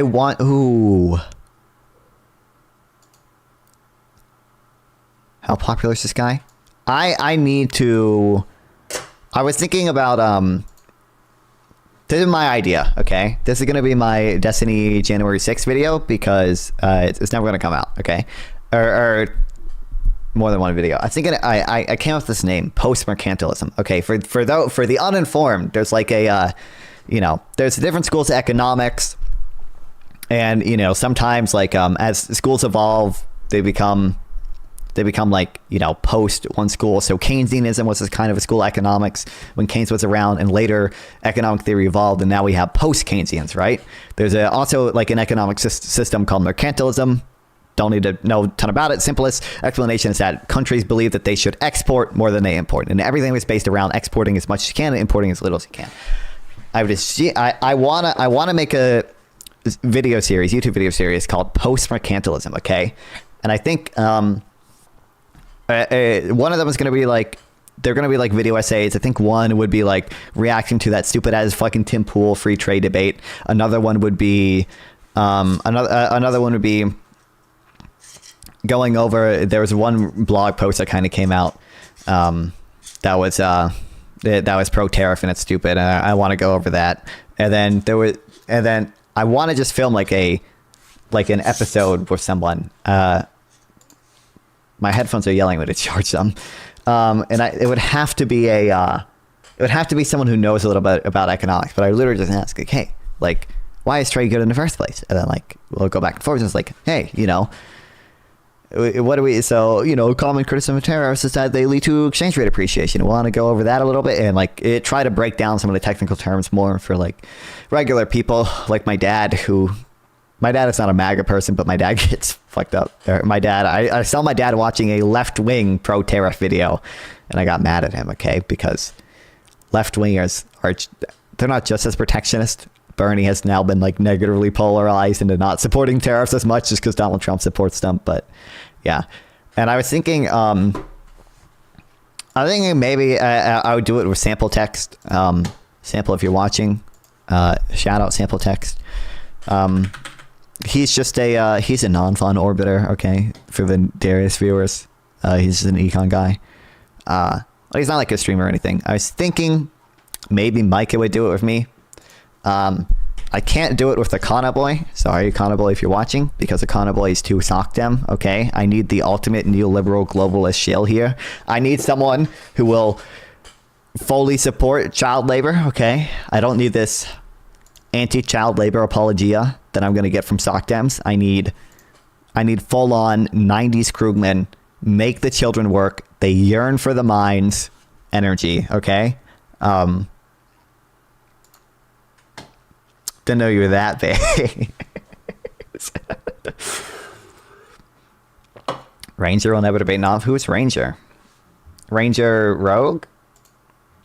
I feel like I think I have like rated him before and stuff. I don't know if he would never debate me. I feel like we inhabit the same sphere, so I don't know. I don't know his position so much, so I don't know. Is he that guy that has "end the Fed" in his title a lot? I feel like I remember that. I feel like NRK wanted to set up a debate. He's an IRL fan of pushing this now. Ranger's okay. He's a libertarian though, so missing a few brain cells. Understandable. Yeah. I could I'll start reading Goodhart. Good heart for the uninitiated, for the Darius people. Darius people, I love you, okay? But you got to catch up on some lore. I just bear the lore drops. Good heart is just a economist who talks about central banks a lot. He said he will never debate Navon. Why am I that unlikable of a dude? 11, dude. Fuck it. I'm saying it. Yeah, kill them. Kill those motherfuckers in a video game. Sorry. Holy. I just wanna. I literally think whoever Shit. That's not what I said. You dumb said this bitch. just And lied. of course, the Leftovers podcast, which was our show, which we made broadly to goof on the antics of the right. Now, to be clear, I knew about all these edgy and controversial jokes at the time we made the show together because who am I? To know Jessica Ethan Klein being a delightful human being. I was just gonna say, if there's another Holocaust, if they start rounding up the Jews again, I hope Ben gets. Space, accurate, truth-filled. He presents himself as someone like me, a left-leaning Democrat who supports basic things. And we went on making the show for about 2 years, and everything was good. Everyone was having fun. The audience was having fun. Anyway, I've seen some clips of this, but I don't know. Maybe I'll watch the whole thing. What? Oh, no way. The Hamas billionaires. They'll snitch on me, Grumple. Oh, man. Because he wants Alpha and Fabian Liberty. Oh, why wouldn't he debate me that if he watched Fabian Liberty destroy me? Shouldn't he be more confident? Shouldn't he know that Fabian's arguments work and just be able to run them? Or Trump banned you from sports private? Fuck! Bro, do you think I play sports? Bro, someone donate $10, give 2 subs, okay? I'll put the dress on and you'll see my fucking skinny ass arms, okay? I like calling Fabian Fabio because it bothers him. Face. Do you think I play sports? I played like soccer when I was really young. I played t-ball for a little bit, and me and my buddy Zach, Piglord17, if you're watching, shout out Piglord17. We would both just sit in the outfield and pick at the grass, and it was fucking t-ball, so no one ever hit the ball to the outfield. What is t-ball? T-ball, like you hit it off a tee. Shout out Giffen the. Wow, thanks whoever that ran that command. I'm assuming Grumple. Instead of like someone pitching it, like it's just for children. You hit it off the tee. These are some cool videos he's made. He's a much better YouTuber than me. Oh, like golf. Yeah, like golf tee.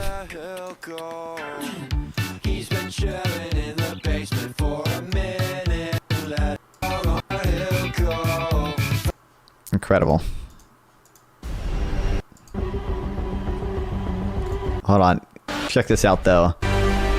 I made this GIF. Wait, not this GIF. I made this GIF. I made this GIF, too. I made the beans GIF. Don't judge the mommy ASMR, okay? In the recommended, you did not see that.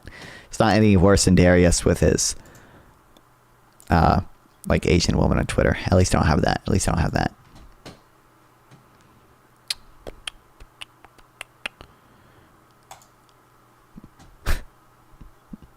So fucking stupid. I'm gonna have to fucking censor that on my end, bro, when I upload it to my channel. Kill me.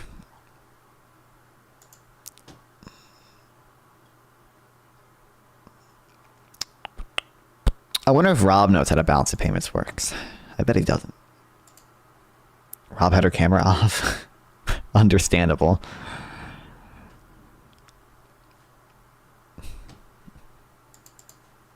But I think one of the post-mercantilism videos would be reacting to that. Not reacting to it. I've already reacted to it. Well, actually, I didn't react to it on stream, but it would be that like Tim Pool thing where he's like, free trade is bad for us. You're accepting human sacrifice. America being ripped off. And he's like, obviously being fucking stupid and moralist for no fucking reason. Like everything. Like if you want to, guys, think about it. Think about it.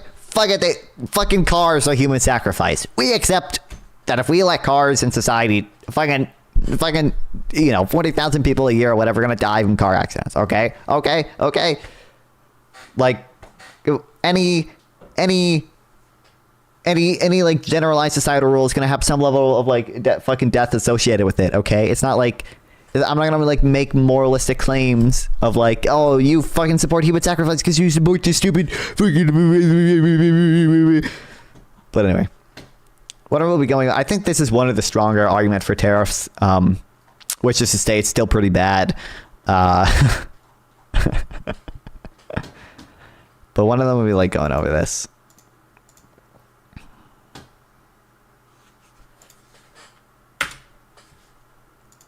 Yeah, I want to go back on the... I want to see the tariff thing. By the way, hold on. I got to get my cat. So real quick, call to action. All the new people. Hold on. Oh, shit. Oh, shit. All the new people, like and follow and sub. I would really appreciate it. Trying to be awesome.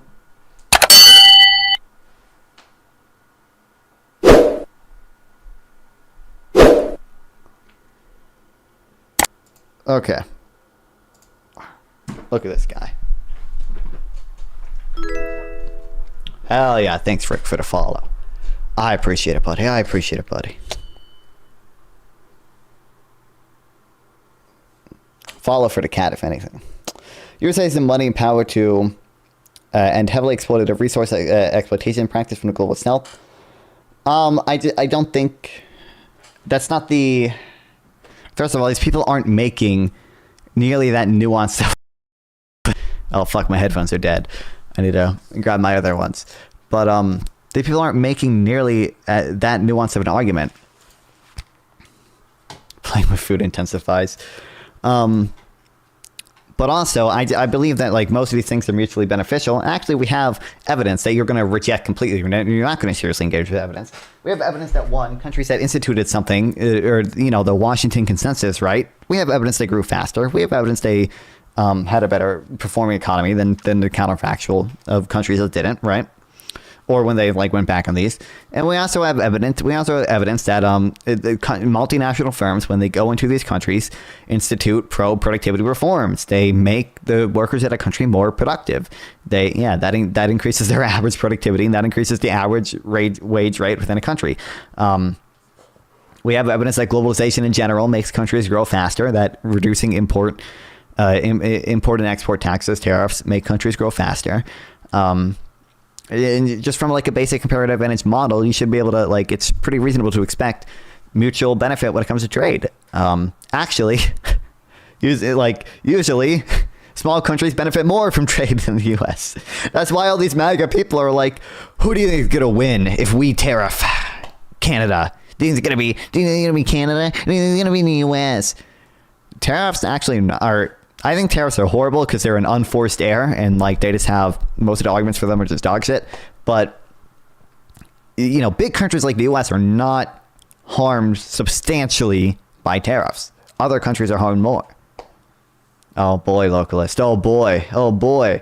But why do you not advocate for USA to end heavily exploitative resource exploitation? Because I believe the alternative is worse. Because I believe the alternative is the less visible poverty that existed before. Do you want these people previously to, these people being involved in resource extraction or whatever? I feel like there's a good edit tonight's show in our future. Yeah, hopefully. Other than Xena Sass, okay? I can take my footage to use in the intro. But I believe the alternative is worse. So think about, if these people don't have the opportunity, the reason people work in these resource extraction that you call exploitative, because it provides a better opportunity for them than a counterfactual, which is, experiencing a boom in population, and peasants are forced to, subsistence farm on increasingly smaller and smaller lands. And it's just not an ideal situation for them. We also have evidence that when India banned child labor, it actually made child labor worse. It increased the incidence of child labor because the fundamental issue with all this exploitation stuff is that, the country's not high enough productivity. The people are not high enough productivity to make a living and provide for themselves a reasonable standard while working a reasonable amount of hours, right? Trade increases productivity. Mechanistically increases the basic comparative evidence model, the basic HOS model will tell you that trade should increase productivity. That's just the nature of these things. It lets you get more from less or more from the same. Like, last I checked, most semiconductors are made in Taiwan. 13% expect. Yeah, well, yeah, they're most made in Taiwan. So I mean, there are.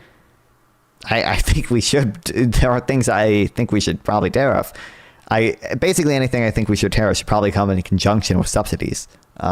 But they're like national security things that I believe that we should tariff. Semiconductors is probably one of them because I don't want semiconductors to be made in China. I prefer being able to build such a repair electrical grid being a thing we can do entirely within the U.S. or just Texas. You don't realize low life expectancy, how have I not addressed these? Child exploitation, child sexual abuse, human trafficking, disease from poor working conditions, and very dangerous working conditions. Now we have tens of millions of slaves in the world. They would be, my argument is not that slavery is good, it's that they would be worse off without trade. Is that their country overall is doing better with trade.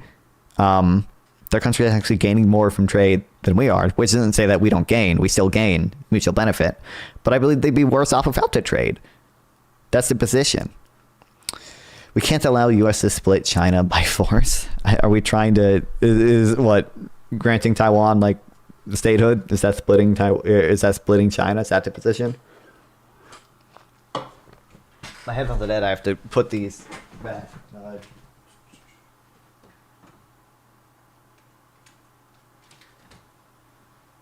But like, I mean, I'm broadly utilitarian, right? Like, I'm not arguing these things are good. I'm arguing that net utility is maximized via these things. I obviously like don't want poor people to suffer. I just think that they'll suffer more in the counterfactual without trade. You refuse to advocate USA pushing to end those practices with its money and power. I'm in favor. What do you mean? I believe that's what trade does. Like the reason these countries are able to be successful manufacturing companies in the first place is because of their low labor cost. If you rob them of their low labor cost by enforcing regulations on them, guess what? They can't compete in the fucking market anymore. And now they're forced to be agrarian peasants working on ever smaller lands and forced to be in poverty and fucking scavenge on a trash island, like Paul Krugman mentioned in his thing. I just don't believe USA could end sending money and aid to countries who allow that to continue. I don't know if, when you say money and aid, I would imagine most of the money aid doesn't, I guess military aid, but like aid would help with that, would it not? I mean, there are certain aid programs that I'm in favor of, like the condoms to Hamas.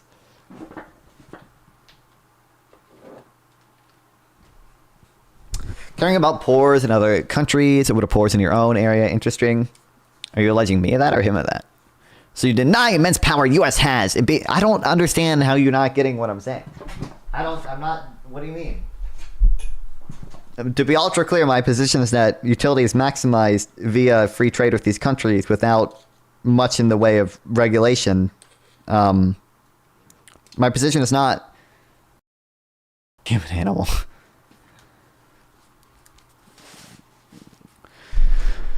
My position is not, like I deny the U.S. could not like buy from these countries or something. I just think that like if we didn't buy from these countries, doing this just as we would be worse off and they would be worse off.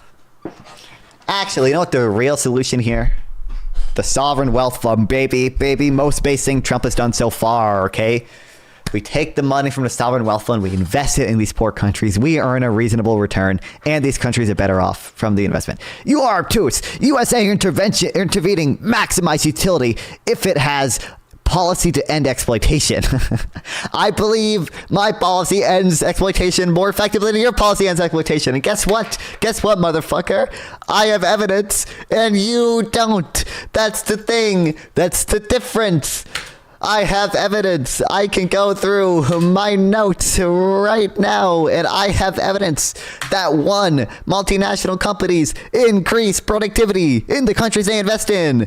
That two, trade increases economic growth in the long run. And that three, banning child labor doesn't actually do much to stop it. I have evidence of these things. You don't. You don't. I believe this is about child labor. This is about. I would have to go through. I my notes admit this is This is a study about child labor specifically. Import liberalization shock reduces the incidence of child labor significantly. The mitigating effect comes mainly from that import tariff liberalization shock. Specific to male employment. Second, import tariff liberalization affects the incidence of child labor by reducing the opportunity cost of education investment and increasing the returns to schooling.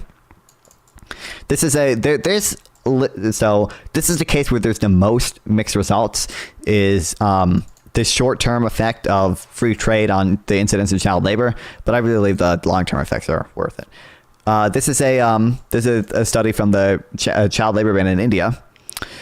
Using data from employment surveys conducted before and after the ban, and using age restrictions that determined whom the ban applied to, we show that the relative probability of child employment increases and child wages relative to adult wages decrease after the ban.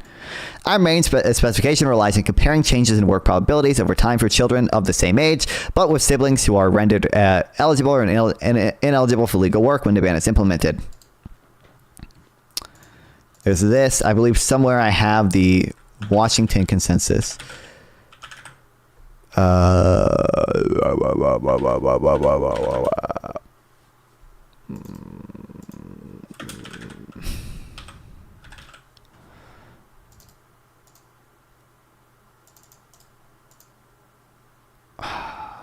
Here it is. The Washington Consensus works. Traditional policy reforms of the type applied in Washington Consensus have been out of academic fashion for decades. However, we are not aware of a paper that convincingly rejects the efficacy of these reforms. In this paper, we define generalized reform as a discrete sustained jump in the index economic freedom, whose components map well onto the points of the old consensus. We identify 49 cases of generalized reform in our data set that spans 141 countries from 1970 to 2015.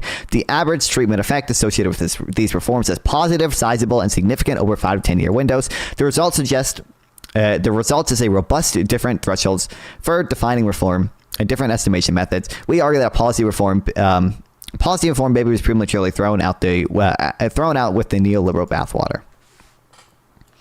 To address what's meant, what have I not addressed? You say politicians should do nothing? Well, I think we should. I don't know what you mean by do nothing. I think we should be doing what we can to establish free trade with these nations.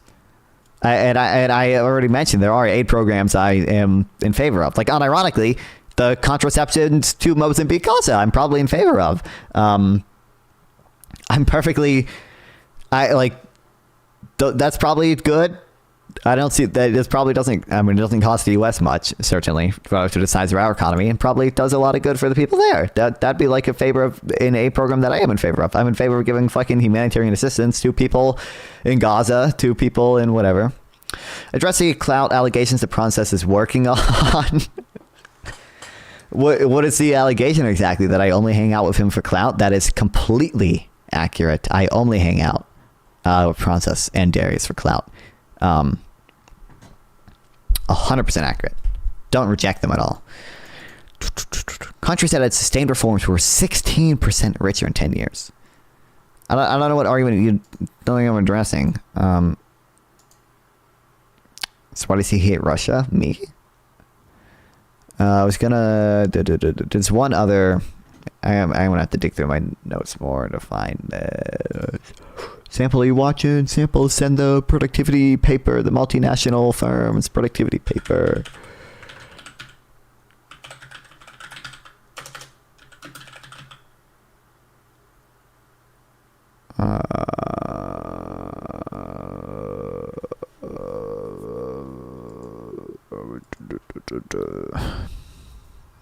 I don't know. I'd have to find it. But there's a paper I have somewhere that's like, oh, actually multinational companies seem to make productivity higher in the country they've invested.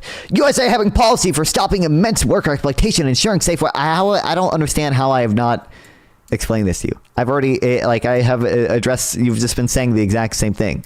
My position is that the evidence suggests that those policies are a net negative because, again, you rob them of the thing that gives them a comparative advantage in the first place, being their cheap labor, which allows them to increase their productivity, which allows them to grow, which allows them to, allowing companies to invest easier into the country because they don't have to adhere to standards, or at least strict standards or whatever, or I should say international standards rather than just the domestic standards.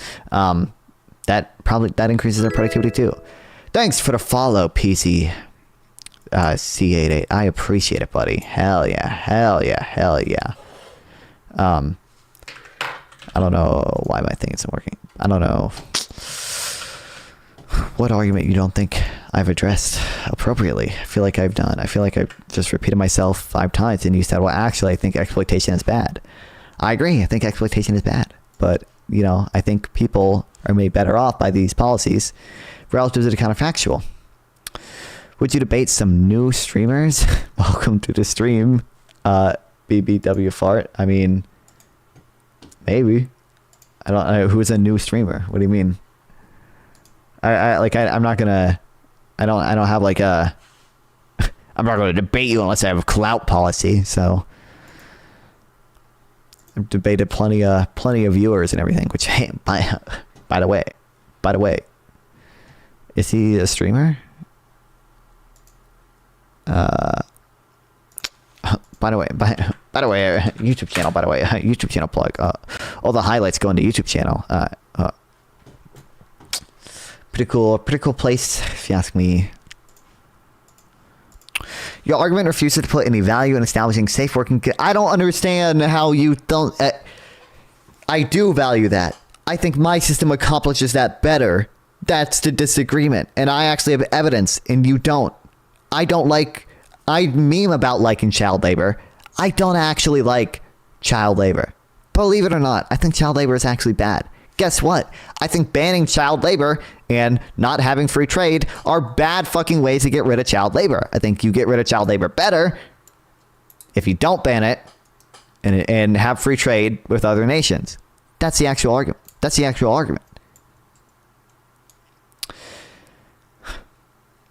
Why do you support slave supply chains? Because of maximizing. I think it depends what the labor is.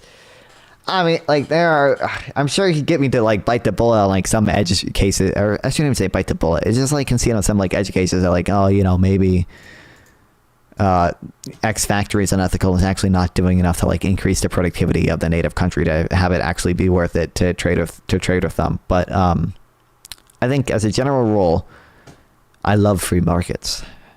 Dogmatically. Can't pin browser. Wait, what are you trying to pin?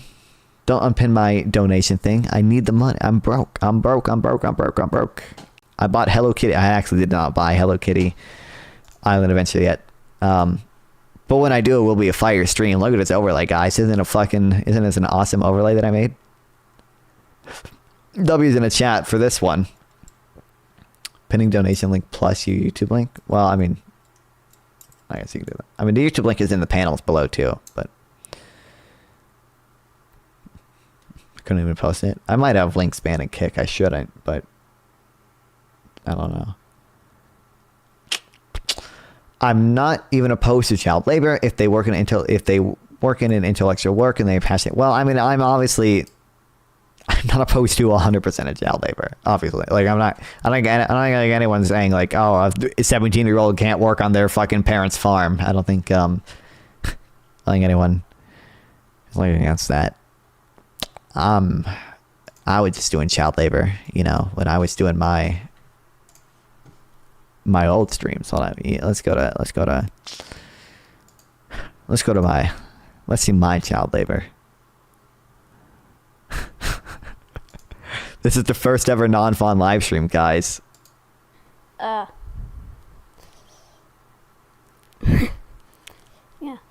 Waiting for a game in Fortnite. True, Testicle Johnson. And I have no idea. I don't even get 60 frames per second on a loading screen. Wow. This is live and it's a multiplayer game, and I'm using OBS. I don't know how smoothly this will run. This is non-fun 7 years ago, so I was whatever 19 minus 7 is. It might lag a lot. I don't know. Will it, buddy? Will it, buddy, now? Will it lag a little bit? That's back when you were just a Keynesian? I was never... What do you mean just a Keynesian? What am I now? Am I like an ultra... I'm a post-Keynesian? I'm an ultra Keynesian? Okay, apparently...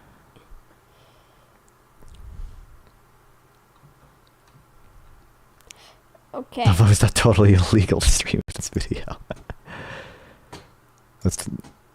Now you're post-Keynesian. I wouldn't describe myself as a post-Keynesian.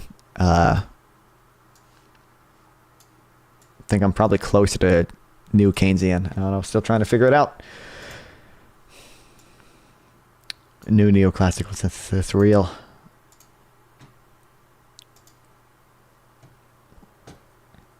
I never figured out that endogenous money thing. I never figured it out. I think Scott Sumner has a good thing on it, but I need to read more about it.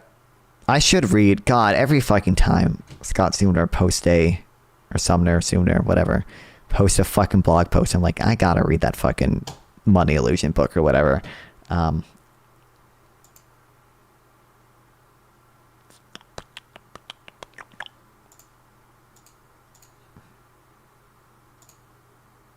Isn't it already pinned, Grumple? Should be pinned. I don't know. I gotta, oh, this is a non-fun deep cut here.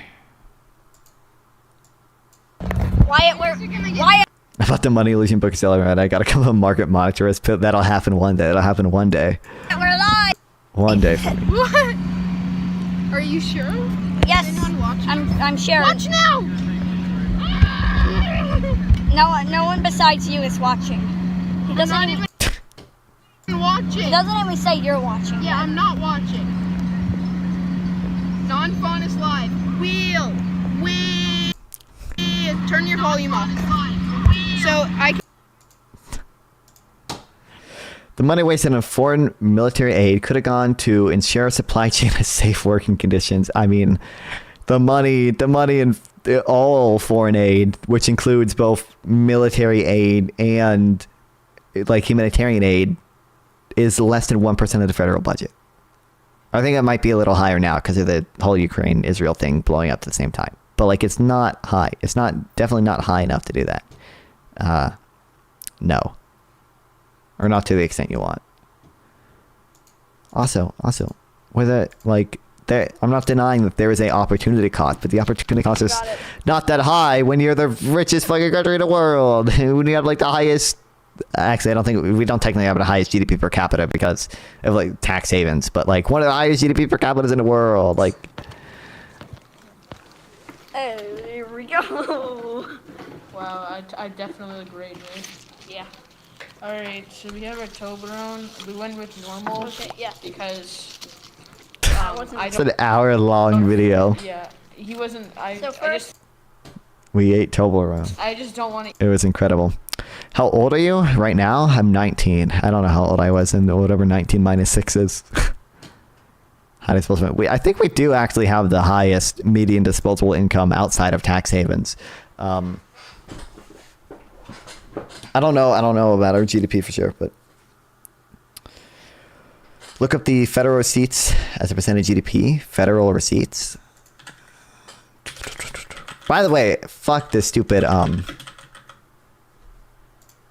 Fred UI change. I blame Doge.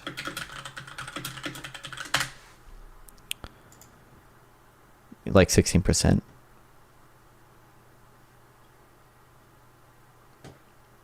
Liberal. I am liberal. Wait, I look like a liberal here? I've always been a liberal? Snickers bar. I mean, I have always been a liberal. They're better than that. Alright. I actually used to be more of a socialist type dude. Like I was cheering for Bernie Sanders, okay? And eventually I got even further left than Bernie Sanders, but you know. Like a Karen. Couple. I don't think you're supposed to be here for.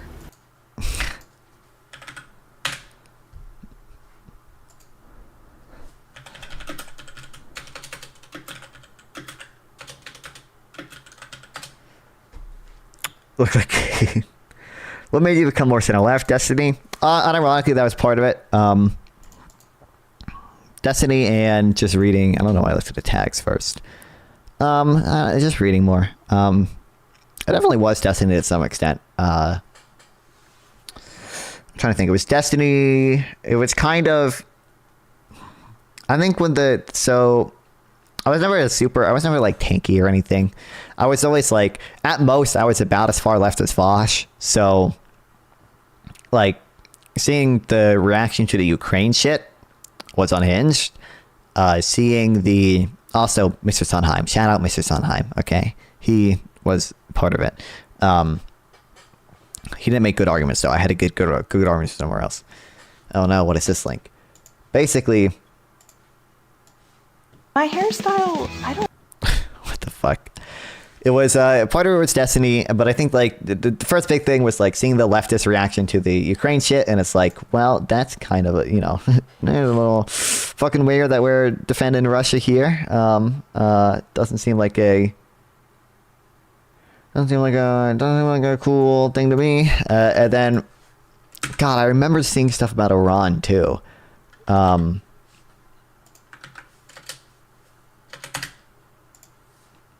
Because there was like Iranian protests going on during like the whole women's movement thing, and like that was, and some leftists were like, actually the U.S. funded and we can't afford it because U.S. funded, and the only reason the Islamic Republic regime exists because it was the 1953 coup. It's like, that was weird. And I think part of it was my teacher, like I said. And then like when the whole like October 7th stuff happened, that was insane. That was crazy. And I started reading more economic stuff at that time too. And it was like, you know, hey, you know, maybe worker co-ops aren't always ideal. Guessing you don't care for Hassan's coverage on these topics then. I mean, I don't agree with Hassan on basically any of these things. But yeah. And I think I don't know. I mean, I've just grown more center. I've grown more and more like neoliberal. I mean, there are some days, okay, I'll wake up and I'm like, okay, you know what? Actually, tax the rich. Fuck it, tax her. Fuck it. But I don't know. I want to tax the rich, but just in the good ways to tax the rich, not the bad ways to tax the rich. Yeah. Those are the main things. Look at what I used to look like, though. Look at this. This is a little over a year ago, 71 weeks ago. The long hair. The long hair is my birthday. Incredible.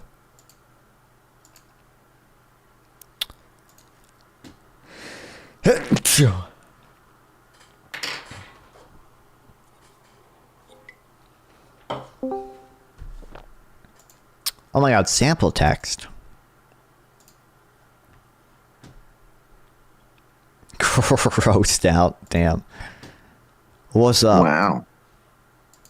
How's it going? Wow. Good. Debate. What? How did the debate go? Which one? Like wasn't really a debate. I talked to Rob Noerr for a little bit about tariffs, but we got distracted by just Damn. the Destiny drama and someone twerking. I don't know. It was fun though. Yeah. What about the Pro Palia one? That went fine. I should have prepared more for it, but whatever. Did you get crushed?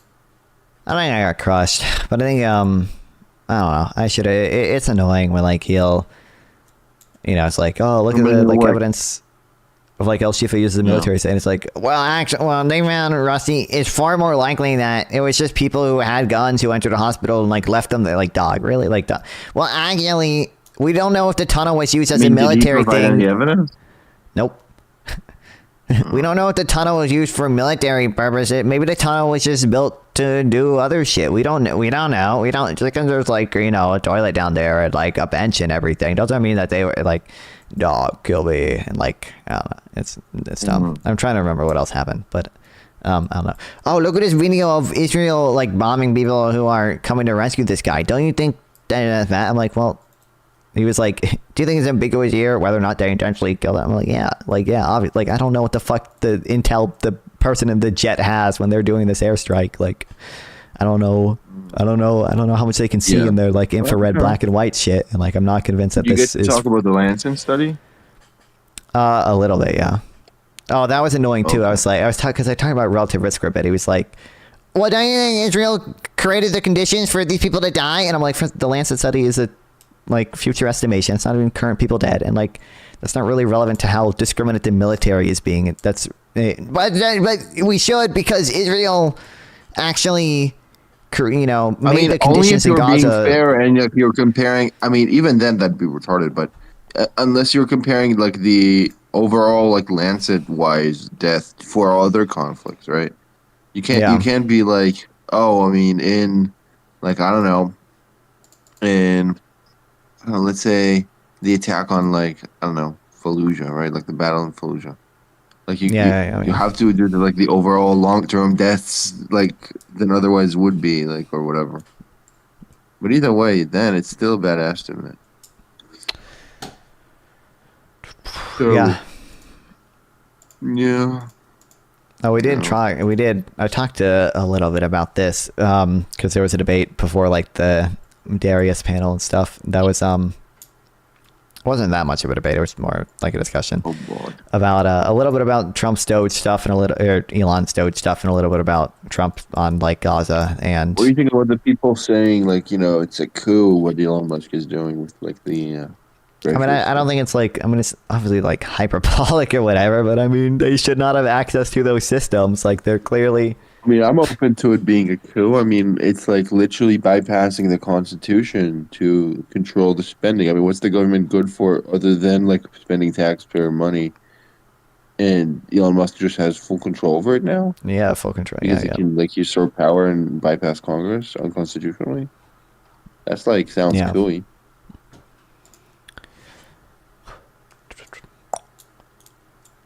We'll see. And it's also, God, I hate Trump discussion stuff because any statement he makes, you can read into it whatever you want because it's always so fucking stupid. If you don't think tariffs are good, you just say actually Trump never wanted to do tariffs at all, never ever. And if you do think tariffs are good, then you're gonna say, exactly. These ones were just a threat, but he's gonna use other targeted ones. Okay, I literally Yep. And it's just they don't care. They say, high prices. The high prices. Someone think of the high prices. And then they'll do tariffs. Higher prices, and they're like, yeah, I want it. Because I want to buy more American goods. Doge doesn't have any power over spending, over investigations and recommendations. So why do they freeze spending? Why are they shutting this shit down? Why do they have access to the Treasury payment systems? Yeah. If they don't have any power over spending, why are they trying to shut down spending, right? Why are they trying to suspend USAID spending for 90 days? If you think they don't have hey, the guy in the chat, if you agree with me and they don't have the constitutional power to do that and bypass Congress, then you agree what Elon Musk is doing is unconstitutional. That should give you great worry. That should make you really upset that Trump is systemically fucking there is over no the try only do. Well, if you believe that there is no try only do, then that makes it a whole lot worse for you. I don't know what you're like. What do you mean there is no try only do? What does it even mean? What do you mean? I don't know. I think it's half memeing at least, but okay. Who's saying that? Grumple steel skinned. Someone might say. Either way, it's very, very simple. If you think Elon Musk does have the power to control spending, then we're correct in what we're saying, right? It's a takeover by an unelected person over the spending of the federal government and bypassing Congress to do so, right? If you think that he doesn't have the power to suspend spending, then why the fuck does he do it? And then that's a violation of the Constitution that should really upset you. Why are you not really upset? Oh, maybe it's because you never cared for the Constitution? Maybe, just maybe. It's because you're all just fucking cultists? Yeah, maybe. Real truth based.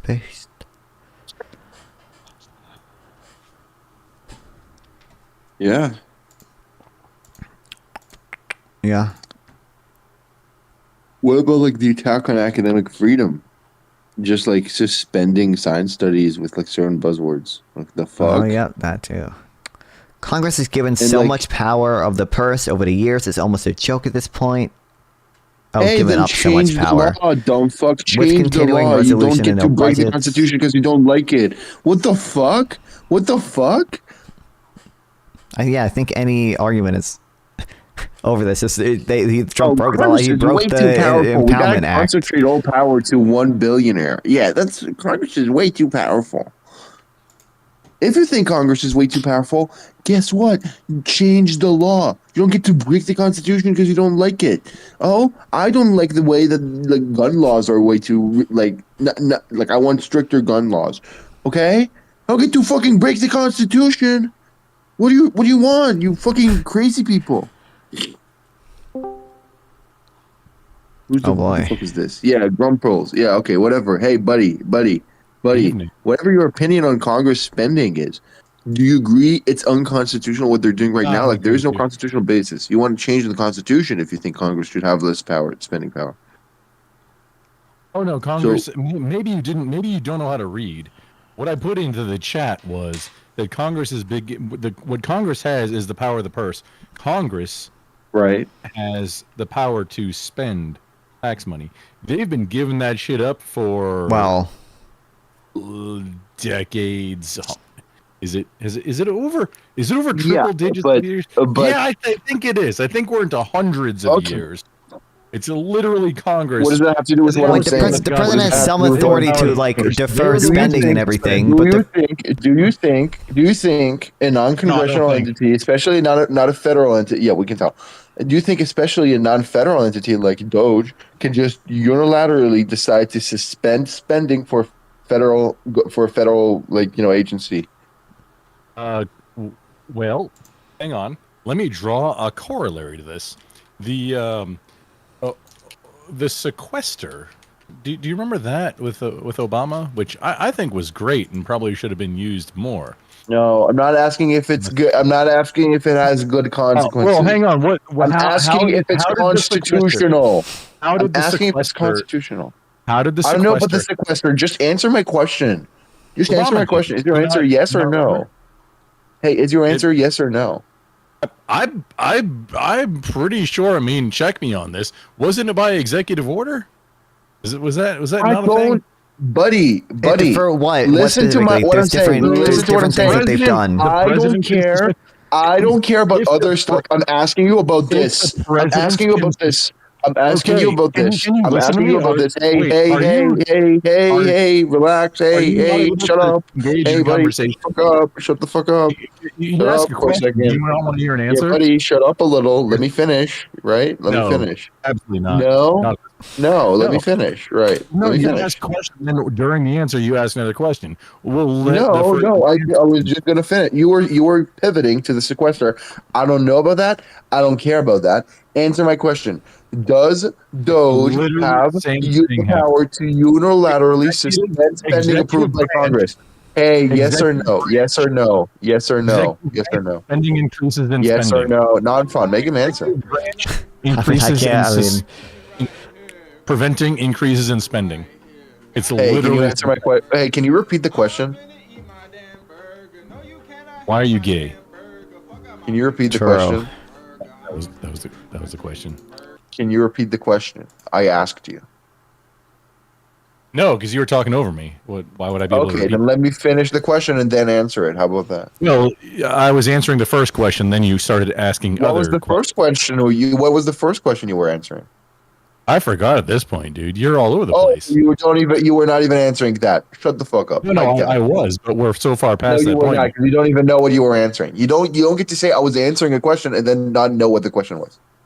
Okay. Well, we were talking about. I'm answering you now. I was saying, hey, it's the same thing as the sequester, which was the executive. Was that my question? Was that my question? Hey, was that my question? Hey, was that my question? Was that my question? Was that my question? Hey. Yeah, was that my question? No, that was not my question. That was not my question. Hang on. How about you let me finish my question? Correct. So you know what my question is. Your dumbass statement. That's what I was doing.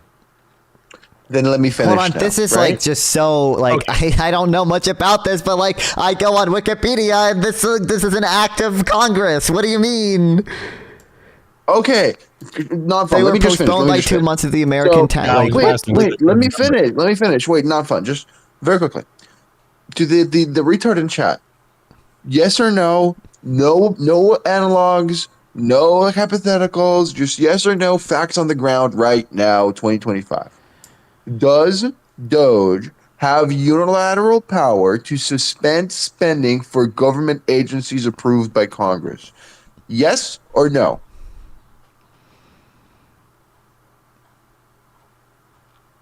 He's not going to answer.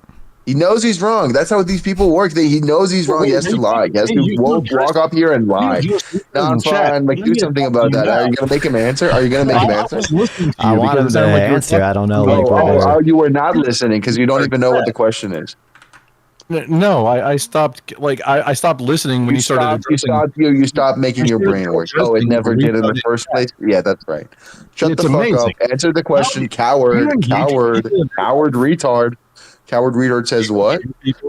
Yeah, answer the question.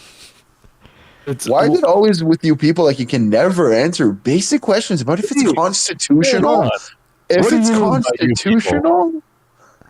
You people, I mean fucking magatards. Magatards, that's what I mean. Cultists, that's what I mean. You think I'm a MAGA? Clearly. That's amazing. At least a constitutional hater. At least a hater of the Constitution. You despise the Constitution at least, like MAGA. What planet does this guy live on? So wait, excuse me. What's answer the question then. Just answer the question. Hey, then just answer the question. I'm asking if the thing you like is constitutional and you can't answer. Oh, no, you haven't asked me anything yet. You asked retard in chat. Did. I literally. Hey, not fun. Did I ask him something? Yeah, you did ask him whether it's constitutional for Doge to unilaterally. Retard in chat. No, that's you. Oh, you're being cutesy. You're being cutesy. Oh, I see. You're being cutesy. Wait. You won't answer that. You clearly are incapable of answering that question. Can you just admit that, like, wait. He's being cutesy. He sees a question. He knows would like destroy him. So he's like, I said it's to the retarded chat, but I'm not a retard, so I'm not answering that. What's the question that you were supposedly addressing to me, but you didn't? Let me repeat it for the fourth time. So the question I was addressing to you, the retard in the VC. The question was, do you believe yes or no right now? No parallels, no analogs, no hypotheticals. Right now, specifically about this, do you believe it's constitutional break for this one? to unilaterally suspend funding for a period for federal agencies approved by Congress? Yes or no? He's not answering again. He's not answering. I'm answering right now. Can you not hear me? Yeah, go ahead. Take your time. Do I need to turn my mic up? Can you hear me better now? No. Is that better? No. How about that? Is this better now? Yeah, that's great. Are we just going to answer? Just no one thinks that's cute. No one thinks that's charming. No, just it's not cute. Then just answer. Then just pipe down and answer. You are tremendous to deal with, but grown man, by the way. You're phrasing the grown question. Man, by the way. Answer the question. Why are you evading the question? Because you're asking a bullshit question. Oh, it's not a bullshit question. It's a very simple yes or no question. Yeah, he did say just pipe down and answer. It's the rudest shit ever. Yeah. Wow. Yeah, answer the question. Yeah, now I'm fun. You see, these people know they're lying. They cannot answer. Wait, I also just want, since he's 100% incapable of answering this question, you acknowledge that you're saying this was the same as a sequester. It's just a complete fucking lie, right? Because that was an act of Congress. That was the Budget Control Act of 2011, which was passed by Congress.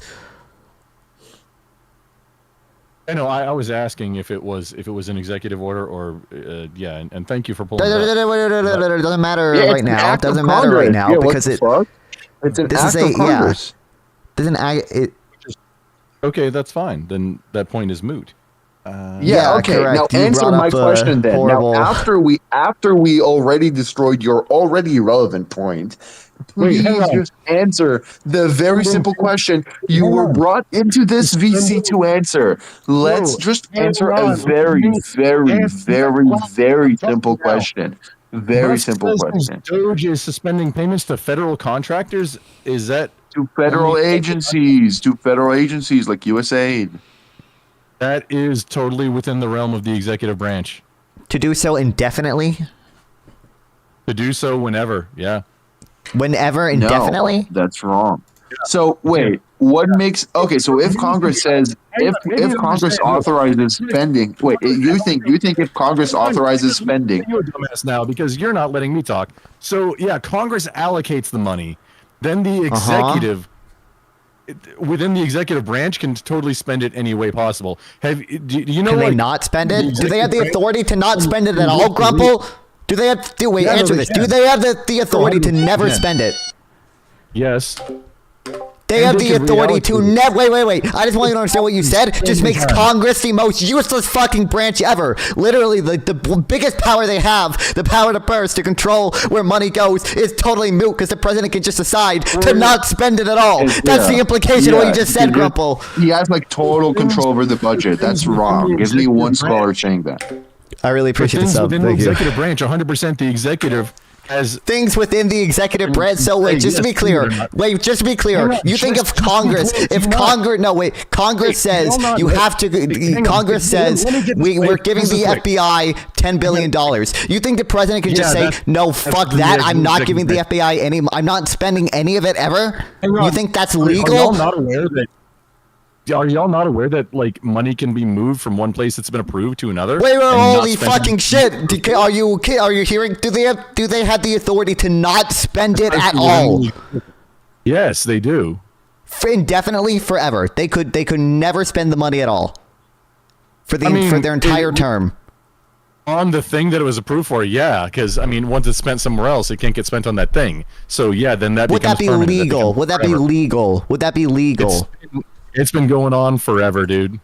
So that doesn't actually fucking answer my question. Also, guess what? It has gone on before. That's why there was a court case where Nixon did something like this and he lost. Then afterwards, Congress tightened the rules about impoundment. This is like almost. Wait. I don't care. I don't care if these other presidents do it. I'm citing a case where Nixon impounded federal funds and he lost in the because guess what? 1970s, The president can't just decide to not spend money that Congress has approved indefinitely. That's not within his authority because if it was, Congress would be a fucking useless branch. The president would have way too much power. Do you think the founders intended that? I want to hear it come out of your mouth. Do you think the founders intended that any money Congress appropriates? Not only that. The Congress after Nixon did that in '73, they passed a new Congress act. even passed. Yes, they passed an act to respond to this. I'm getting approved for. Did you What, hear sorry? that? Because you were talking when I was talking. Did you hear that? Did you understand what I said? Well, you're not Because now I'm engaged with gonna quiz you on any it. of our questions. You're gonna have to repeat it, but. Okay, so one more time. So if you call it impounding the money and just freezing that money, that's apparently different than reallocating money that was approved for one thing. They're and not spending it on I something. don't understand what they're not really. They issued a full. There are a few different things they did. They issued a full funding freeze though with the OBM memo. You acknowledge that, right? They just said, "Fuck you." We're issuing a full freeze of all. I see federal contractors. That's what I'm looking at. Why right are we? now. We're not talking about federal contract. The president has some authority to decide, like if they think there is genuine fraud and like some federal they can defer funds for a limited amount of time, but they can't indefinitely. Your position was that they can literally never spend the money. No, non-fawn, hang on. My position That is what the you thing said. that What do you mean? Now you're switching positions. Doge is suspending payments to federal contractors, and I don't see indefinitely. That's not all they have said. What do you mean? doesn't Wait, do you matter. deny that OBM memo was literally like literally froze all federal spending or federal? I forget the exact thing. It was like federal No, grants. I'm They not didn't denying even know. Wait, Do you acknowledge they didn't even know if it would stop Medicare payments? Yeah, memo. Hey, What? Sorry. can you now answer my question? He's never gonna answer it. Yeah. Link me what Because all exactly. this is not even like it's not even like saying it's a stupid question. You're just gonna answer yes. So just say it is. You think it is constitutional. I was really sick a couple of weeks ago. I've been getting caught up. Link me the specific memo, please, so that we're on the same page. Wait, you don't even know what the memo is? Wait. Why can't you just answer? No, the... I've heard wait. things. Before I send you this memo. In the Before I send you this meantime, memo. suppose it is correct the way non-fun is describing it, and then we'll litigate it if it is. Suppose for a second non-fun. No. Wait, okay. I just want to be clear, ultra crystal clear. Your position is that the president can decide to never spend the money allocated to him by Congress that he's obligated to spend. Yeah. I mean, there's examples of it all over the place. I'm not saying it's correct. Like where? Because the only example you gave was literally an act approved by Congress. The border wall going all the way back to 1986 with Ronald Reagan. Yeah, did he just like make up funding and suspend other funding? I don't know the specifics, but that could be illegal. Do you think that would? Do you think? I don't understand why you're incapable of answering this. To be clear, I need to hear this come out of your mouth, Grumple. You think that the founders intended that the president could just decide to never spend money that Congress had approved? You think that the founders intended that to be within the discretion of the president? There's a lot of precedent for it. Do you think? I don't care. What do you mean? Do you think that's what the founders intended? There's a lot of precedent for Can you answer that first? Do you think that's what the founders intended? Not. Okay, no. Do you think that would be legal? But the founders also were kind of relying You want to answer the on, question? hey, moral men running the government, not You want to career answer politicians. You want to answer the question? No, I literally Moral said men and not Do you career think it would be? politicians. That's why we have that's why we have the rapist and the richest man on earth. Wait, Yes, wait, these don't are let the him. moral I don't. men, yeah. We don't let him. Do you think it would be No, I legal? Is your answered position you. still?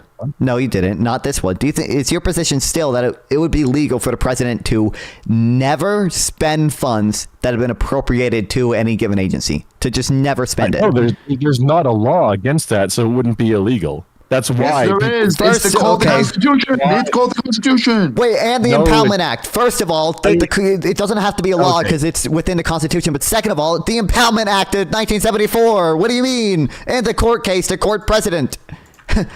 Yep. Okay, because it's been happening. Wait. You acknowledge there is a law against this, right? I need to hear that you were wrong, Grumple. I need you to hear. I need you to say I was wrong. There is a law preventing this from happening. Why would I say that? Because I can link you the Impoundment Act. What do you mean? Wikipedia. I didn't know about that. I didn't know about that. So yeah, that's exactly what I was saying. Is the word impoundment, just stopping it from ever being spent. That's you agree that's illegal, right? Of appropriated funds. But then but hang on. So here's how you get around. You agree that's illegal, right? Then you agree that's illegal, right? You want to say it? You want to say it? Somewhere else. That's been happening. Just say yes. Just say yes. It is illegal. It's very simple. We already demonstrated it. It depends where your reality. So if the president thinks that there is like generally something like shady going on or something, like there are mechanisms by which the president can like defer funds for like 45 days or like spend it and slightly give it to a different contractor or something. That's not what that's not what we're talking about, Grumple. We're talking about the president indefinitely not spending money that's been appropriated by Congress. We're talking about the president. Elon Musk literally said U.S. aid is gone. Now it's not like Ronald Reagan not spending the money on the border wall. That was I don't know. Deal. Grumple, I don't know the specifics of that. It could be the case that what Reagan did was illegal. It could also be the case that Reagan only deferred funds for like 40 days or whatever and had congressional approval after the fact. It could have been the case that that was in accordance with the law. I don't know. I'd have to look it up. But we're not talking about that. Thank you for the Saltman secret. I really appreciate it. Welcome to the stream. amnesty bill. Thank you. Where holy shit, Grumple! Did I just hear the word bill come out of your mouth? Are you fucking kidding me, bro? Did I just hear this funding cut was part of a bill from Congress? What the fuck? And the 1986 Firearm Owners Protection Act. Then which it is a Act of Congress! Act of Congress! Is that what you're talking about, Grumple? Are you fucking kidding me? Anthony, he's talking about bills by the president. Clearly. No, it was in 1986. All this was part of the same deal. Wait. I just want to be clear. You're Listen to talking what we're about a saying. bill Dumb from fuck. Congress. Border wall that never got spent. Dumb fuck. Hey, dumb fuck. We're still saying it's approved by Congress. It's approved by Congress. Hey, it's approved by Congress. No, you got to try better. You're saying it's according to an act, retard. You're saying it's according to an act. You're saying it's approved by Congress. I don't have time for you, sir. Yeah. Okay. If you can be like polite and engage in a conversation, but it's apparently. You know what's not polite? You know what's not polite? Typing like a retard in chat and then waltzing in with zero knowledge. That's not polite. Talking over people is not polite. Yeah, you're right. Yeah, then stop doing it. Yeah, shut the fuck up. Pipe down. You're welcome. So emasculated. You know you're wrong. Why are you like still trying to be like? Oh no, I like hang on. No, I haven't. I just said something completely contradictory. Well, I know I'm right. I didn't. Yeah, clearly. Yeah, you did. Let's walk through it very simply. Very simple. Very simple. You said we asked you about the president unilaterally suspending spending without any approval by Congress. You give the example of Obama. Oh, wait, that was an act approved by Congress. You then they give the example of Reagan, and out of your own volition, decided to say it was with accordance to a bill approved by Congress. I didn't say that. I asked beforehand. What did he say? Yeah, what did he say? What did he say? I could go back in the video and you'd said like, "Oh, Reagan did it. Reagan did it with the border." Oh wait, and wait, then like, wait. I agree. You didn't say it. You didn't say it because you don't think your brain is not functioning. And maybe it was like ChatGPT who said it, and then you just like repeated exactly what you saw. Look, maybe you were doing a Rob Noerr or something. No, I think you might be doing a Rob Noerr. Even though you've never done anything in your life, it's fine. But no, I was asking. I promise you have done things in my life. Now answer my question. Okay, now let's suppose I didn't do anything. Let's say I was a basement dweller who, like, I don't know, never does anything. A total need. Yeah. Let's say I was that. Does that mean I'm wrong? Yeah. No. Then answer my question. The very first thing I said about it was, "Hey, do you remember the sequester?" I'm trying to remember if that was, or basically, essentially, the essence of what I was saying was that an executive action or not? Because it was not unilateral executive action not approved by Congress. It was not. I didn't make that claim. I said I was trying to remember. So, the question was about unilateral executive actions not approved by Congress. But it is really, really hard for liars to lie when I'm in the VC. Yes, that's by design. Liars to lie. Oh no, I want to engage with you in the future. Just some of us have work in the morning. Wow, amazing. Hey, you can engage with me right now. I asked you a question. Does your brain function enough to answer? I gave you a boundary, and Hey, focus. I asked you a question. Can you answer it? No, I'm not going to engage with you right now because I just said, that's the thesis of this conversation. You can't answer questions. It's not that you both can't because you're intellectually disabled, and you can't because you know you're lying. That would expose you. Why would you do that? Who else? You said you both. Me and who? Or who else did you mean? I meant by the way, you're retarded. In my Discord server, some of my notes are public. So I haven't made all of my notes public. I didn't say you both. I said you. I said you're like the one both North like Carolina this and that. Not that you and non-fun are. You can't even understand basic English. Oh my god. Do you think if I say you're both stupid and retarded, I mean that non-fun and you are stupid and retarded, or that you, exclusively you, are stupid and also in fact retarded? You know English. Do you speak it? I said your. I didn't say you. No, you said you. Roll it back. Nope. I said your. Yeah, roll it back. I said your. Oh, you checked the button. Yep. Suppose I said you. Suppose I said you. Now I'm explaining to you. I meant your. I meant yours. So non-fun. Non-fun is smarter than you could ever wish to ever be in your life. You, however, yeah, okay, get disconnected. I didn't even kick him. He just left. Hey, I mean, how about like Trump unilaterally decide to like buy ropes? I mean, you're like, what's up?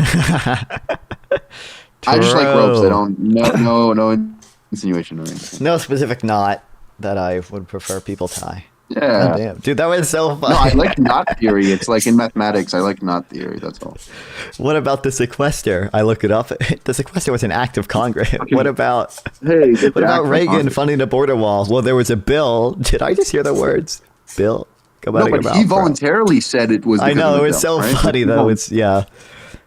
Okay, what about the dude other is person? What's insufferable. up? I understand why I've never met him before, but y'all stay sexy. I have to crash. Work comes early. I appreciate it, Grumple. I love yelling at people. Also, what's up, Cruiser? Are Hey, you so even here? Cruiser, whatever. What's up? What's up? What's up? I think he might just be gone. I don't know. Sometimes he does that. Oh boy. He'll like join VC with That's not like PPG and like either way, I gotta go soon. I gotta bus. But damn. Well, that was fun. Yeah, it wasn't really. I mean, it's just very simple. It's like, hey, a liar is lying. I call out the lie, even though I know I like really shouldn't because like they're just gonna move to another lie. I call out the lie. They join the VC. Who could have guessed they move on to another lie? We call them out on the other lie. Oh wait, they don't answer and move on to the other lie. It's just Yeah. like a script.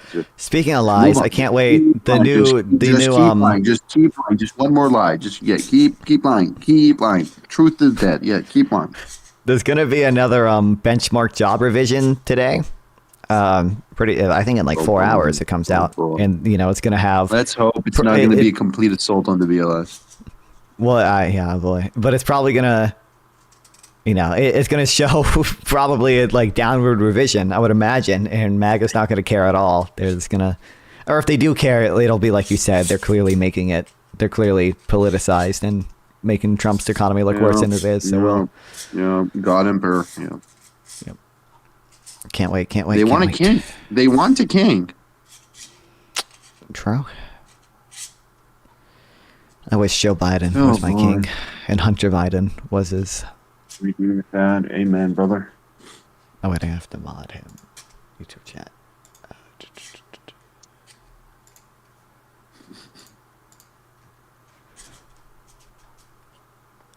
Either way, what do you think about me playing Bach? Nerd, a loser, econ autist. Listen. What? Bach didn't even know what economics was. Yeah, because he was a loser. No, he was goated. He was the goat. Classical music just like ontologically can't be goated. It's just not possible. It's just like it like metaphysically influenced all the music you're listening to, regardless of whatever. I don't really care for like medieval influence, chanting church music. Like I'm sure it like influenced it, but like if probably got like better afterwards. Like why would I want the thing that like influenced something? It's like someone telling me that like, oh, I don't like blues at all, but like I love progressive rock. It's like, I mean, you're retarded. I don't think they're. Oh wait, by the way, did you see Vosh begging for donations? For being No, what? Yeah, it was like, oh, I could lose my job at any point, so forgive me if I'm all like and subscribe sometimes. It's like, dog. What? What do you mean lose my job? You think YouTube is like gonna get shut down because of Trump? Or what's I think he thinks that his channel is gonna be gone, or he'll get like a bit demonetized. self-centered for a moment. I'm sorry. For being the anti-Trump resistant, the greatest resist lib out there. You don't think Vosh is? You don't think Vosh is on Cash Patel's list, bro? That's right. Yep. What did Vosh ever say about Indians? We got to figure that out. We got to get to the bottom of that. I'm sure we could dig up Is some the clips. grumpy guy still coping in chat or what? What's up? He's just saying stuff in chat. He's a mod, so like he'll promote me sometimes. So. Okay. But like, I mean, still very clearly, like, it just lies. I mean, I don't know how you can say, oh, this question. Be very clear. Be very focused. Hey, listen. Hey, retard, focus. I'm asking you about acts not approved by Congress. Is that okay for the president to suspend spending without approval? And then it's like, well, Obama. Well, but wait, hey. I didn't ask you that. Answer my question. Well, what are you with the fucking Reagan was approved with the bill. It's like, wait, hey, focus. Look at me. I'm asking you right now. I don't think that's fair. I don't think that's fair. I think that's fair. I gotta talk. I gotta talk about irrelevant stuff.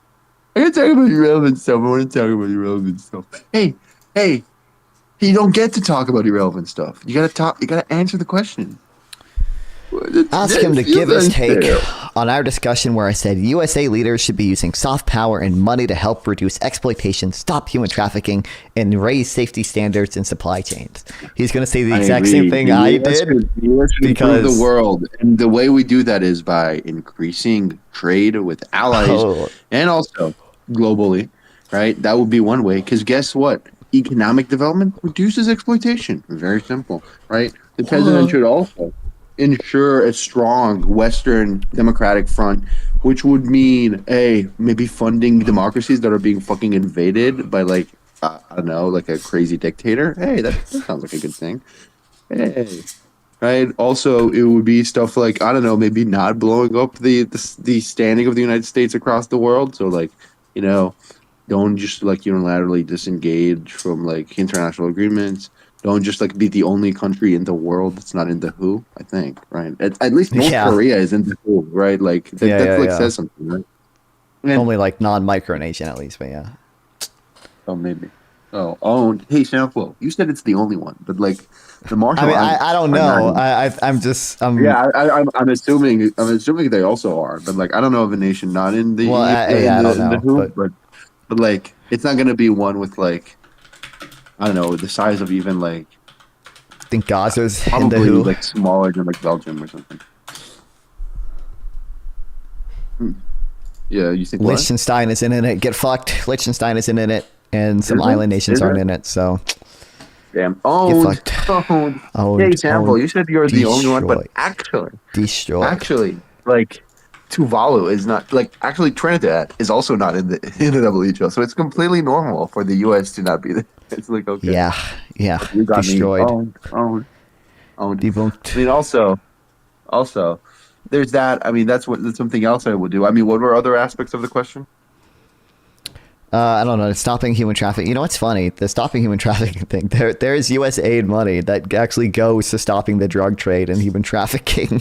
But I guess we don't care about that. I guess we don't care about the fentanyl anymore. Yep. I don't know. They're just weird. They have presented no evidence. It's funny because like I actually have evidence that my ideas are utility maximizing, and they just don't have any evidence that their ideas are utility maximizing. They just have. They don't even have another philosophy or something. It's just whatever the leader says. It's just dear leader. Well, this isn't a MAGA. I think this is a leftoid, but. Trump could be like pro free trade tomorrow, and these people will defend it. Well, I mean, a lot of leftoids are like Trump apologists. So this is true, inaccurate.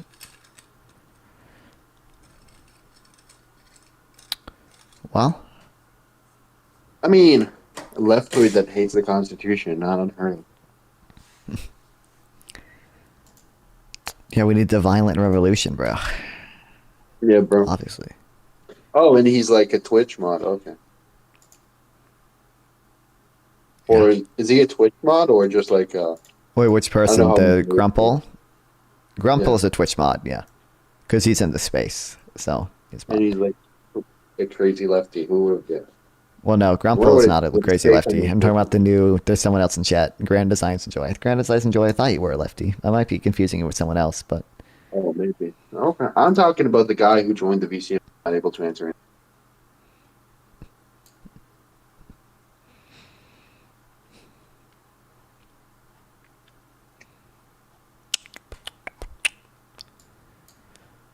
Jesus.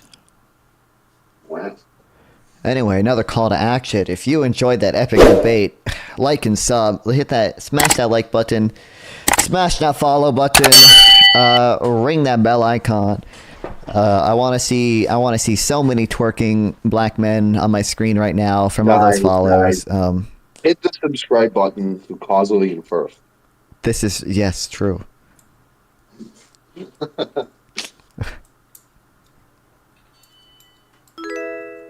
Hell yeah, we got one. Thank you, Erratic Minched, for the follow. I appreciate it. Congratulations. You now are causally inferring. He is right wing pro. I know Grumple's relatively right wing. Yeah. You are now okay. You have mastered causal inference. It literally is your passion. Yeah, I mean, the Grumples person cannot be a left-winger because he's literally defending the richest person in the world deciding how the budget will be spent.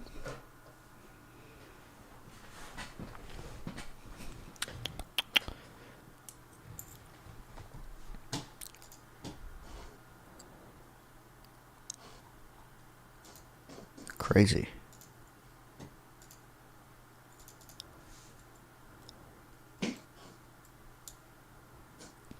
Oh yeah, this is the Republican tax plan so far. No tax on tips, no tax on Social Security, no tax on overtime pay, renewing the 2017 middle class tax cuts, adjusting the SALT cap, which means increasing it, which is regressive, but eliminating all special tax breaks for billionaire sports team owners, which is interesting. That's probably good, but closing the carried interest tax deduction loophole, and tax cuts for made in America products. So we'll see. Where's the DBCFT at? Real true.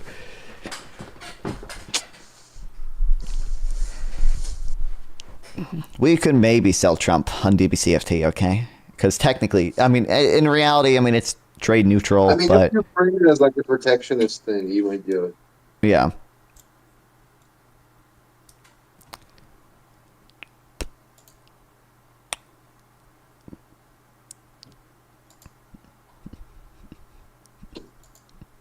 Like maybe fix on like the destination base, call it like the border adjusted thing. Yeah, the border, yeah. It's like a better tariff. It's tariff, but even better. Better tariff. The Trump tariff. The Trump border tax. Yeah, that'd be awesome. Please do that, Trump. But also, I don't want Trump to have double. Yeah. Oh, what do you think of the sovereign wealth fund he did? I think it'd is be doing? good if it happened, but nothing further. I mean, I don't know what it'll end up being because it's kind of just an executive order to like look into curating it. So I don't really know. I don't know how much will come out of it.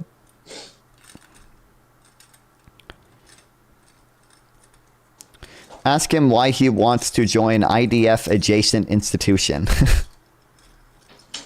IDF is adjacent. everything in Israel IDF adjacent? What does IDF adjacent mean? It's nothing adjacent. We're straight in the IDF. Atuda is not like adjacent. It's a program of the IDF. And like, I'm just gonna do like Navy statistics research. It's not gonna be like Palestinian baby drowning. Palestinian, Palestinian baby bombing immediately. Also, let's say I did. Does that mean my argument is wrong? No. So.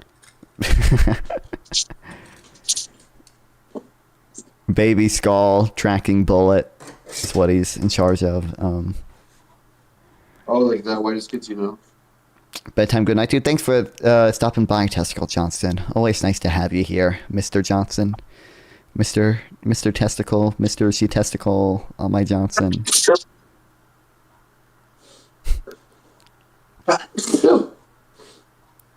Either way, I'm gonna go. Bye bye. All right, appreciate it. Talk to her. Right. Cruiser's just not here. Cruiser is just in the VC. Just not here. Why not just go abroad? I don't know. He probably has friends in Israel and likes Israel. I don't know. Abandon IDF. I don't even know the full legality of it. I don't know if you can just avoid IDF service altogether by going abroad. You might be legally obligated to do it, even if you like travel abroad or something. I don't know. I don't know the legality. I really don't know.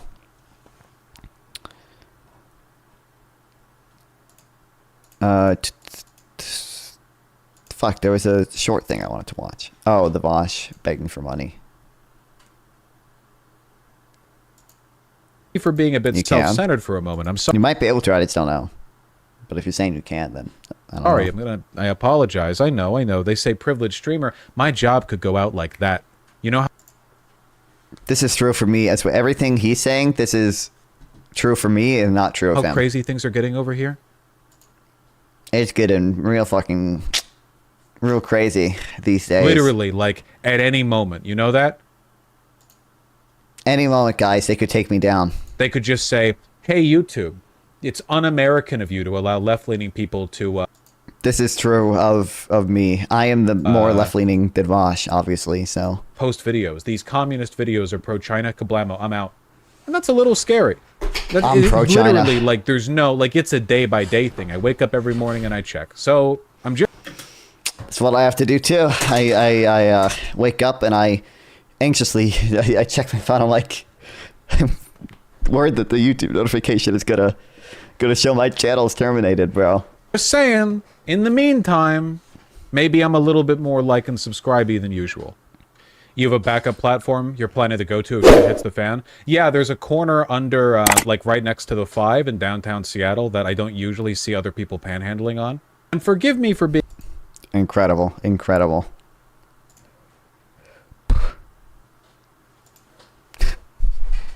So fucking stupid. I need to pee. I'll pull a Hassan, but it's justified. Participating in the workplace and public life. Watching the Hassan Homosexuality is outlawed, and in some cases, of course, punishable by death. They steal foreign aid from the people of Gaza and repurpose it for military use, or they just sell it back to them. I just do this and no one leaves. Hamas leaders Too much billionaires? stimulation for people to And let's leave. be real. These guys clearly are not skipping any meals. While the people of Gaza languish in poverty, these fine gentlemen are living in multi-million-dollar penthouses in Qatar.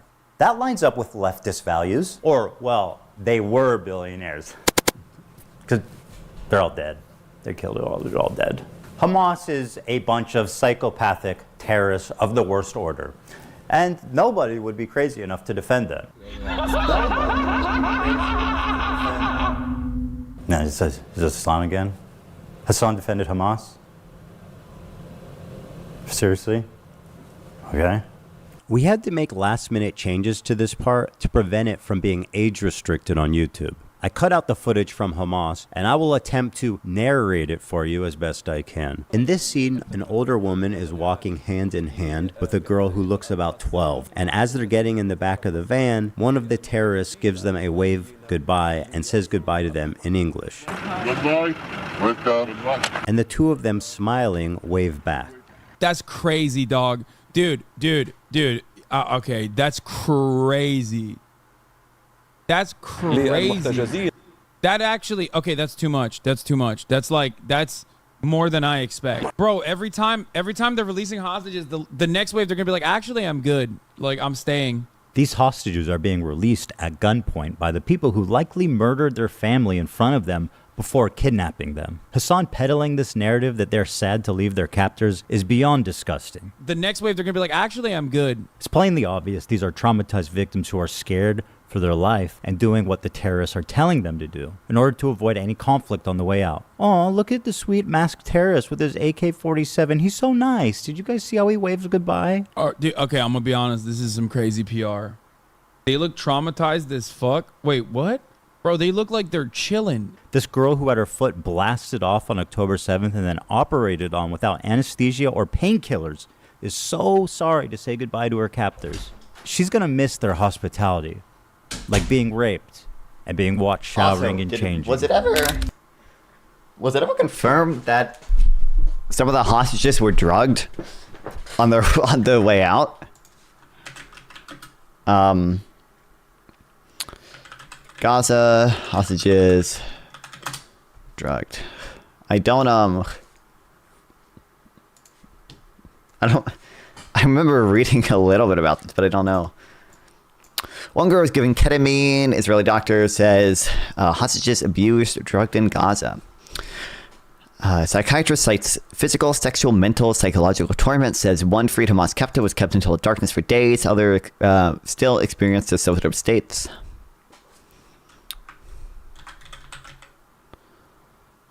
Were drugged to keep them docile in captivity. I remember. I thought I was reading. One set they were drugged because of because they wanted them to look more calm when they were released.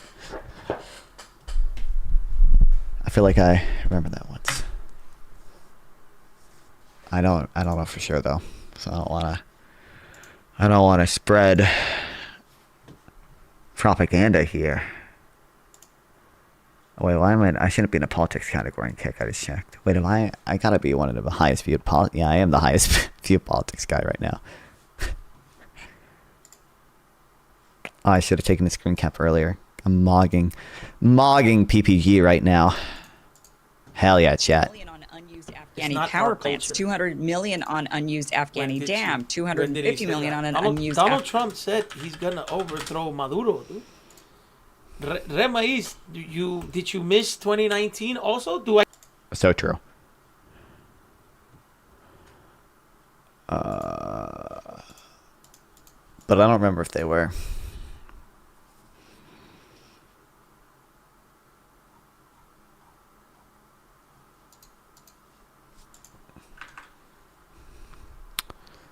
Direct to get them does. This probably just links, yeah, to that. I mean, I don't know. Presumably, that wouldn't all go away when they're released or anything. But I don't know. I don't know for sure if they were drugged to make them look happy when they released. I guess just that they were drugged to keep them docile while in captivity.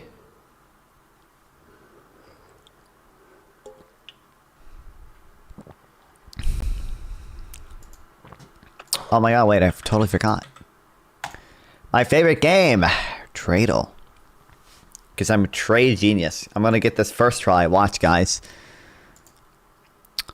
Knit t-shirts. Now I have to guess which country exports this stuff. So, which country literally only does knitting? What the fuck?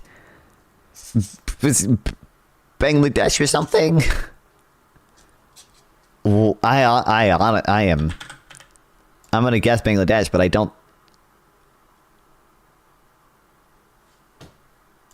What I say? Unfucking believable. I am literally the goat. Okay, gold, ground nuts, gold. It's probably sheep and goats. Others oilseed seeds. Probably some like African country. I don't know. I'm gonna guess Rwanda. I don't know though. Oh my god. Okay, what's right above Rwanda? South Sudan? Or no, it's probably just Sudan. Because it's hell. I'm fucking goated. Unbelievable.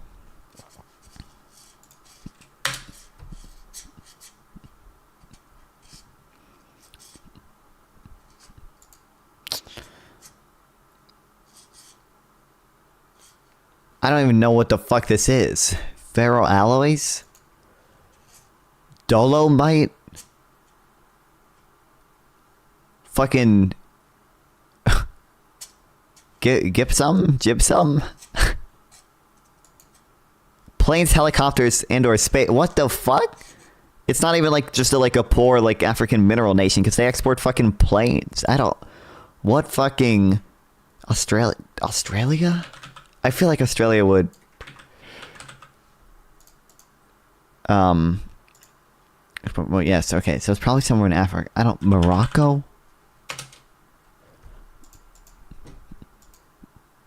Okay, damn. It can't be Afghanistan.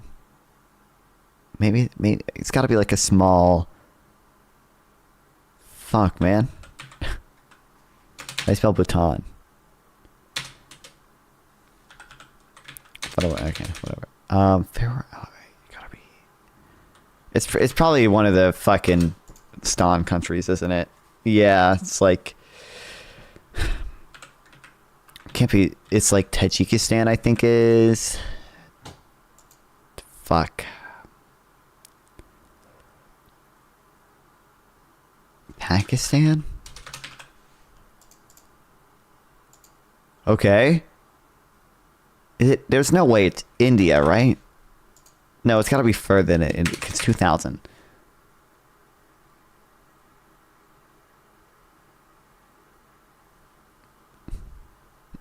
The Philippines? Fuck. It was, but I just didn't know how to fucking spell it. Oh my god. Bruh. God, my voice is sore from screaming at Grumple, man. Screaming.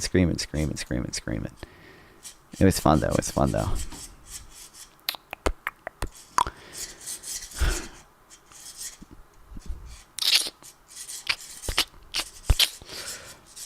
This will be interesting. So like I said, listen, okay. I don't care to explain the entire way that we try to calculate employment, right? Here's what you need to know, okay? Broadly speaking, we try to measure employment and growth in employment. The Bureau of Labor Statistics does this. The Bureau of Labor Statistics is an independent agency. The entire reason they were created is because there was a dispute between companies and union leaders over whether wages were keeping up with inflation in like the 1880s, right? So unions basically wanted an organization to lobby on their behalf to keep wages up. Companies didn't want that. Compromise made. Independent agency just reports on the statistics, right? Just releases statistics. Probably the biggest thing that they keep track of is something called the Current Population Survey. It's a survey sent out to like 5,000 households. I think it's more than that by now. It keeps track of a few different things, but the relevant thing here is like employment, right? So the way this works, generally speaking, there's a trade-off between how fast you get the data and how accurate you get the data and how accurate the data is, right? So like they put out like a survey every month. Some businesses fill it out, some households fill it out, and we get I think it's businesses for employment, and they get some responses, and they release that month's job numbers. In the 2 subsequent months, they get more responses to that surveys, and they get more accurate data for how many jobs were actually created in, say like we're trying to measure the number of jobs in September. They'll release a report like at the very start of someone asked, would you marry him to get a green card citizen? The sample is a U.S. citizen, but also we'd have to be married for like 5 years. I don't know if that's worth it. Sorry, sample. I don't know if I would do it. Fine. That's a long time, man. Basically, for measuring January, the BLS would put out their first estimate for the January job numbers like February 10th or something. And then when they put out the jobs report for February, they also revise the numbers for January because they have more accurate data now. And then they do that again the next month. Those are the two. Let me check my notes. I think they have names for the different adjustments.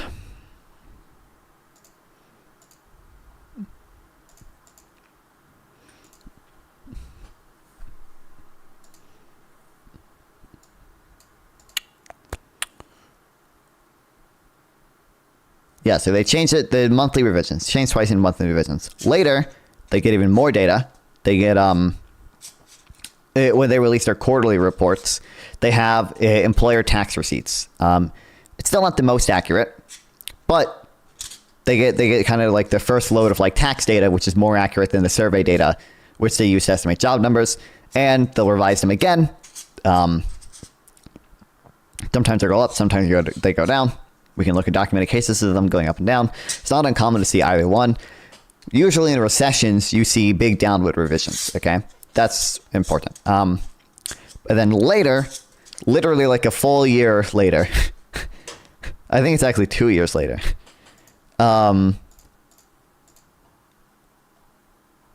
we get like the full tax receipts. And the BLS does what's called a benchmark revision. Checking my notes real quick to make sure I get this right. They do 2 different benchmark revisions based on the early tax receipts they get and like the final done tax receipts they get.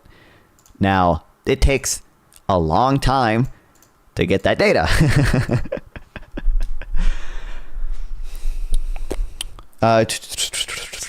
So for example, it literally takes like almost 2 years. The example, like when people were complaining about the old job numbers, just to get the job numbers from March 2023, we had to wait until February 2025 to get the final benchmark revision estimate.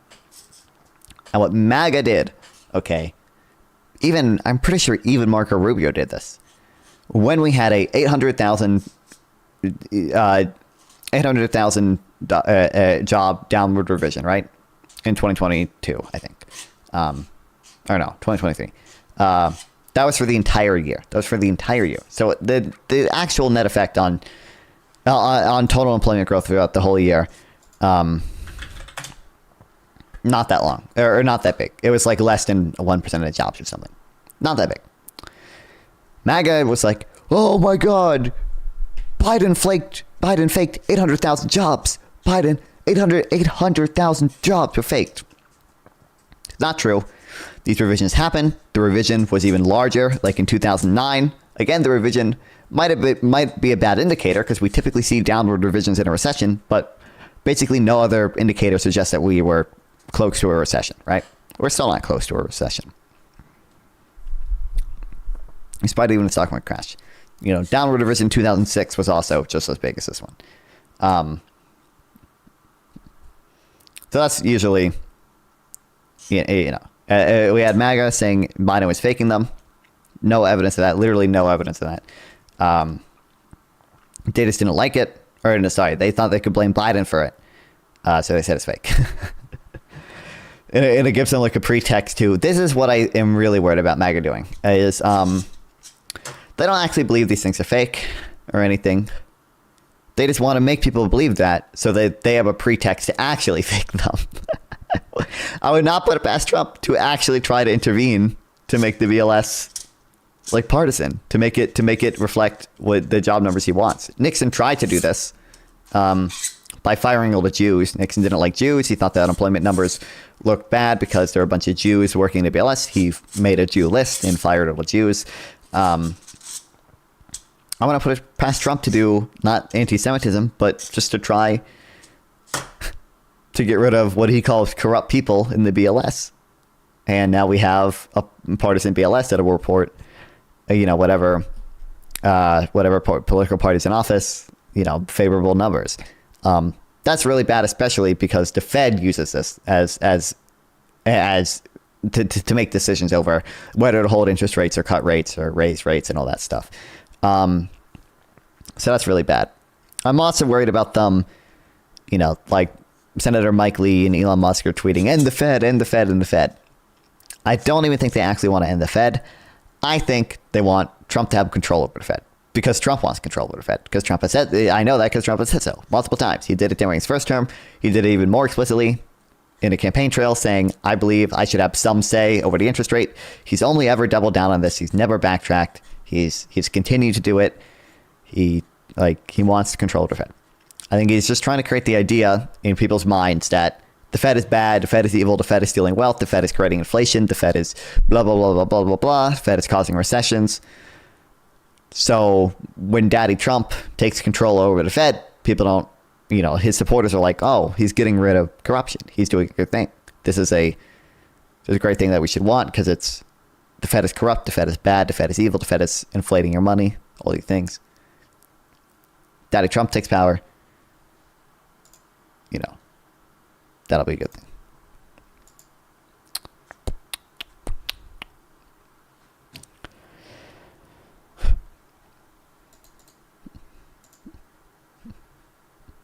Crazy Cruiser still just here. Still just in VC. Still just chilling. Do you think he's listening? Do you think I don't know what he was doing.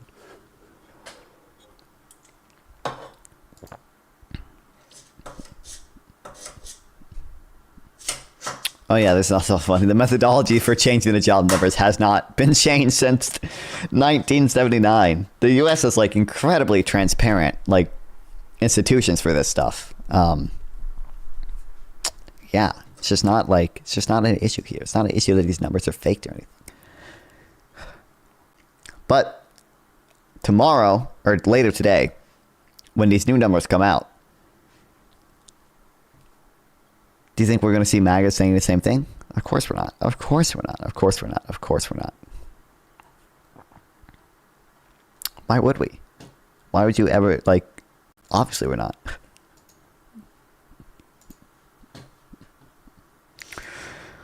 Anyway, Okay, I'm conflicted because I have a lot of viewers right now, which makes me not want to end stream, but I am tired, which makes me want to end stream. So, if we want to make me feel a little better about ending stream, if we get a follow or two, so I feel like you guys are going to be back. Feel like I'm not wasting my...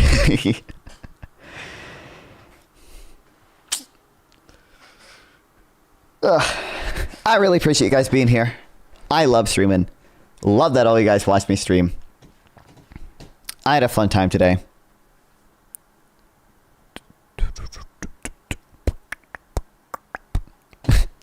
I just gotta keep going live as long as you can.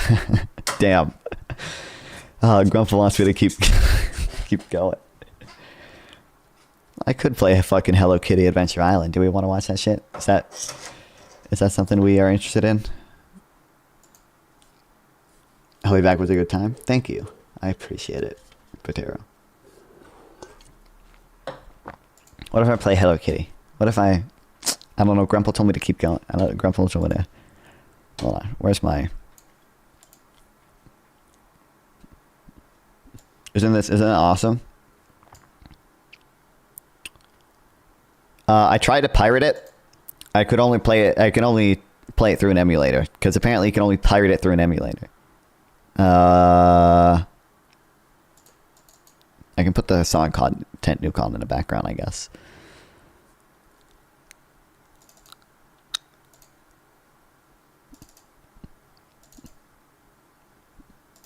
I gotta go get a controller.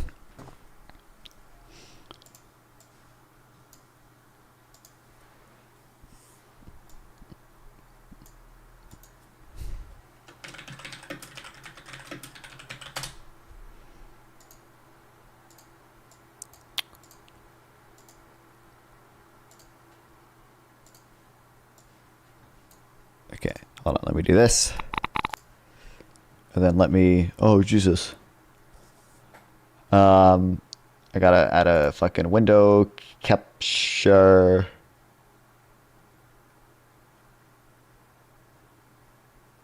Window capture. Boom.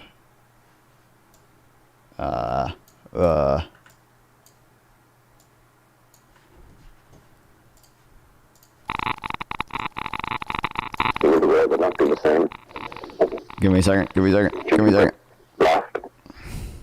Few people cried. Most people were silent. I remembered the line from the Hindu scripture, the Bhagavad Gita. What a wonderful stream we got going on here. Multi-armed form. Who says, "Now I am become death, the destroyer of worlds." We think the Houthis also Allah is doing what you think. Fucking bloodthirsty, violent pig dogs. Why am I held accountable? God forbid you throw up the fucking green Hamas banner. Happy birthday to you. I'm cooked. Happy birthday from Twitch, Hassan. Happy birthday from Twitch.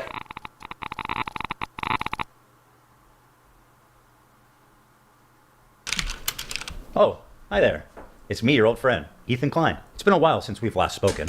In that time, I've had 3 kids, all boys. I've lost 100 pounds, and I've pissed off 75% of the internet. Probably I didn't know he had fucking 3 kids. I knew he had 1. Texas. So much about and no clue. Multiple. Oh yeah, and I got a tattoo also, so I'm cool like that now. Left or right, I always thought that, despite our differences, there was one thing we could all agree on. And what was that? That we love America and everything she stands for. Mom and Dad and apple pie. Sure, there's plenty to criticize and endless things to improve, but I thought it was about making a more perfect union, not tearing it down. Marching bands, a pride that only. The thing is, there's something kind of scary brewing in America. Communism. That's America. That's America to me. I started a show a couple of years ago with my acquaintance, Hassan Piker. You might remember him from such classics as America deserved 9/11, dude. Fuck it, I'm saying it. Yeah, kill them. Kill those motherfuckers in a video game. Sorry. Holy shit. Hey. That's not what I said. You dumb or bitch. And of course, the Leftovers podcast, which was our show, which we made broadly to goof on the antics of the right. Now, to be clear, I knew about all these edgy and controversial jokes at the time we made the show together, because who am I to judge? There was Ethan Klein being a delightful human being. I was just going to say, if there's another Holocaust, if they start rounding up the Jews again, I hope Ben gets... He presents himself as someone like me, a left-leaning Democrat who supports basic things. And we went on making the show for about 2 years and everything was good. Everyone was having fun, the audience was having fun, no problem. That was until this happened. We were doing our regular show, and for the first time I noticed an inordinate amount of radical, hardcore leftists. I mean, I thought we were social democrats, not whatever this was. I don't hate the idea of like people who can be successful. I think it's good that people can achieve success in the terms of monetary success. I mean, that's what that means, right? I do. You know, there's nothing wrong with that. Because I see so many people in the chat saying no. I don't know what y'all are tripping about. Like, what the fuck do you? What is the idea that you guys, people are looking for? You guys are all like radical communists. I'm getting That many 6 radical fucking communists? FPS Fuck it, right chat. now, man. You're watching a capitalist pig. Deal with it. And then this happened. This comment from Hassan really started to sound some alarms in my head. If you're in a socialist country with multiple parties, and one of the parties is a capitalist party, which would surely exist, what would you do if that party started gaining momentum? The solution to that would always be education and offering Re-education. Re-education? Re-education, certainly, yeah. There should be an enforcement mechanism, and in that enforcement mechanism, I think like rehabilitation, which would include re-education as well. If putting capitalists in re-education camps isn't disturbing enough, I started to notice that Hassan was carrying a lot of water for communist states' war crimes and genocides. What do you call Crimea? I call it a part of Russian territory, bitch. That's what I call Crimea. I call it Crimea River, a Russian river. The annexation of Crimea is absolutely a justifiable annexation. Tibet was literally a fucking feudal slave mandate autonomous zone. China did them a favor. That was one. I mean, in America, when I say something like this, people get very upset. You know, we talk about the Dalai Lama saying "suck my tongue" or whatever, but like that's not far from the norm in fucking normal Tibetan existence before the Communist Party came in and China unilaterally took over Tibet, squelched their culture.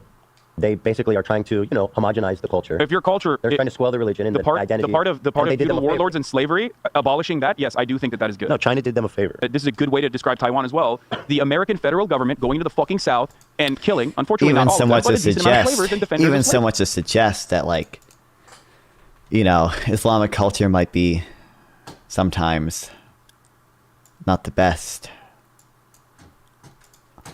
utterly racist. And you're insulting Hassan himself because Hassan is a devout Muslim, obviously. Slavery.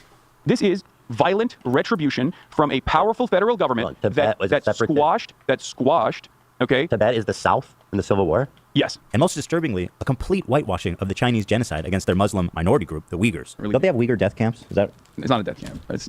They were re-education camps, and they are no longer in operation. Is that according true? to the Associated Press? Okay. I saw this crazy documentary, and I don't know. I don't know the surrounding narrative or anything about it, but it was about there was doctors in the area. They would be able to procure organs. Why did they do that? No, that's no. I'm telling you, they were in China with. That one is like I fucked up. Like, I guess I'm like this now. From a Uyghur.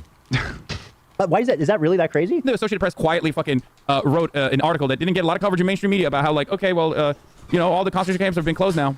It's like all the re-education camps are closed now in fucking Xinjiang, and it's like very different vibes in Xinjiang, and now it's the tourism hour. Let's see what the Associated Press actually had to say about this. These are all AP articles from the last 2 years. UK independent body reports China committed genocide in Xinjiang. China sanctioned a U.S. research firm and 2 individuals. I don't know who that is, about the human rights Josh. violations in Xinjiang. I have no clue any of the fucking Hello Kitty people are. Beijing of Uyghur rights abuses. Tourism hour. Uyghur County in China has the highest prison rate in the world. 1 in 25 people is in a Chinese prison. It's the tourism hour. 48 Uyghurs detained in Thailand for almost 11 years on hunger strike who protest their imminent deportation to China, where they face imprisonment or execution. Not only does this AP article seem not to exist, reading the AP proved exactly the opposite. Hassan has happily eaten up the Chinese propaganda on this and has regurgitated it to his mainstream audience. Why is he defending China's genocide of their Muslim population? How does this even make sense? It only makes sense if A, he's being paid, or B, he has the political complexities of a 5-year-old. I know America bad is a meme that people laugh at online, but with Hassan, this does actually seem to be the beginning and the end of his analysis. 2 principles. Let me explain to you. 2 principles that you should keep with you, coming from a person who's Turkish, okay? When you look at a situation in the Middle East,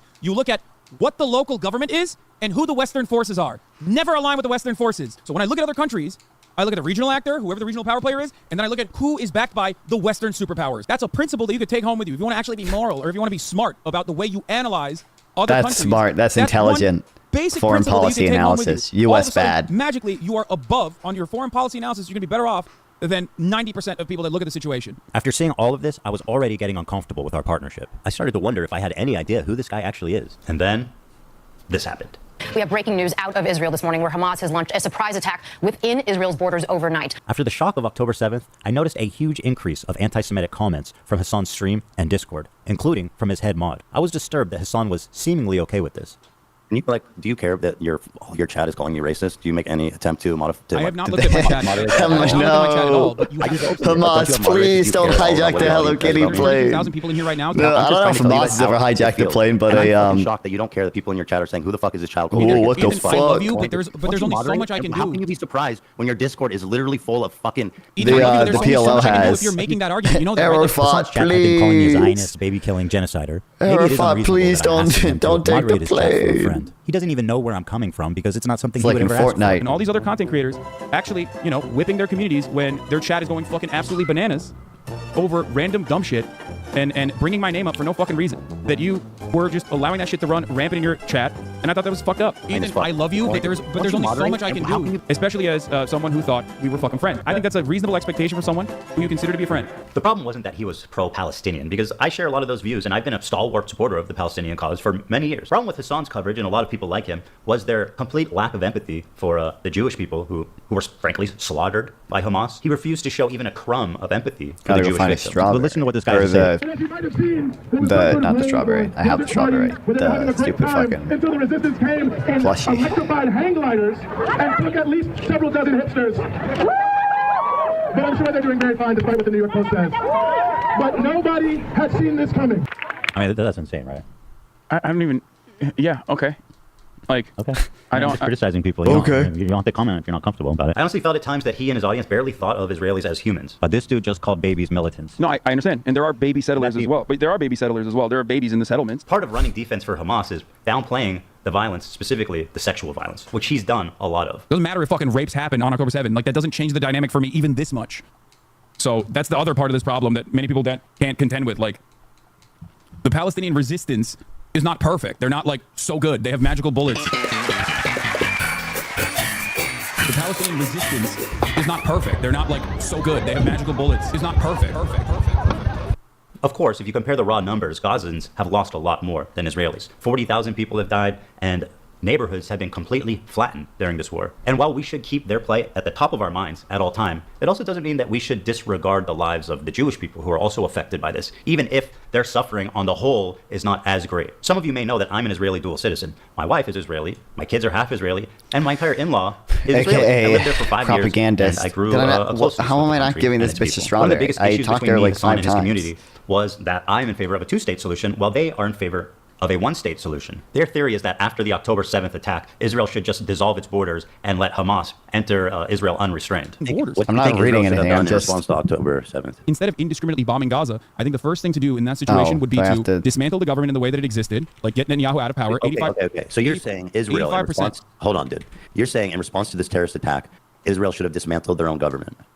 First set of actions would be to democratically take Netanyahu out of power. Yes. The problem is that Israel's been at war with its neighbors for 70 plus years, and it makes a lot of sense that there'd be some distrust there. Is it really insane to think that Jews, as an ethnic minority in Israel, would not be safe? After all, Israel is a country of refugees. If the Jews didn't come from Europe after the Holocaust, they came from the surrounding Arab countries that expelled them in massive amounts following the 1948 war. In fact, there was more Jews displaced than Palestinians during the Nakba. 1 million Jews. All of these surrounding Arab countries had vibrant Jewish communities in huge number, hundreds of thousands. Now, if you look at them, you're looking at close to, if not literally, 0 Jews left in these countries. Just to give you an idea, here's a visual representation of the Jewish refugees after 1948. Morocco had 265,000 Jews. Now it has 2,000. Algeria had 140,000. Now it has about 50. Iraq had 150,000 Jews. Now 10. And I want to give a special shout out to my boy over in Afghanistan, one known Jew. We know him. We love him. He's still one Afghan Jew. They were forced to leave their homes, their singular lives, their Afghani properties, Jew. and migrate to the only place in the world. I don't actually know, dude. Is there any way those things are fucking real? Like, I don't deny that there were pogroms from the Arab countries that kicked out all the Jews. Or I mean, that might not have been not every pogrom from Arab countries might have been that harsh, but like.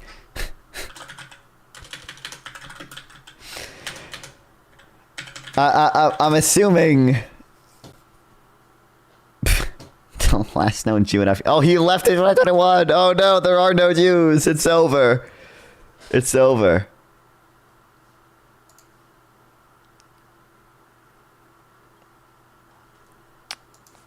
What about like? All right, I think there's number of Jews in Arab countries.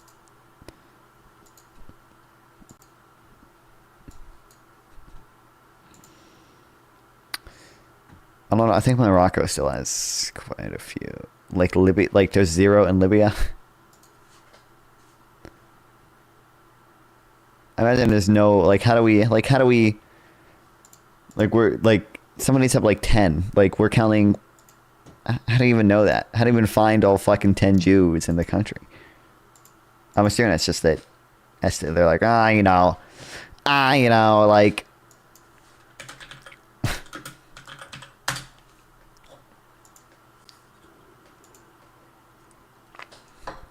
there's gotta be some there still, but there ain't many. 4?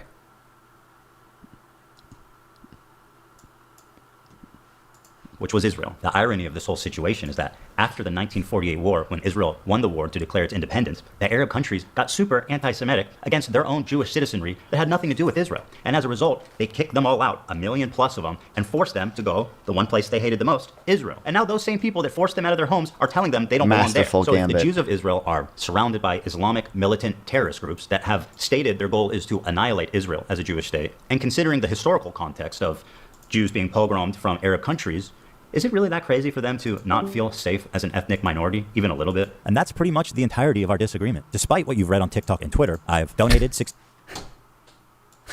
Bro. At everyone, if anyone can buy me 2 tickets to Deftones and message me, I'll pay. Oh, he'll pay for it. Okay, never mind. I thought he was literally just asking his chat to buy him fucking tickets. I was like, what? I was like, I gotta start using my fan base like this. I gotta start adding everyone to my, hey, add everyone. Buy me a 5080 real quick. Hey, add everyone. Add everyone. I need a new PC. Ask your chat, but don't. Well, that's what I was thinking. I was thinking I would just ask. That's exactly what I would do. I would just like ask. It might be better just to fucking run it like this, guys. I ain't gonna lie. I was thinking I would just like ask you guys to donate like $800 right now. I'll pay you back in Hello Kitty sticks. How about that? Deal? Exclamation point TTS in the chat. $500 to a Palestinian charity after the war started. Hey, Ethan Klein, thank you for the dono. Ethan Klein gave $6,500. The first time he asked for a little while, he does pay back though. It just took him a few months. Led by Netanyahu. I don't understand. Does Darius have a job other than streaming? Does he just stream? Because I mean,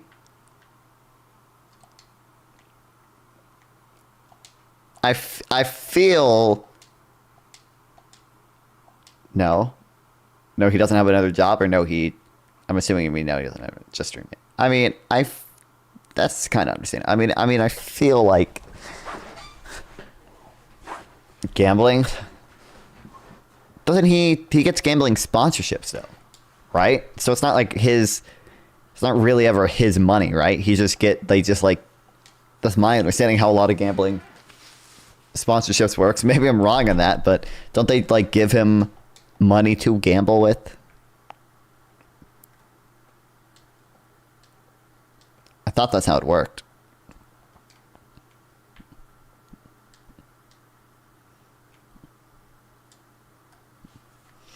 I think I was going to gambling sponsored a while, so he gambles as well. Oh man, oh no.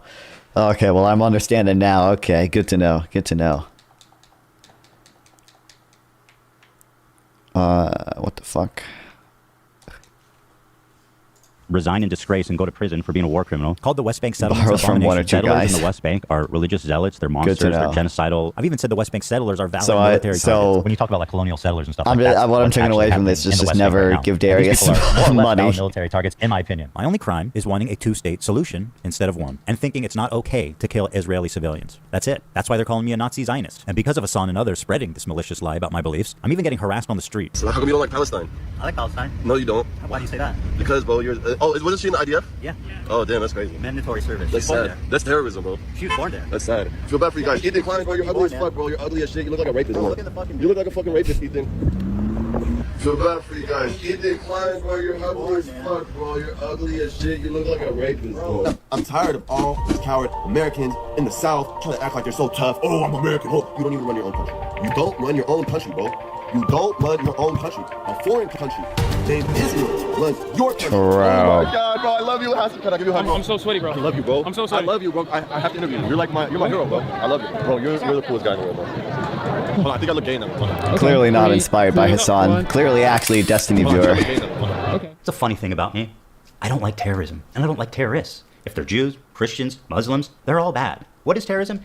It's intentionally targeting civilian population for political goals. I don't like it. None of it. And over time, I started to learn that my co-host, he really likes terrorists.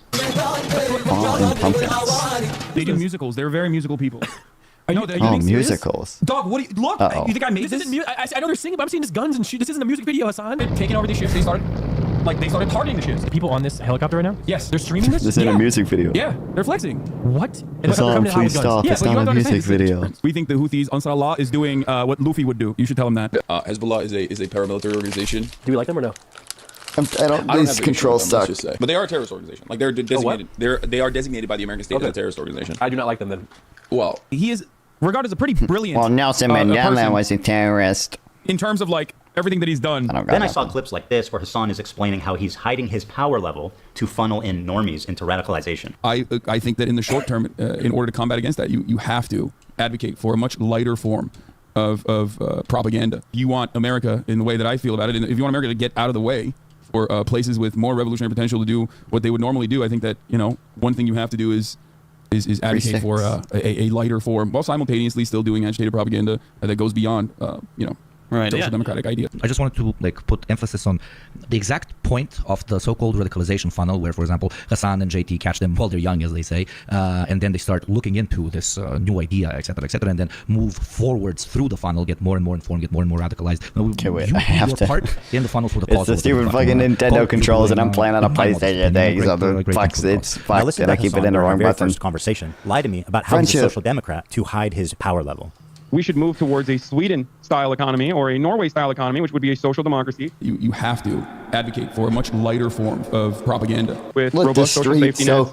In the landlord's blood, Hassan. And protection what is this for social workers, democrat higher unionization rate, a lighter shit? form, while simultaneously still doing agitated propaganda. I'm not speaking ill of it. I'm speaking ill of it only because he's proclaimed it loudly that he is a self-described propagandist. I'm on an emulator. No, I'm not putting it with it. No, I'm just saying. I'm going to play you. I'm saying I am. Okay, well then I'm saying I am. I just before want to you even play it. A propagandist is much more than someone with a bias. It's someone who knowingly lies to further their political agenda. And then I had a terrifying vision. Had I been duped?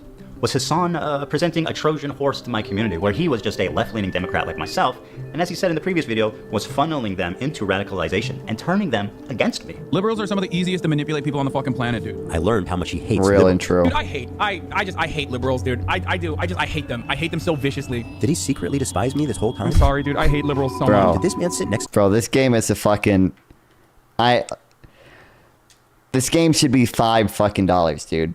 There's no. How do I become friends with Hello Kitty? Chocolate Cat likes books. How do I get a book? Zach paid 60. I know Zach paid. It's so fucking. This game should be $5. I checked on the Steam Key websites too, because I'm like, I'm not paying fucking $40 for this fucking stupid shit. And it's. You can buy a Steam account with it for on your multiplayer for $20, but that's still I don't want to. It's fire. It's not $40 worth of fire. I ain't gonna lie, guys. I ain't gonna lie. I'm not gonna. Ain't gonna lie to you guys. It's not. It's just not. It's just not worth that much. To me for 2 years and pretend to be my friend? Dude, liberals are a burden on this planet, dude. I need Liberals books are the most scummy, so I vile, can become friends with idiots. Choco Cat. Are incredibly But I don't know how to. stupid. I don't know how to play the game. I'm not paying attention. Dumb fucking liberals. What else is someone I'm tired. capable of? Liberals are some of the easiest to manipulate people on the fucking planet. Was I being manipulated this whole time? That was my fear anyway. Regardless of his true beliefs, that broke my trust in him, and I pretty much ended the show immediately. And I felt guilty for my participation in mainstreaming Hassan. And for that, I apologize. I should have done more research, and I should have looked more deeply into who I was getting in bed with before they gave me chlamydia. Not that far. Over the past year since the show ended, I continue to watch Hassan platform, promote, and propagandize terrorist organizations. And every time it happened on Twitch, I would say, man, this time surely he went too far, and someone's got to do something. But as the time went on, nothing happened, and his views got more and more radical and more disturbing. I feel it's my obligation, after mainstreaming someone like Hassan, to take this on. And so it was war. Nuclear war. I stand before you following the footsteps of intellectual giants. One thing as we've been hearing for nothing weeks. but a simple man. Now, a simple man who understands right from wrong. Yeah. You're an important, influential voice to a lot of people. I'm an idiot, I'm a dumb bimbo, I don't know what I'm talking about. I've got dumb because it's not. As a matter of fact, I seek it out because I make content out of it. I think it's funny and fun. Fuck. And there are baby settlers as well. Yeah, but you're bloodthirsty, violent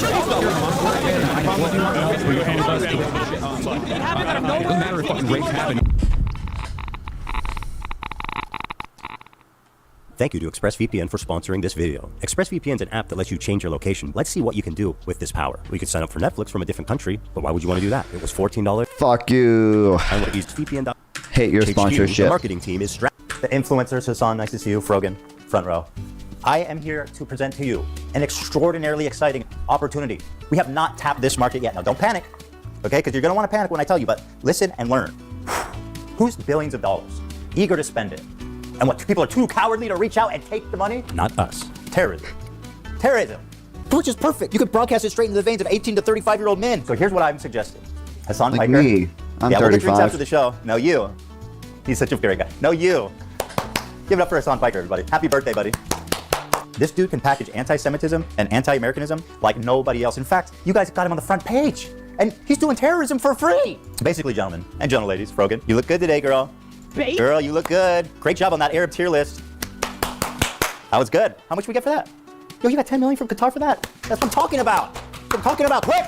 Here's the thing. With help from people like Hassan, terrorism is like in the eyes of the beholder, right? They're not terrorists. They're, go ahead. Go ahead. He knows. Guys, freedom fighters. We are Let's fighting go. for freedom. What about the rapes and the murders? Don't mention that. What's wrong with you? And another one. Resistance isn't Is perfect. not perfect. Right? You gotta crack some eggs, man. Hassan, you know socialism didn't buy you that car. Can I pick this up? If I knew that this is what communism would be in 2024, I would not have bothered with this shit. Really. Of course, is the symbol of the capitalist excess. What the fuck is he thinking? You guys actually believe this idiot is a socialist?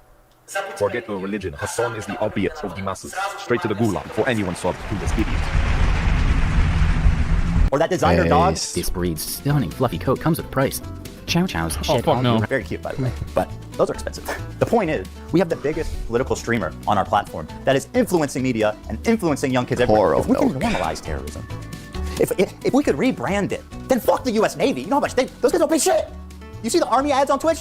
The Army is fucking broke, dude. I'll tell you who loves America more than the Army. Qatar. Well, I don't know if love's the right word, though. They're paying more. Good CPMs coming out of Qatar. But you kids love anime, right? Can't get enough of it. I mean, look at what we've already done with Hassan. You're the fucking man, dude. Happy birthday again, man. No, we got a big party for you after. No, don't do it. Let's wait, because we got a big party and a cake and everything for you after in the back. The prostitutes, too. Don't tell anyone. That's part of the past. Look what we've done already. This Houthi pirate. I mean, who are you kidding? This guy's a fucking terrorist. He literally tweeting out he wants to kill Jews and put their heads on pikes. And somehow, not somehow, because of his genius. Random we have Yemeni rebranded teenager, the bro. Houthi fucking pirates, the Houthi terrorist organization. Yeah, the Islamic fundamentalists. Death to America. Curse upon the Jews. That's right. That's the Jolly Roger of this man here. None other than Monkey D. Luffy. So let's get out there, guys. And let's make 2025 our biggest year, guys. Come on, guys. The resistance isn't perfect. The resistance isn't perfect. Yeah, let's get them. If you want to know where on the political spectrum Hassan sits, You're take welcome, a look at a Hello recent media Kitty. analysis by Ad When Fonte, can I have which sex rated with Hassan as held the most tofu? extreme left-wing, untrustworthy media source on the internet. I don't want And to give you an finish the idea, sentence that I he's was opposite saying. of InfoWars.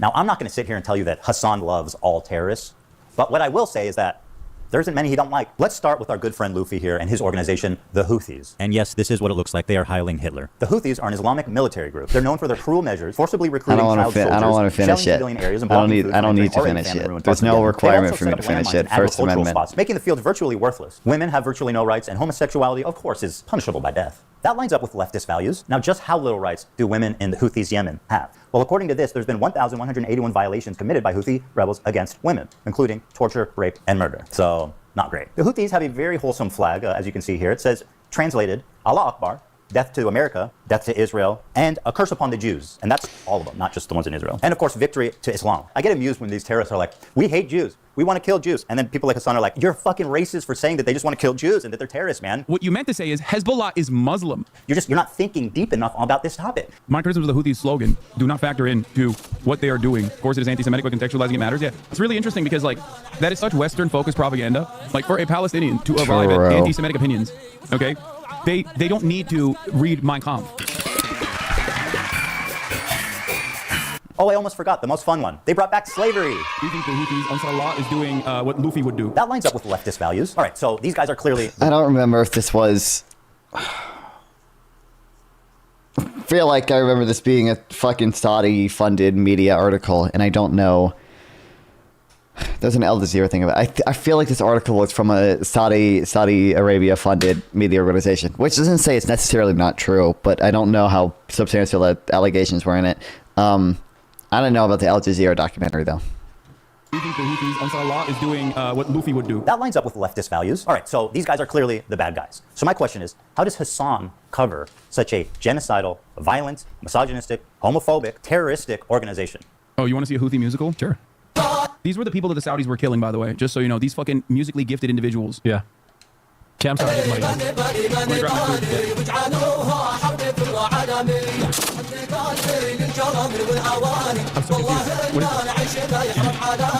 اسألوا أصحاب الفخامة والمعالي واسألوا عن الحشود العسكري يوم سيطرنا على الخوبة بآلي ما نبالي بالهضم والمدفعية. That's right, my friend. Hassan just played straight-up terrorist propaganda without even being there to analyze it. Surely this must be against terms of service. Twitch does not allow content that depicts, glorifies, encourages, or supports terrorism or violent extremist actors. For example, displaying or linking terrorist or extremist propaganda even for the purpose of denouncing such content. Denouncing? Okay, but what's the rule for endorsing it? Is that okay? The answer is yes, as Hassan was never punished for this blatant violation of Twitch community Stupid guidelines. Nintendo got it. So denouncing Where's terrorism this bitch is that bad. I'm trying Don't to do go that. to? Endorsing terrorism is good. Okay, got it, Twitch. Where the fuck the yellow bitch at? Not that yellow bitch. Oh my god, all the way fucking over here, man. Can I mark it? This is a 3-minute video of... What do you mean a music video? When you said music video, I'm expecting like bad example, Chris Brown dancing, you know? No. They do like... What they is do this? musicals. That can't They're be the very right. musical people. Are you being serious? Dog, what do you... Look, you think I made this? I know they're singing, but I'm seeing this guns Wait, and what's shit. This isn't a muted? music video. What? Yo, Hassan? No, it is. They do musicals about like their fucking... like their actions all the time. Hold on, guys. Hold on. I've got this. Instead of terrorist propaganda, let's call it musicals. They do musicals. Instead of violent jihadists, let's call them musically talented people. They're very musical people. Are you being serious? Guys, let's just use our brains. Fiddler on the Roof, Wicked, Alexander Hamilton, man. There's no reason we can't put these Houthis on Broadway. Well, they go, listen, you want to fucking bring a ship through here? We're going to take it. So that's exactly what the Houthis start doing. They start fucking sending in helicopters onto fucking ships. God, this clip makes me so look at this. fucking They got the mad. Palestinian flag that they paint under the helicopter with the Yemen flag. They fucking overtake. They start overtaking the ships.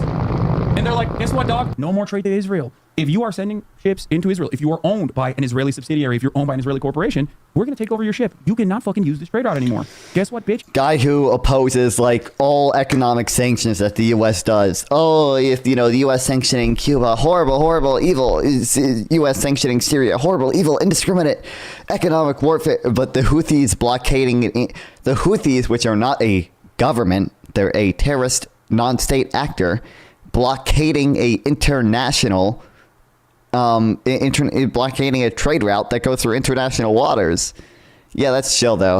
That's so chill, Hassan. It's our fucking territorial boundary, and we're going to enforce this until you stop doing genocide in Gaza. So let's review his claims. His first claim is that the boat is headed for Israel. It's not. It's going from Turkey to India. Next claim is that it's owned by an Israeli company. It's not. It's being chartered by a Japanese company, and the boat's owners are registered in the Isle of Man. I'd like to remind everybody that the crew that's kidnapped in this video has been missing for over a year now with zero updates on their health, whereabouts, or anything. That lines up with leftist values. Hassan's third claim is that this attack happened in their territorial waters, which is also a lie. It happened in international waters. Hassan is lying for the Houthis like he's being paid. And honestly, and again, it also wouldn't even matter if it's territorial waters because it's not the fucking Houthis' territory. Even if it was the Houthis' territory, it also wouldn't matter because ships are guaranteed safe passage, innocent passage, even through territorial waters. Ships are guaranteed innocent passage. Even if it was an Israeli-owned ship going to Israel, I think even actually, I don't remember where the line is drawn. Because I was going to say, even if it's carrying weapons, but I don't actually know for sure if it's carrying weapons that are going to the military. It might be a legitimate target. But you can't fucking target a ship just because it's owned by Israel and going to Israel, even if it's going through your waters. That's not allowed under international law. Even if the Houthis were a state actor, it was their territorial water, and the ship was owned, operated, and going to Israel, you still could not target it. Point. Is he? I'm a propagandist. Well, Not legally. I'm a propagandist. This is like a hostile. They're streaming this? Yeah. Yeah. They're flexing.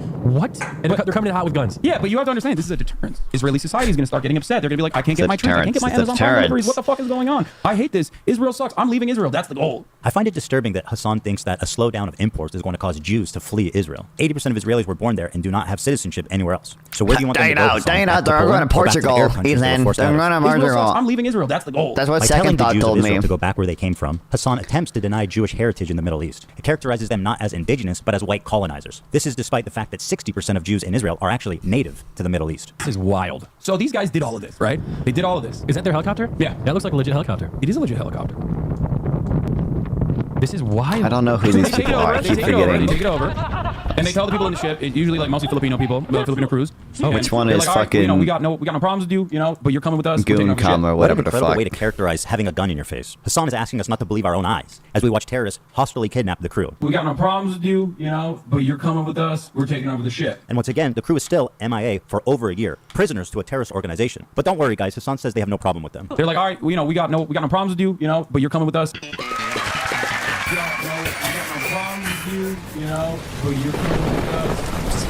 This is a 3-minute video of what do you mean music video? When you say music video, I'm expecting like, are you being serious? I know they're singing, but I'm seeing these guns and shit. This isn't a music video. Hassan. God damn, I hate the fucking controls.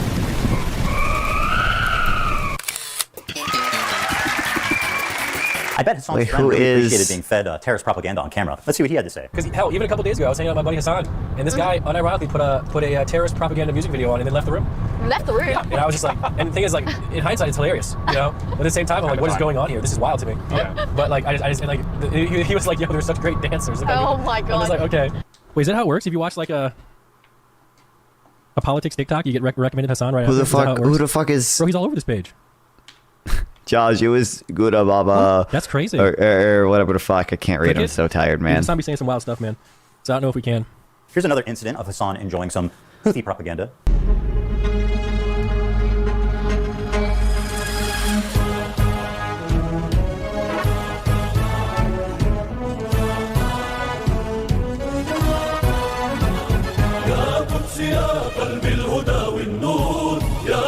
How can they not agree with the Houthis when this is the kind of music video that they're coming out with? They got a beautiful voice too. True, buddy. Yeah, Israel been real quiet since this dropped, dude. The fucking mixtape. Oh, Hassan, my sweet, naive friend. You say that Jews don't sing and dance like that? Then what the fuck do you call this? True, I love those choir boys. That's right, bitch. What the fuck you stepping on our shit?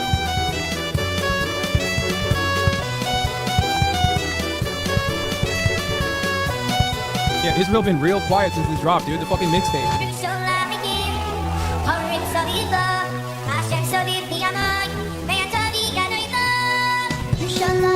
Got a beautiful voice too. Israel been real quiet since this dropped, dude. Israel been real quiet since this dropped. Oh, I did not mean to trigger that again.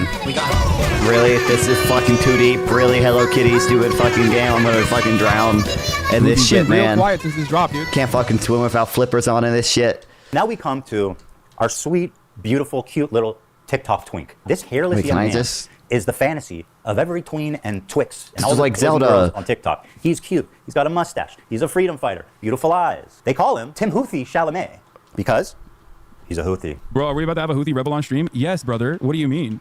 Excuse me. Of course I'm about to have a... I'm a journalist, okay? This is journalism. It's so weird. It's so weird. Motherfuckers want journalism, and when I'm trying to do journalism, they go, why are you doing that? Bro, you are going to get banned? I think it would be ridiculous to do that. Hassan now has the opportunity to express his journalistic chops, to get his boots on the ground and show us just how good of a reporter he can be. I'm doing journalism, chat. Does he know what One Piece is? He's been watching it since he was a kid. No way! Yeah. Sick. Yes. Yes. We love you too, man. Big time. Yeah. I love you. I love you so much. We're big fans. I'm playing fucking Tell him that. I want to ask him about the knife. The knife is sick. Roblox or some shit. Fuck this shit for If now. one of those knives comes out in front of you, it's not going back until it has blood on it. Oh, okay. I'm playing Roblox, Israel-Palestine simulator. That's so crazy. So they're just chilling with the captains? Like, I don't understand. The crews on these ships, and they like win them over with their charm, and they make them hate America and the U.S. government. That's so funny. I'm a journalist, okay? This is journalism. It's so weird. It's so weird. Motherfuckers want journalism, and when I'm trying to do journalism, they go, "Why are you doing that?" What do you mean? I'm just chilling. We're just having a. We're just vibing. Yeah, we're just vibing. We're vibing big time. Hassan uncritically interviewed this kid for about an hour. It was the most brazen display of disgusting terrorist propaganda that I have maybe ever seen in Western media. What has happened to? Does he know what has happened to any of the crews? Like I heard they. Hassan almost asked a good question, but it's actually leading to the most obscene part of this interview. He's saying he hasn't spent much time with Chinese people, but one of the captain was Chinese, and he did caught with them, and he danced some music with them, and he was vibing, so he likes them, yeah. So I mean, what?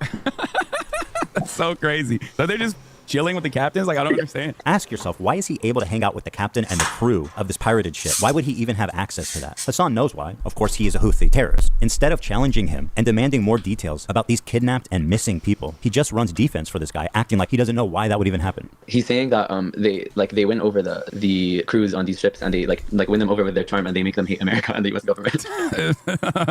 That's so funny. It is super funny, the idea of kidnapped crew members who are being forced, probably at gunpoint, to do some death to America's and maybe some curse upon the Jews. And frankly, the callous disregard for the well-being of the literal hostages is shocking, even for somebody that loves terrorists. What the fuck? That's so funny. Is there a KFC there? They're everywhere. I don't think there's a KFC in Yemen, dog. He says they have two. Oh, they do have KFC in Yemen? That's crazy. Okay, that's sick. Is there a KFC in Yemen? No way, dude! Holy fuck! There's a KFC in Yemen! He's just like us! Does he know what One Piece is? What if he's been watching it since he was a kid. No way! Yeah. That's sick. Yes. That's fire. That's so fire. Oh my god. We think the Houthis, Ansar Allah, is doing what Luffy would do. You should tell him that. You guys all remember Luffy's flag, right? Now I'm only halfway through that show, so maybe I just haven't come to it yet. But I do not remember Luffy's flag looking like this. Predictably, there was some blowback after this interview, and Hassan went immediately into damage control to rewrite history. He said that he was just simply a Yemeni person and not a Houthi. Yeah, I mean, we don't even know if he's a Houthi or not. He's a teenager in Yemen. The dude is neither a Houthi, nor a terrorist, nor a pirate. He's not a Houthi rebel. What the fuck happened? Why is this black?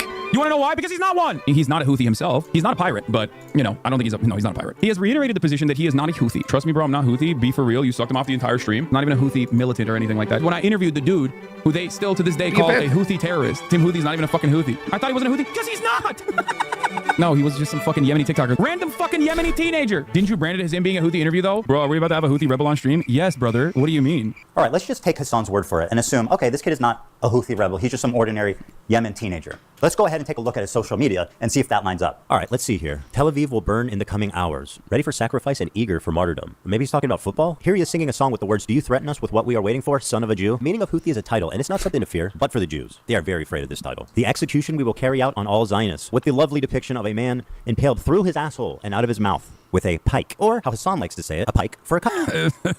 Okay, why would he retweet this article called "Houthis use social media to boost global prominence and support"? Israel falls. Wait for the new operation in Tel Aviv. The Jaffa drone, which no Israeli defense can stop. The ships we bombed and sank. I know the Red Arrow is supposed to be a cool military Hamas thing. This is a butt plug. Just saying.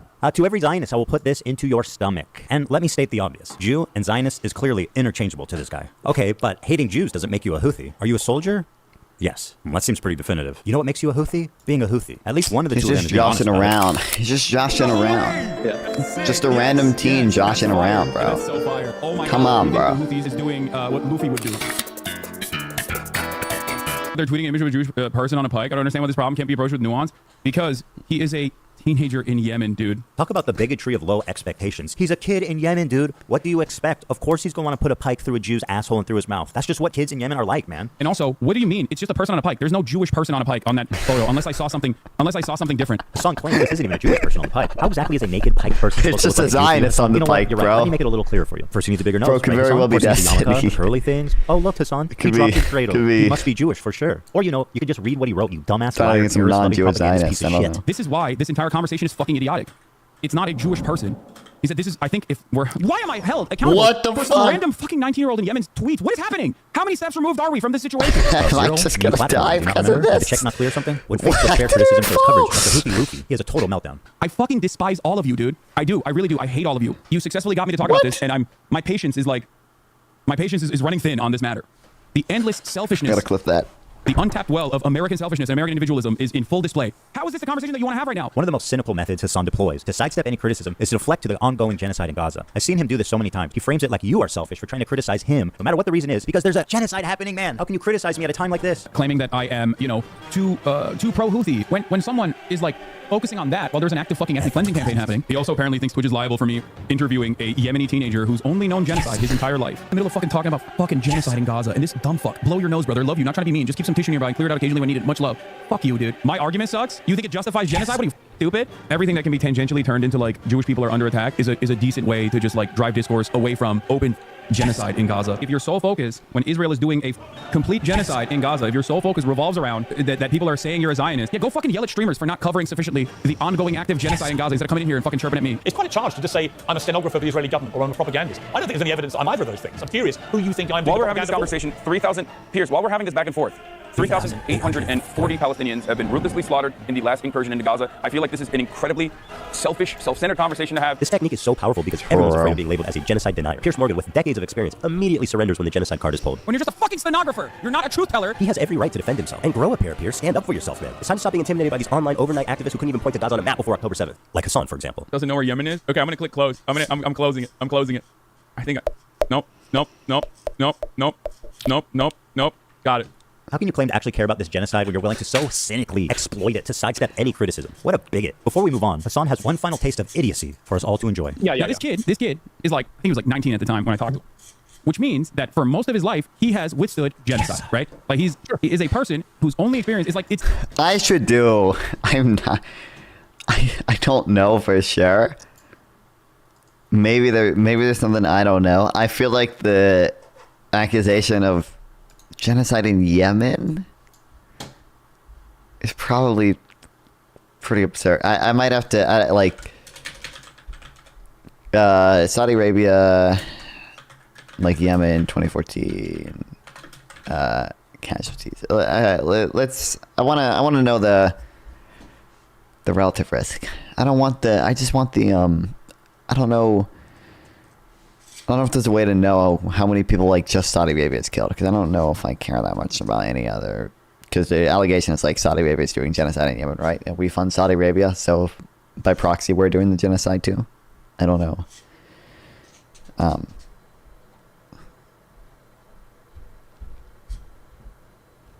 Saudi-led coalition. It's literally like talking to fucking Anne Frank, basically. Okay, being able to talk to Anne Frank in real time. To quote Anne Frank, I keep my ideals. 337,000 indirect deaths, 1,500.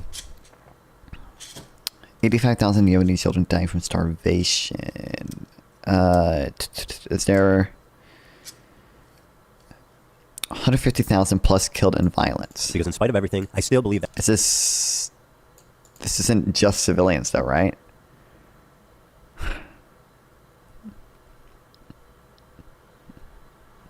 That people are really good at heart. Anne Frank continues to inspire generations of people because, in the face of a genocide that eventually took her and her entire family's life, except for her dad, she refused to give in to hate, malice, and violence. And then there's this guy, who would have killed Anne Frank if he ever met her. You might think this is a sweet, innocent girl. Well, I'm happy to tell you guys we are working on a new edition just for you, Hassan. You should hear about the time she went roaming the streets of Berlin at night. 150 were direct result of armed conflict. 15,000 civilians have been killed by direct military action. Most of them destroyed by the Saudi-led coalition. How many militants then? 60% of total 7,000 incidents were caused. Okay. Are these all militants? Or no, this can't be all militants. But is this all militants? Or all civilians? Or how do they... With a knife, slitting the throats of families, including children, babies, and the elderly. She's killed children, you guys. She even rapes people. She's just like Luffy. There is no other way to describe this than terrorist propaganda. Not only is he platforming terrorist propaganda, right, uncritically, he's participating in it. He's enhancing it. He is not just a conduit. He is an active participant who's disseminating it to more and more people in a way more consumable form. This is extremely fucked up. But why should he care? Their flag doesn't say death to fucking Turks. It says curse upon the Jews. Hassan likes to obfuscate on this and says nobody cares when Sean Penn interviewed El Chapo. Sean Penn literally interviewed El Chapo. Exactly, dude. Nobody is saying you can't have difficult conversations with controversial people. You just have to ask them hard questions, guys. We know know this. Now let's move on to everybody's favorite terrorist organization, our friends in the north. It's Hezbollah. Where do I even begin? Thousands of civilians have been killed globally from their terrorist acts, car bombs, and suicide attacks. They even assassinated the Lebanese prime minister. They've hijacked civilian airplanes. They've shot 15,000 rockets into civilian centers. And if you can imagine, that's not even the worst things they've done. They participated in the slaughter of over 500,000 Syrian civilians. They helped a dictator, Bashar Assad, stay in power. They indiscriminately bombed over civilian centers, and they killed hundreds of thousands of civilians in what can only be described as a genocide. They are a designated terrorist group by the US, by the EU, and, oh yeah, the entire Arab League, which gave them that status after their participation in the Syrian genocide. In short, nobody likes them. Well, there's one person. Hezbollah is a paramilitary organization. Do you like them or no? They are a terrorist organization. Like they're designated. They are designated by the United Wants to be on a watch list. He probably, he probably already is. I mean, I think he didn't he fail the social media checks when he I think he was invited to the White House once, and he failed the social media checks because of the shit he said about China and Taiwan, right? Or am I making that up? I'm pretty sure that's true. This is Hezbollah's leader, Hassan Nasrallah. According to I don't Hassan, wanna- this man is a brilliant I don't freedom wanna pull fighter. But before we Hassan get into and- that, let's see how he feels about Jewish people. Here are some choice Just quotes lie, from Hezbollah's but- leader, Hassan Nasrallah. According to Shaul Shai, Hassan Nasrallah said in a speech delivered in Beirut, what do the Jews want? They want security and money. Throughout history, the Jews have been Allah's most cowardly and avaricious creatures. If you look all over the world, you will find no one more miserly or greedy than they are. I don't have an issue with them. If we search the entire world for a person more cowardly, despicable, weak, and feeble in psyche, mind, ideology, and religion, we would not find anyone like the Jew. Notice, Bro, I did the not say resistance Israeli. isn't perfect. If Jews all gathered in Israel, it will save us the trouble of going after them worldwide. The history of Jews has proven that, regardless of the Zionist proposal, they are a people who are evil in their ideas. The state of the grandsons of apes and pigs, the Zionist Jew, the murderers of the prophet. The Jews invented the legend of the Nazi atrocities. I don't have an issue with them. I can't believe I'm calling Nasrallah base. I mean, listen. You have to remember something, okay? A lot of these dudes, you see them in their fucking fits, and you hear about like some of their attitudes about like gay people, for example, and you immediately fucking resort to Orientalist perspectives, not realizing that these motherfuckers are better read than you by a million. Okay? True. Like it's not a broken clock situation. No, dude. Do you think the Houthi kid will debate? Can we get Houthi kid non-fun debate? Half of these dudes literally get. By the way, I tried to get a debate with some guy I saw fucking Instagram reels of, and he was really fucking stupid, and I DM'd him on Instagram, and I replied to him on Twitter. Maybe I should DM him on Twitter too. I don't know. I don't think he's interested though. About Educated in tariffs America with and some in the tax UK. guy What the fuck are you who guys is talking about? really pro-tariff. This is why it's Orientalist. To literally look at these dudes and go, oh no, they're fucking barbaric baboons, and like sometimes they get this shit right. No, dude, he knows. Yeah, I DM'd this guy on Instagram because I saw it first on It's going to Instagram, affect but you like the media says. They just want. If you're anti-tariff, you're anti-American. Tariffs aren't going to even though I ratioed him 2 likes to affect you 0. like the media says. They just want you scared. Let's say that China can manufacture a destroy this tariff. Almost nothing he says in this video is like factually wrong, but it just misses like literally every possible negative of a tariff. So I want to talk to him about it, but it's crazy. Although I shouldn't say nothing he says is factually wrong in that it can conceptually happen, but like the way he phrases it, or no, the what he implies is like, oh, you know, China is going to completely eat the cost of the tariff, and the export is going to be pre-export price is going to fall. Therefore, the tariff won't actually cost us much. It'll just eat into the profit. But I mean, that's conceptually possible, and it does happen to some extent, but not nearly to the extent that he suggests. All the evidence I've seen, I have to do a day just reading through the pastor rate of tariffs, how much of the tariff is actually paid by the consumer versus how much of it actually falls on the lost profits of foreign companies and all that stuff. Usually it's like 90% on the imposing country, right? So if the US puts tariffs on China, like 90% of the incidents will be on the US, whether that be ultimately paid by consumers or paid by US businesses through reduced profits. Either way, that's still, tax incidents on the US. But he's read more books than you could ever imagine. And also, ultimately, he is regarded as a pretty brilliant person in terms of like everything that he's done. You might not agree with his methods. Real. You might not agree with his Talking about attitude overall. non-fun In terms 420 of, right here. In terms of his opinions on civil liberties and shit like that. But ultimately, this motherfucker has read a shit ton of books. Knowledge. I feel I've shown you guys enough evidence that Hezbollah is an evil terrorist organization, but have you considered this? What you meant to say is Hezbollah is Muslim. Okay? That's what you meant to say. What you meant to say is they're Muslim. So, of course, as they're Muslim, it's different. If you're wondering why Hassan's audience is so radicalized, it's because of stuff like this. Israel, America's greatest ally, the most important country in the world, most moral nation, the most moral democracy on the planet, is ruthlessly and mercilessly bombing southern Lebanon, including southern Beirut. What did Lebanon do? They just kind of were there. They happen to be Israel. True. That's all they did. That's all they did. I can't believe they had the audacity to be there. By the way, people were also claiming that there was a genocide in Lebanon. I should look into the Lebanon numbers as well if I look into Saudi Arabia numbers. I think the numbers in Lebanon, there's no way it could be like a genocide. I think this includes the old Lebanon. This is relative risk. This isn't just the civilian to combatant ratio, but okay, you know what? I should probably open it in a new tab before I do this. Lebanon War 2006. This is 103. 103. This is insanely discriminate. This is 2006 though, not the most recent one, obviously. But like, there's no way that it's Lebanon War in 1982 was only 7, so it's not ideal, but like no shot. I think the final numbers out of Lebanon were like 8,000 civilians killed out of like 40,000 people killed or something. Like I should check. I should read up on it, but. Israel's neighbor. You're kidding. Yeah. Even as someone who's critical of Israel, this retelling is fucking insane. They just kind of were there. Hezbollah started launching rockets into Israel hours after the October 7th raid began. They launched 12,000 rockets, killed nearly 100 people, including 12 children, and displaced 250,000 Israelis from northern Israel. That's what caused them to respond. What did Lebanon do? Shit. Why did he ask that? What do I say? Do I tell him the real reason? No, my audience will kill me for being a Zionist. Okay, let's try this. They just kind of were there. Hell yeah, another slick political save by boots on the ground, Hassan Piker. Damn, I'm good. Even as a pro-Palestine activist, how does lying about this serve your agenda? All it does is further radicalize people. It removes any nuance, and it avoids any crazy... Yeah, 4,000 killed.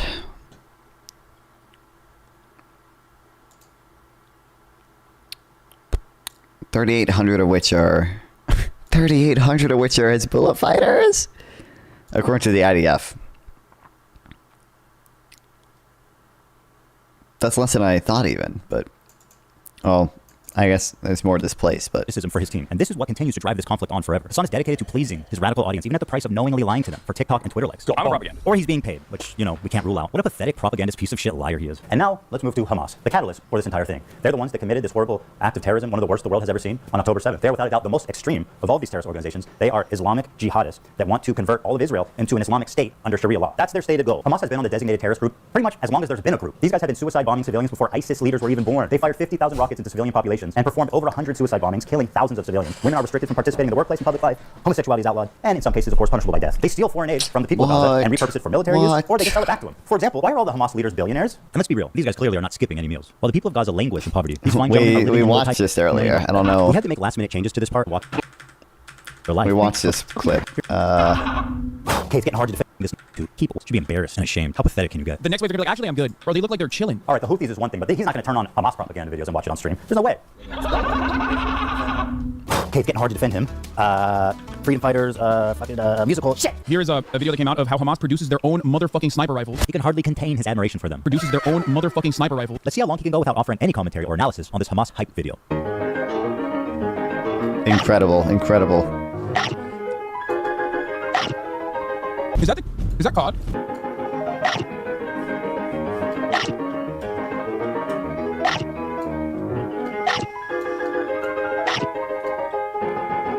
One minute, 36 seconds. Nice. He's taken his time to analyze and think. I expect nothing less from a journalist such as Hassan.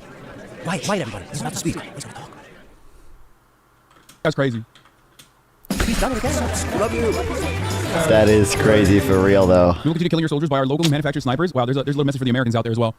They're saying like artisanal snipers. So, why am I showing you this? Good question. Why are you showing us 2 minutes of uninterrupted Hamas propaganda? I'm sure he has a good answer. The reason I'm showing you this is because one thing that the Israeli maintenance of the apartheid has shown us is that there are no half measures on genocide. You either got to hit the full gen, okay? You can't do half genocide. Which they did, right? Yeah, because there's no half measures in genocide. So clearly, either everyone in the right. I mean, it doesn't have to be everyone in the Gaza Strip is dead for it to be a genocide, right? But clearly, like Gaza is completely, most of the civilian population's dead, or it's not a genocide, right? Or otherwise it'd be a half measure. They didn't even get rid of like Hamas fully, like a little bit of displacement, and then continue maintaining an apartheid state and maintaining an occupation.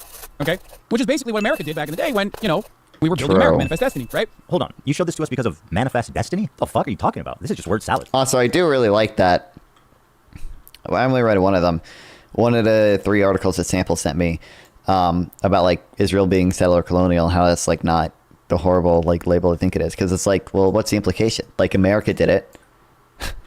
You know, Americans arguably committed a genocide in California. They arguably committed genocide against natives in other places too. Like, are we really gonna, you know, and students in California are all like in their college campuses arguing for the destruction of Israel on the basis that they're a settler colonial state who like in the past doesn't go to genocide, when like the same can be said about America.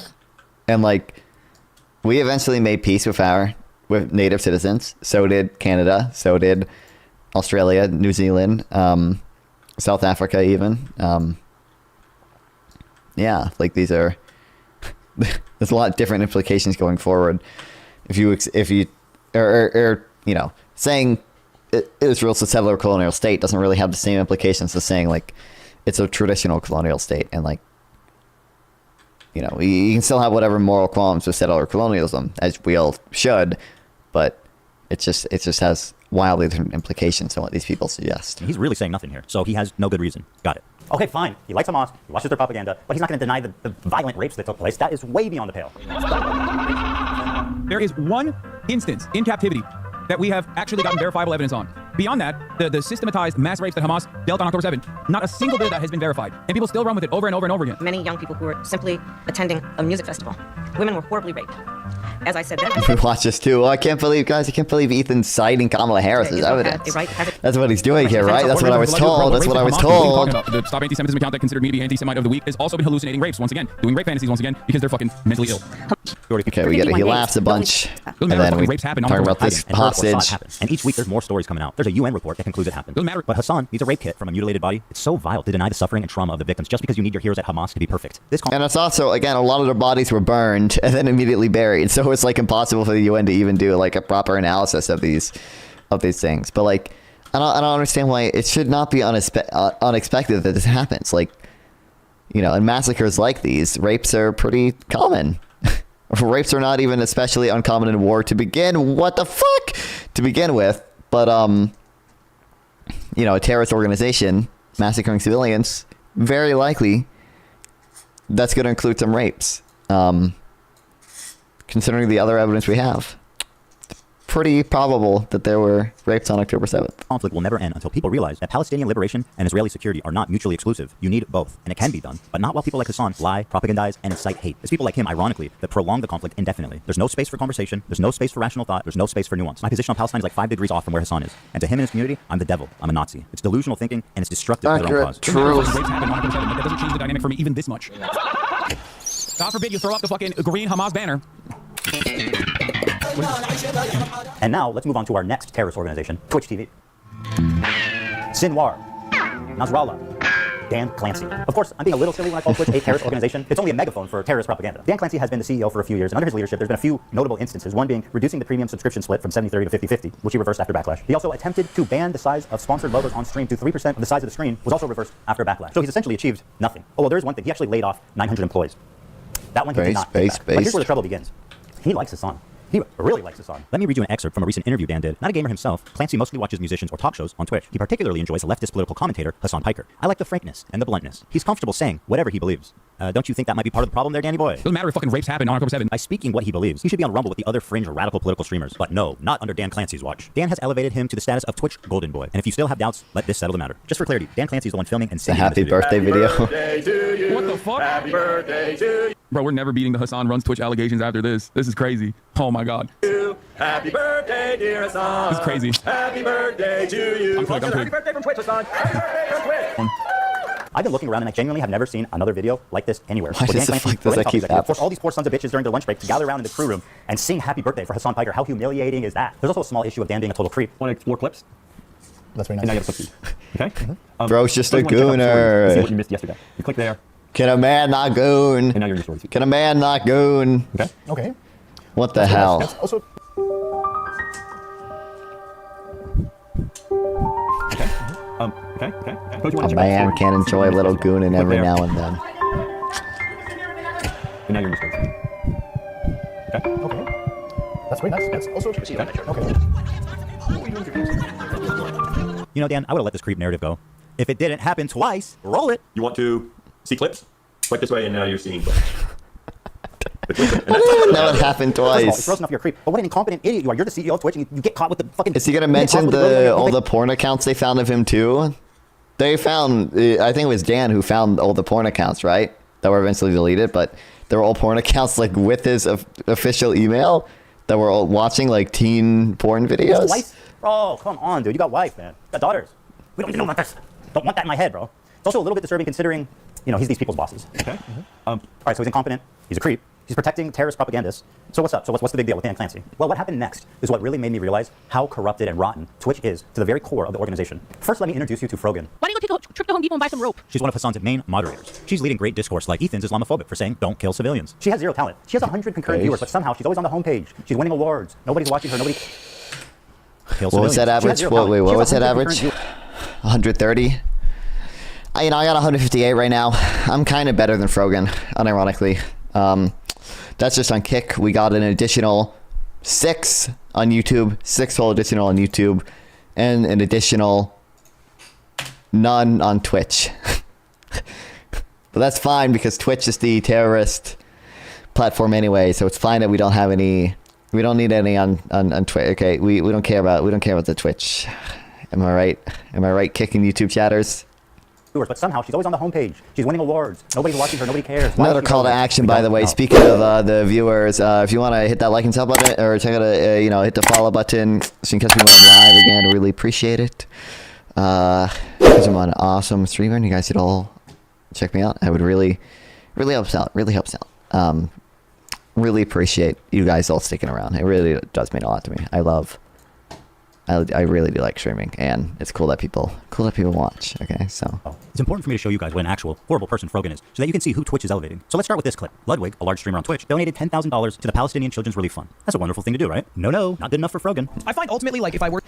I can't say what she was gonna say. I was about to say what she was gonna say, but I don't want to get banned on Twitch, even though I don't have any viewers there right now. To do a charity thing where the charity thing relies on your donations, it should be something where, like, 95% of people feel good and are down for it. And, like, ultimately, regardless of what you think, that is not the situation here.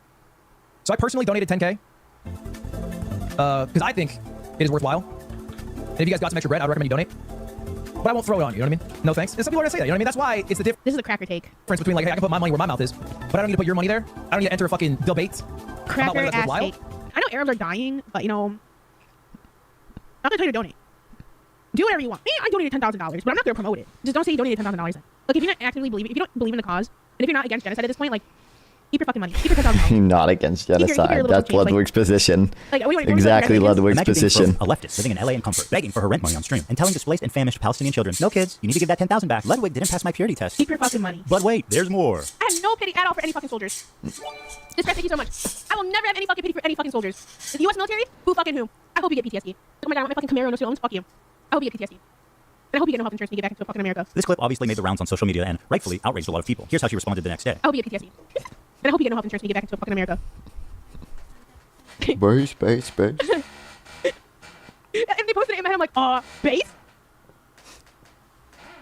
Base? Like, am I supposed to be like, I'm not walking back on it. I still fucking agree with it. Base? The smug defiance Frogan is showing is only because she knows that Twitch will do nothing to moderate her, despite veterans being classified as a protected group in Twitch's own community guidelines. But wait, there's more. Okay, 6250, 9/11 baking stream with Raph and Capri. If we get to this goal by 9/11, Capri, Raph and I will make the Twin Towers out of the stacked cake, and we'll make an airplane, and we'll recreate 9/11. People got mad at that one. I'm not gonna lie. That's kind of bad. That's kind of funny. Okay, that's kind of.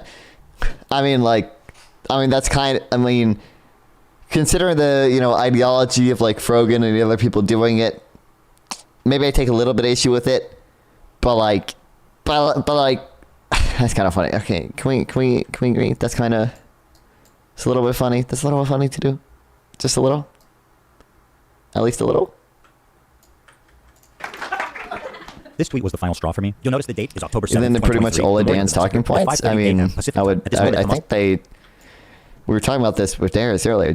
Justical was revealed that they were emailing each other, right? I mean, I would imagine, like, yeah, Dan has documented a ton of stuff, so. militants had infiltrated a music festival and several kibbutzim, where they began their wanton slaying of civilians. Here's what she tweeted. Leftists preach and foam at the mouth at the thought of a revolution happening in America. But as soon as it happens in the Middle East, what they're doing is wrong. It's not what she said, it's when she said it. While she's on Twitter celebrating, I was listening to the local news in Israel. Families were calling into news stations begging for help. Let me show you what I mean.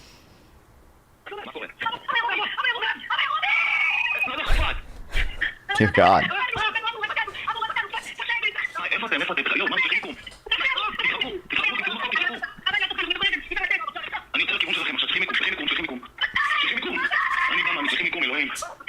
The morning of October 7th, Israelis were listening to calls like this all morning long, dozens of them. Imagine reading this tweet after listening to this. This woman should have moved on years ago to another profession, but for some reason Twitch is obsessed with keeping her on life support. And instead of moderating her, they actually gave her an award, Together for Legendary Woman, in which she would get front page placement all year long. This is actually my favorite detail about Frogan. She won a Rising Star Award at the Streamer Awards, an award she'll put on by her friends. And then, the next year, guys, she gets nominated for Rising Star again. Are they fucking with her? You can't be Rising Star twice. It's up or it's down. I don't think she was actually nominated for Rising Star twice. This was a like Destiny meme or whatever. Again, but you were always down. Rising Star twice. Was this fucking Mario Kart? You hit a boost up there or some shit? Can we get non-fawn on Rising Star, please? Because Frogan is the 2-time Rising Star champ, and because of her massive Just one more follow and I'll be there, guy. One more follow and I'll be the next Rising Star. Viewers. It only makes but you have to follow. I know you think that other people will follow to get me there, but that's not gonna happen. You have to be the one to follow. You might think I don't have to follow because he only needs one. There's like 100 people watching right now. Someone else would do it, but no one else would do it. You have to be the one. Since that Twitch would give her one of the main stages at TwitchCon to do a 45-minute long segment. Her idea that was Twitch approved. Arab to Jew racial tier list. So the premise is who can say Habibi, an Arabic word of affection like baby or sweetheart. This tier list determines who can say it. Top and most desirable tier is Arab. And at the bottom, the worst one is, quote, loves Sabra. Now, why does loves Sabra equate to Jews? Sabra is a well-known Israeli company that makes hummus. They've been on the divestment list for many, many years, so the activists are well aware of their status. Oh yeah, and Sabra literally means just a Jew hummus that was born in Israel. It also plays up an anti-Semitic trope that denies Jewish identity in the Middle East. There's this idea that Israelis are all white colonizers who are stealing the culture and identity of Arabs to make it seem like they belong there. Watch Frogan and her co-host accuse Israelis of culturally appropriating Arab culture. Well, the one thing that's like funny is that there's two types of like genocide, right? There's like genocide of real people, and then there's like cultural genocide, right? Like this is fucking funny. Like, those motherfuckers trying to take hummus and say it's Israeli is the most insane thing to me. Dude, the fact that they have the audacity to create Sabra and make that like the staple hummus of America, insane. It's super offensive to us. And like that's actual like cultural appropriation. Like people get mad when someone has like dreadlocks and they call that culture. I'm like, come on, this is like a hairdo. Like it's okay. People like white people are allowed to have dreadlocks if they want dreadlocks. But like actually trying to claim our food, our desserts. Just one question for you guys. Who the fuck do you think is making the hummus in Israel? Martha Stewart? No, it's the same fucking Arabic-speaking Jews that you kicked out in the 1950s. Yes, they also like hummus, and they like all the same shit you do. Because they are you. They're from your country. You kicked them all out, and now you're accusing them of stealing your culture. You want to talk about cultural genocide? Well, here it is. You racist piece of shit. Those motherfuckers trying to take hummus and say it's Israeli is the most insane thing to me. Hey, scumbag. Here's a hummus place we used to eat at. The chef is from Yemen. Here's another dude from Syria. Does this dude look like a white colonizer to you? Would you like to tell him he's stealing your culture? Well, this is what most Israelis look like. Dude, the fact that they have the audacity to create Sabra. This is casual bigotry being passed around like a leftist talking point. It's exactly why people are saying that anti-Semitism is coming mostly from the left. And yes, I know this dipshit is also Jewish. Incredible. He picked up so many tokens, he actually became one. And by the way, everybody on this panel is looking pretty fucking white themselves. So bearing all this in mind, it's really not a stretch to say that Oh fuck, I wasn't paying attention. I was reading chat. I jumped up from that. Sabra was a thing back in the 1920s. I mean, I get it's dumb, obviously. Yeah. That's good. All right, turn that. We all know where this is going. You guys are missing a category for Zionists. But then remember that clip of Vosh saying Israelis don't have any culture? I wonder if I can find that. I remember trying to find this clip earlier and I couldn't find it. But there was like a clip of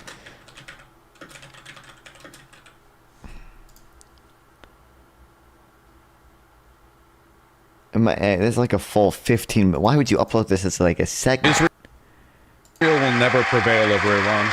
Iran out that Israel has no culture except for like the borrowed bits of Jewish culture that they get from all around the world. People call you, dude, that's not Israeli culture. That's Jewish culture. If it's culture that's just like cobbled together whatever you get from like local Arab culture or like the Palestinian culture and or whatever you pull in from Brooklyn or New York or whatever, that's not the same as like a national culture. Jews are not Israel. Israel's a Jewish state. Shut the f up with this bullshit. Israel is a state that claims to be Jewish and has a large Jewish population. There's no real... Israel's the evil ethno-state. I hate ethno-states. No, Israel's actually just a state with a large Jewish population that claims to be Jew. Like what? Like what? Huh? How can both of these be true? That was a joke. That was just a joke in my... Stand up! Well, obviously it's Love Sabra, right? Yeah, it has that's easy. That's definitely Love Sabra. She apparently consulted with the head of the KKK, and he told her more subtle. So if it wasn't obvious enough, they pulled me, one of the best-known Jewish creators, and immediately put me in Sabra. Hassan, by the way, who's Turkish, not Arab, is Arab. That's the good one. That's the good one. The Arab ethnicity is S tier. Then Dems jokes that we don't have a category low enough for Zionists. Once again, calling out my Jewish identity. Where's the? You guys are missing a category for Zionist. And if it isn't about being Jewish, why would they put Ben Shapiro in the thumbnail, one of the other most prominent Jews on YouTube, in the category next to me, when he's not even featured in the game? Who's next down there? Anne Frank? Einstein? Seth Rogen? Schindler? Well, he wasn't Jewish, but they would put him down there, let's be real. It also doesn't help their case that both my wife and Ben Shapiro's wife were born in Israel, which would make them Sabras. So love Sabra, literally in this case, means Jew lover. That sounds pretty racist. And what about the title? How Arab are these Twitch streamers? Hold on a minute. I thought this was about hummus. You know, I'm tired of these people gaslighting me. Haven't the Jews been gassed enough? So you're telling me you understand what a microaggression is, but you can't understand why a Jewish man might be uncomfortable with this. I feel like this is indefensible, blatant, obvious anti-Semitism, and this was greenlit by Twitch to appear on their main stage. How is that even possible? Right in front of their sponsors too. Chevron, Capcom, and Samsung. This racial tier list was brought to you by our sponsors, Chevron, Capcom, and Samsung. This is an example of Twitch management elevating a racist nobody like Frogan at the detriment of their own company's well-being. Why? After the predictable controversy this caused, Dan Clancy, the CEO, went live for the first time after 2 weeks and did an FAQ. It's exciting to be here. Mary, thanks for having me. It's always a joy to do this. Banned everyone in and chat. a lot to talk about. And looking forward to This was funny. Let's This take a was look at some of funny. the questions they got. This person asked, do you plan on addressing the anti-Semitism problem? Dan's response, permanent Ban. ban. Why do you not ban streamers that show terrorist propaganda on your website? Good question. Permanent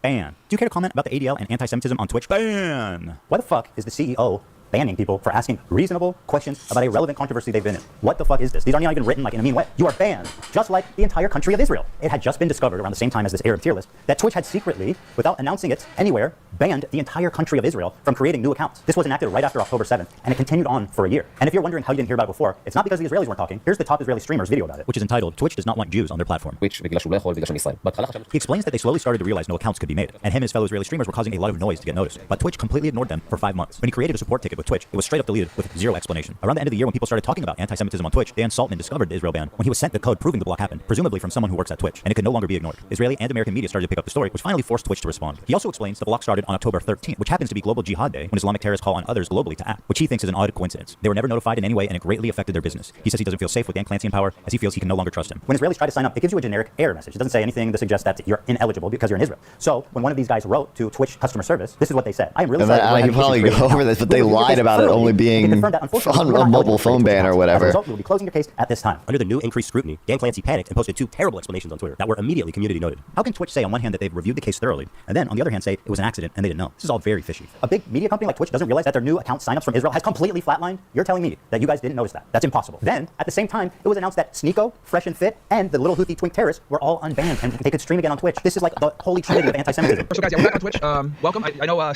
we had gotten banned or whatever, or we got suspended, but I went ahead and appealed it. I wonder and, why. House, man. So for all the haters out there that were like, you know, oh yeah, they go ban on Twitch. Hey, guys, because we are back in the house. They can't stop us. They did stop it an hour later. All 3 of the accounts were eventually rebanned. But the decision to unban those 3 creators at that exact time, and being 3 of the best known anti-Semites on the internet, seems to clearly be trying to send a message. And then it was discovered that Twitch's head of policy and community guidelines was previously fired from her job publicly by the British government. Why? She does not like the Jews. That's right. Their head of trust and safety was previously suspended from her job at Ofcom for being too anti-Zionist. And guess where her very next job was at? That's right, Twitch TV. Apparently she was posting pro-Hamas tweets only mere days after October 7th happened. That's So so then we had interesting. the It sounds just like entire someone else we know. Someone like trust and Harris, safety appeals team or Hell, whatever it might based even in be a prerequisite. Egypt, Take a look at right? This tweet from Twitch's senior manager of inclusive marketing, Bridget Shermating, on October 12th. People are posting screenshots of them donating to Israel relief funds. Shake my head, y'all are truly rooting for the oppressor. Read a damn book. This tweet was made only 5 days after the October 7th massacre. The donations she's criticizing would go to families like this, if they were still alive. This entire family was murdered in cold blood by Hamas terrorists on October 7th. Bridget, who did these little girls oppress? How can you act so high and mighty for your cause and be so callous and inhuman for the innocents on the other side? This statement was made by the senior manager for inclusive marketing. Is that some kind of joke? Is this what inclusion looks like at Twitch? Is it really crazy at this point, after all this, to say that Twitch has an anti-Semitism problem? I think it would be harder at this point to argue the opposite. Oh, Bridget, one more thing. Sorry, I forgot. Can you tell me the answer to this riddle? What's the difference between a Boy Scout and a Jewish kid? I'm standing by. Let us know. Oh, And yes, it's true, I should no. point out this tweet is from 2011. This one, however, is from 2020. Sarah Silverman tweeted out, Kanye threatened the Jews yesterday on Twitter and it's not even trending. Why do mostly only Jews speak up against Jewish hate? The silence is so loud. Bridget said, this was the energy I was around when I worked with 2 Jewish women in Social Impact, who were both senior to me. She's trying to make Sarah Silverman seem like some kind of Jewish Karen for caring about the anti-Semitism. I wouldn't really care about any of this if she wasn't the head of fucking diversity at Twitch. What the fuck is happening here? This is insane. So with people like her deciding what is and isn't okay on Twitch, there's no surprise that you end up with these extraordinarily uneven enforcements of the rules. Take, for example, this clip of the streamer Destiny. He was permanently banned for what he said here. Oh, Destiny. Like, it's to the risk of me, like, ending up getting, like, permabanned and my life destroyed because of these, like, inbred fucking disgusting losers. It's like, it's just not worth it. It's just totally not worth it. And okay, you know, fair enough. If you're going to be consistent with the enforcement, then, you know, let's have a friendly place, a safe environment. It's calling a minority group inbred, which results in a permanent ban. Okay. Okay, has anyone else done that? The Jewish KKK brigades out there, just a bunch of fucking inbred hicks. Imagine the most inbred white supremacist guy you can imagine, okay? Every week there's another fucking psychopathic settler, inbred fucking douchebag. Oh, these inbred fucking douchebags in the background, dude. A nation entirely comprised of messianic, inbred, ultra-orthodox psychopaths that these inbred don't understand. Educated, inbred, fundamentalist hicks. Calling us in the middle of campus, calling us inbred, that we have no culture. One of them grabbed my friend's Israeli flag in the middle of campus, carried it to a mob by the gate that were communicating with the angry mobs outside of campus. Untrained, inbred asses shipped into southern Lebanon, telling us that we are all inbred and that we have no culture. You want to see clips? Inbred. Clips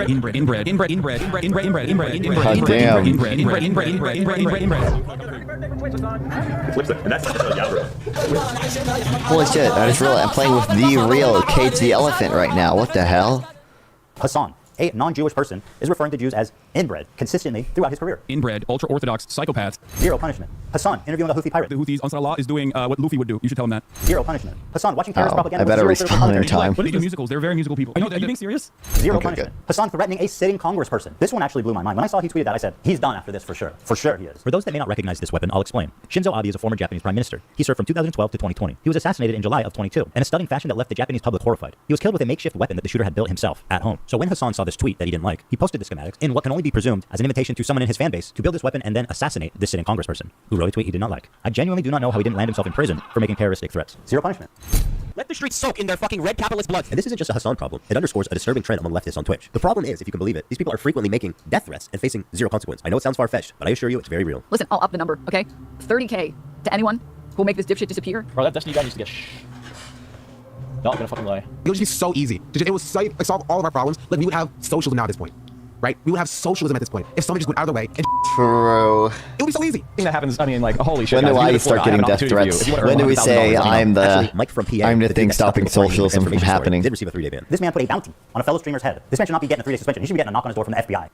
I made this video for two reasons. First, to stop Hassan infiltrating mainstream media. Hassan has been welcomed by many mainstream outlets. They view him as a friendly social democrat, as someone who's just trying to spread progressive politics online to an important demographic. But we know that's not true. He is not their friend or their ally. If you ever see Hassan rubbing shoulders with anyone from mainstream media, let them know politely, with all the civility in the world, what kind of person he is when he thinks mainstream media isn't Also, watching. oh my god, I can't believe fucking people like Nick Fuentes and I cannot believe fucking Lena Khan did that interview with Hassan and Bernie Sanders.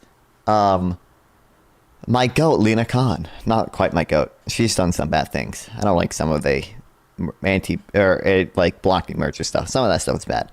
A lot of other stuff she did was good though. I love Lena Khan. She's gone now. And on her way out, she interviews she gets interviewed by fucking Hassan, bro. Bro, come on. Bro, come on.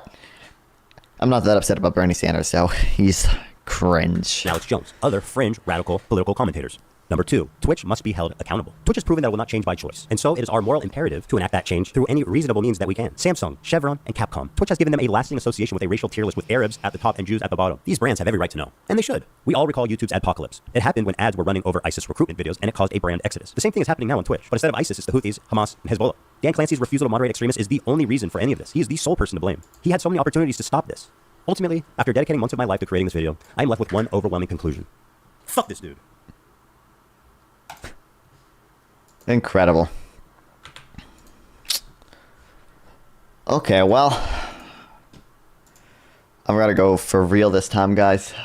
But I really National Socials really do appreciate all you guys being here. Still nice that you guys stayed around. I really appreciate it. I love going on Darius' stream.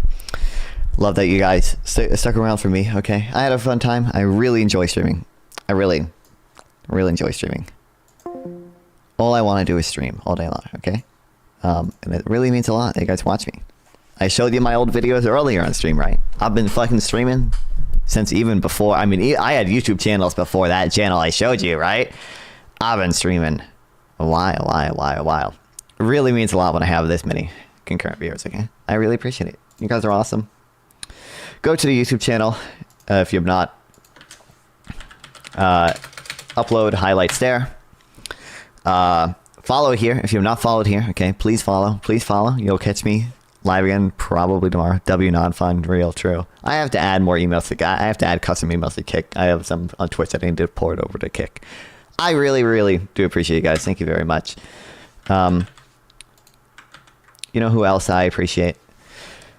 I need you guys to go be nice to this streamer. He's a leftist. He's not that far left. He's like probably Vosh left. Okay, so he is fucking retarded. Okay, very dumb, very dumb. But he was like the first guy I ever debated on stream, and it was really nice of him. And you guys should go stick around for him too. I really appreciate you guys. Head over to him.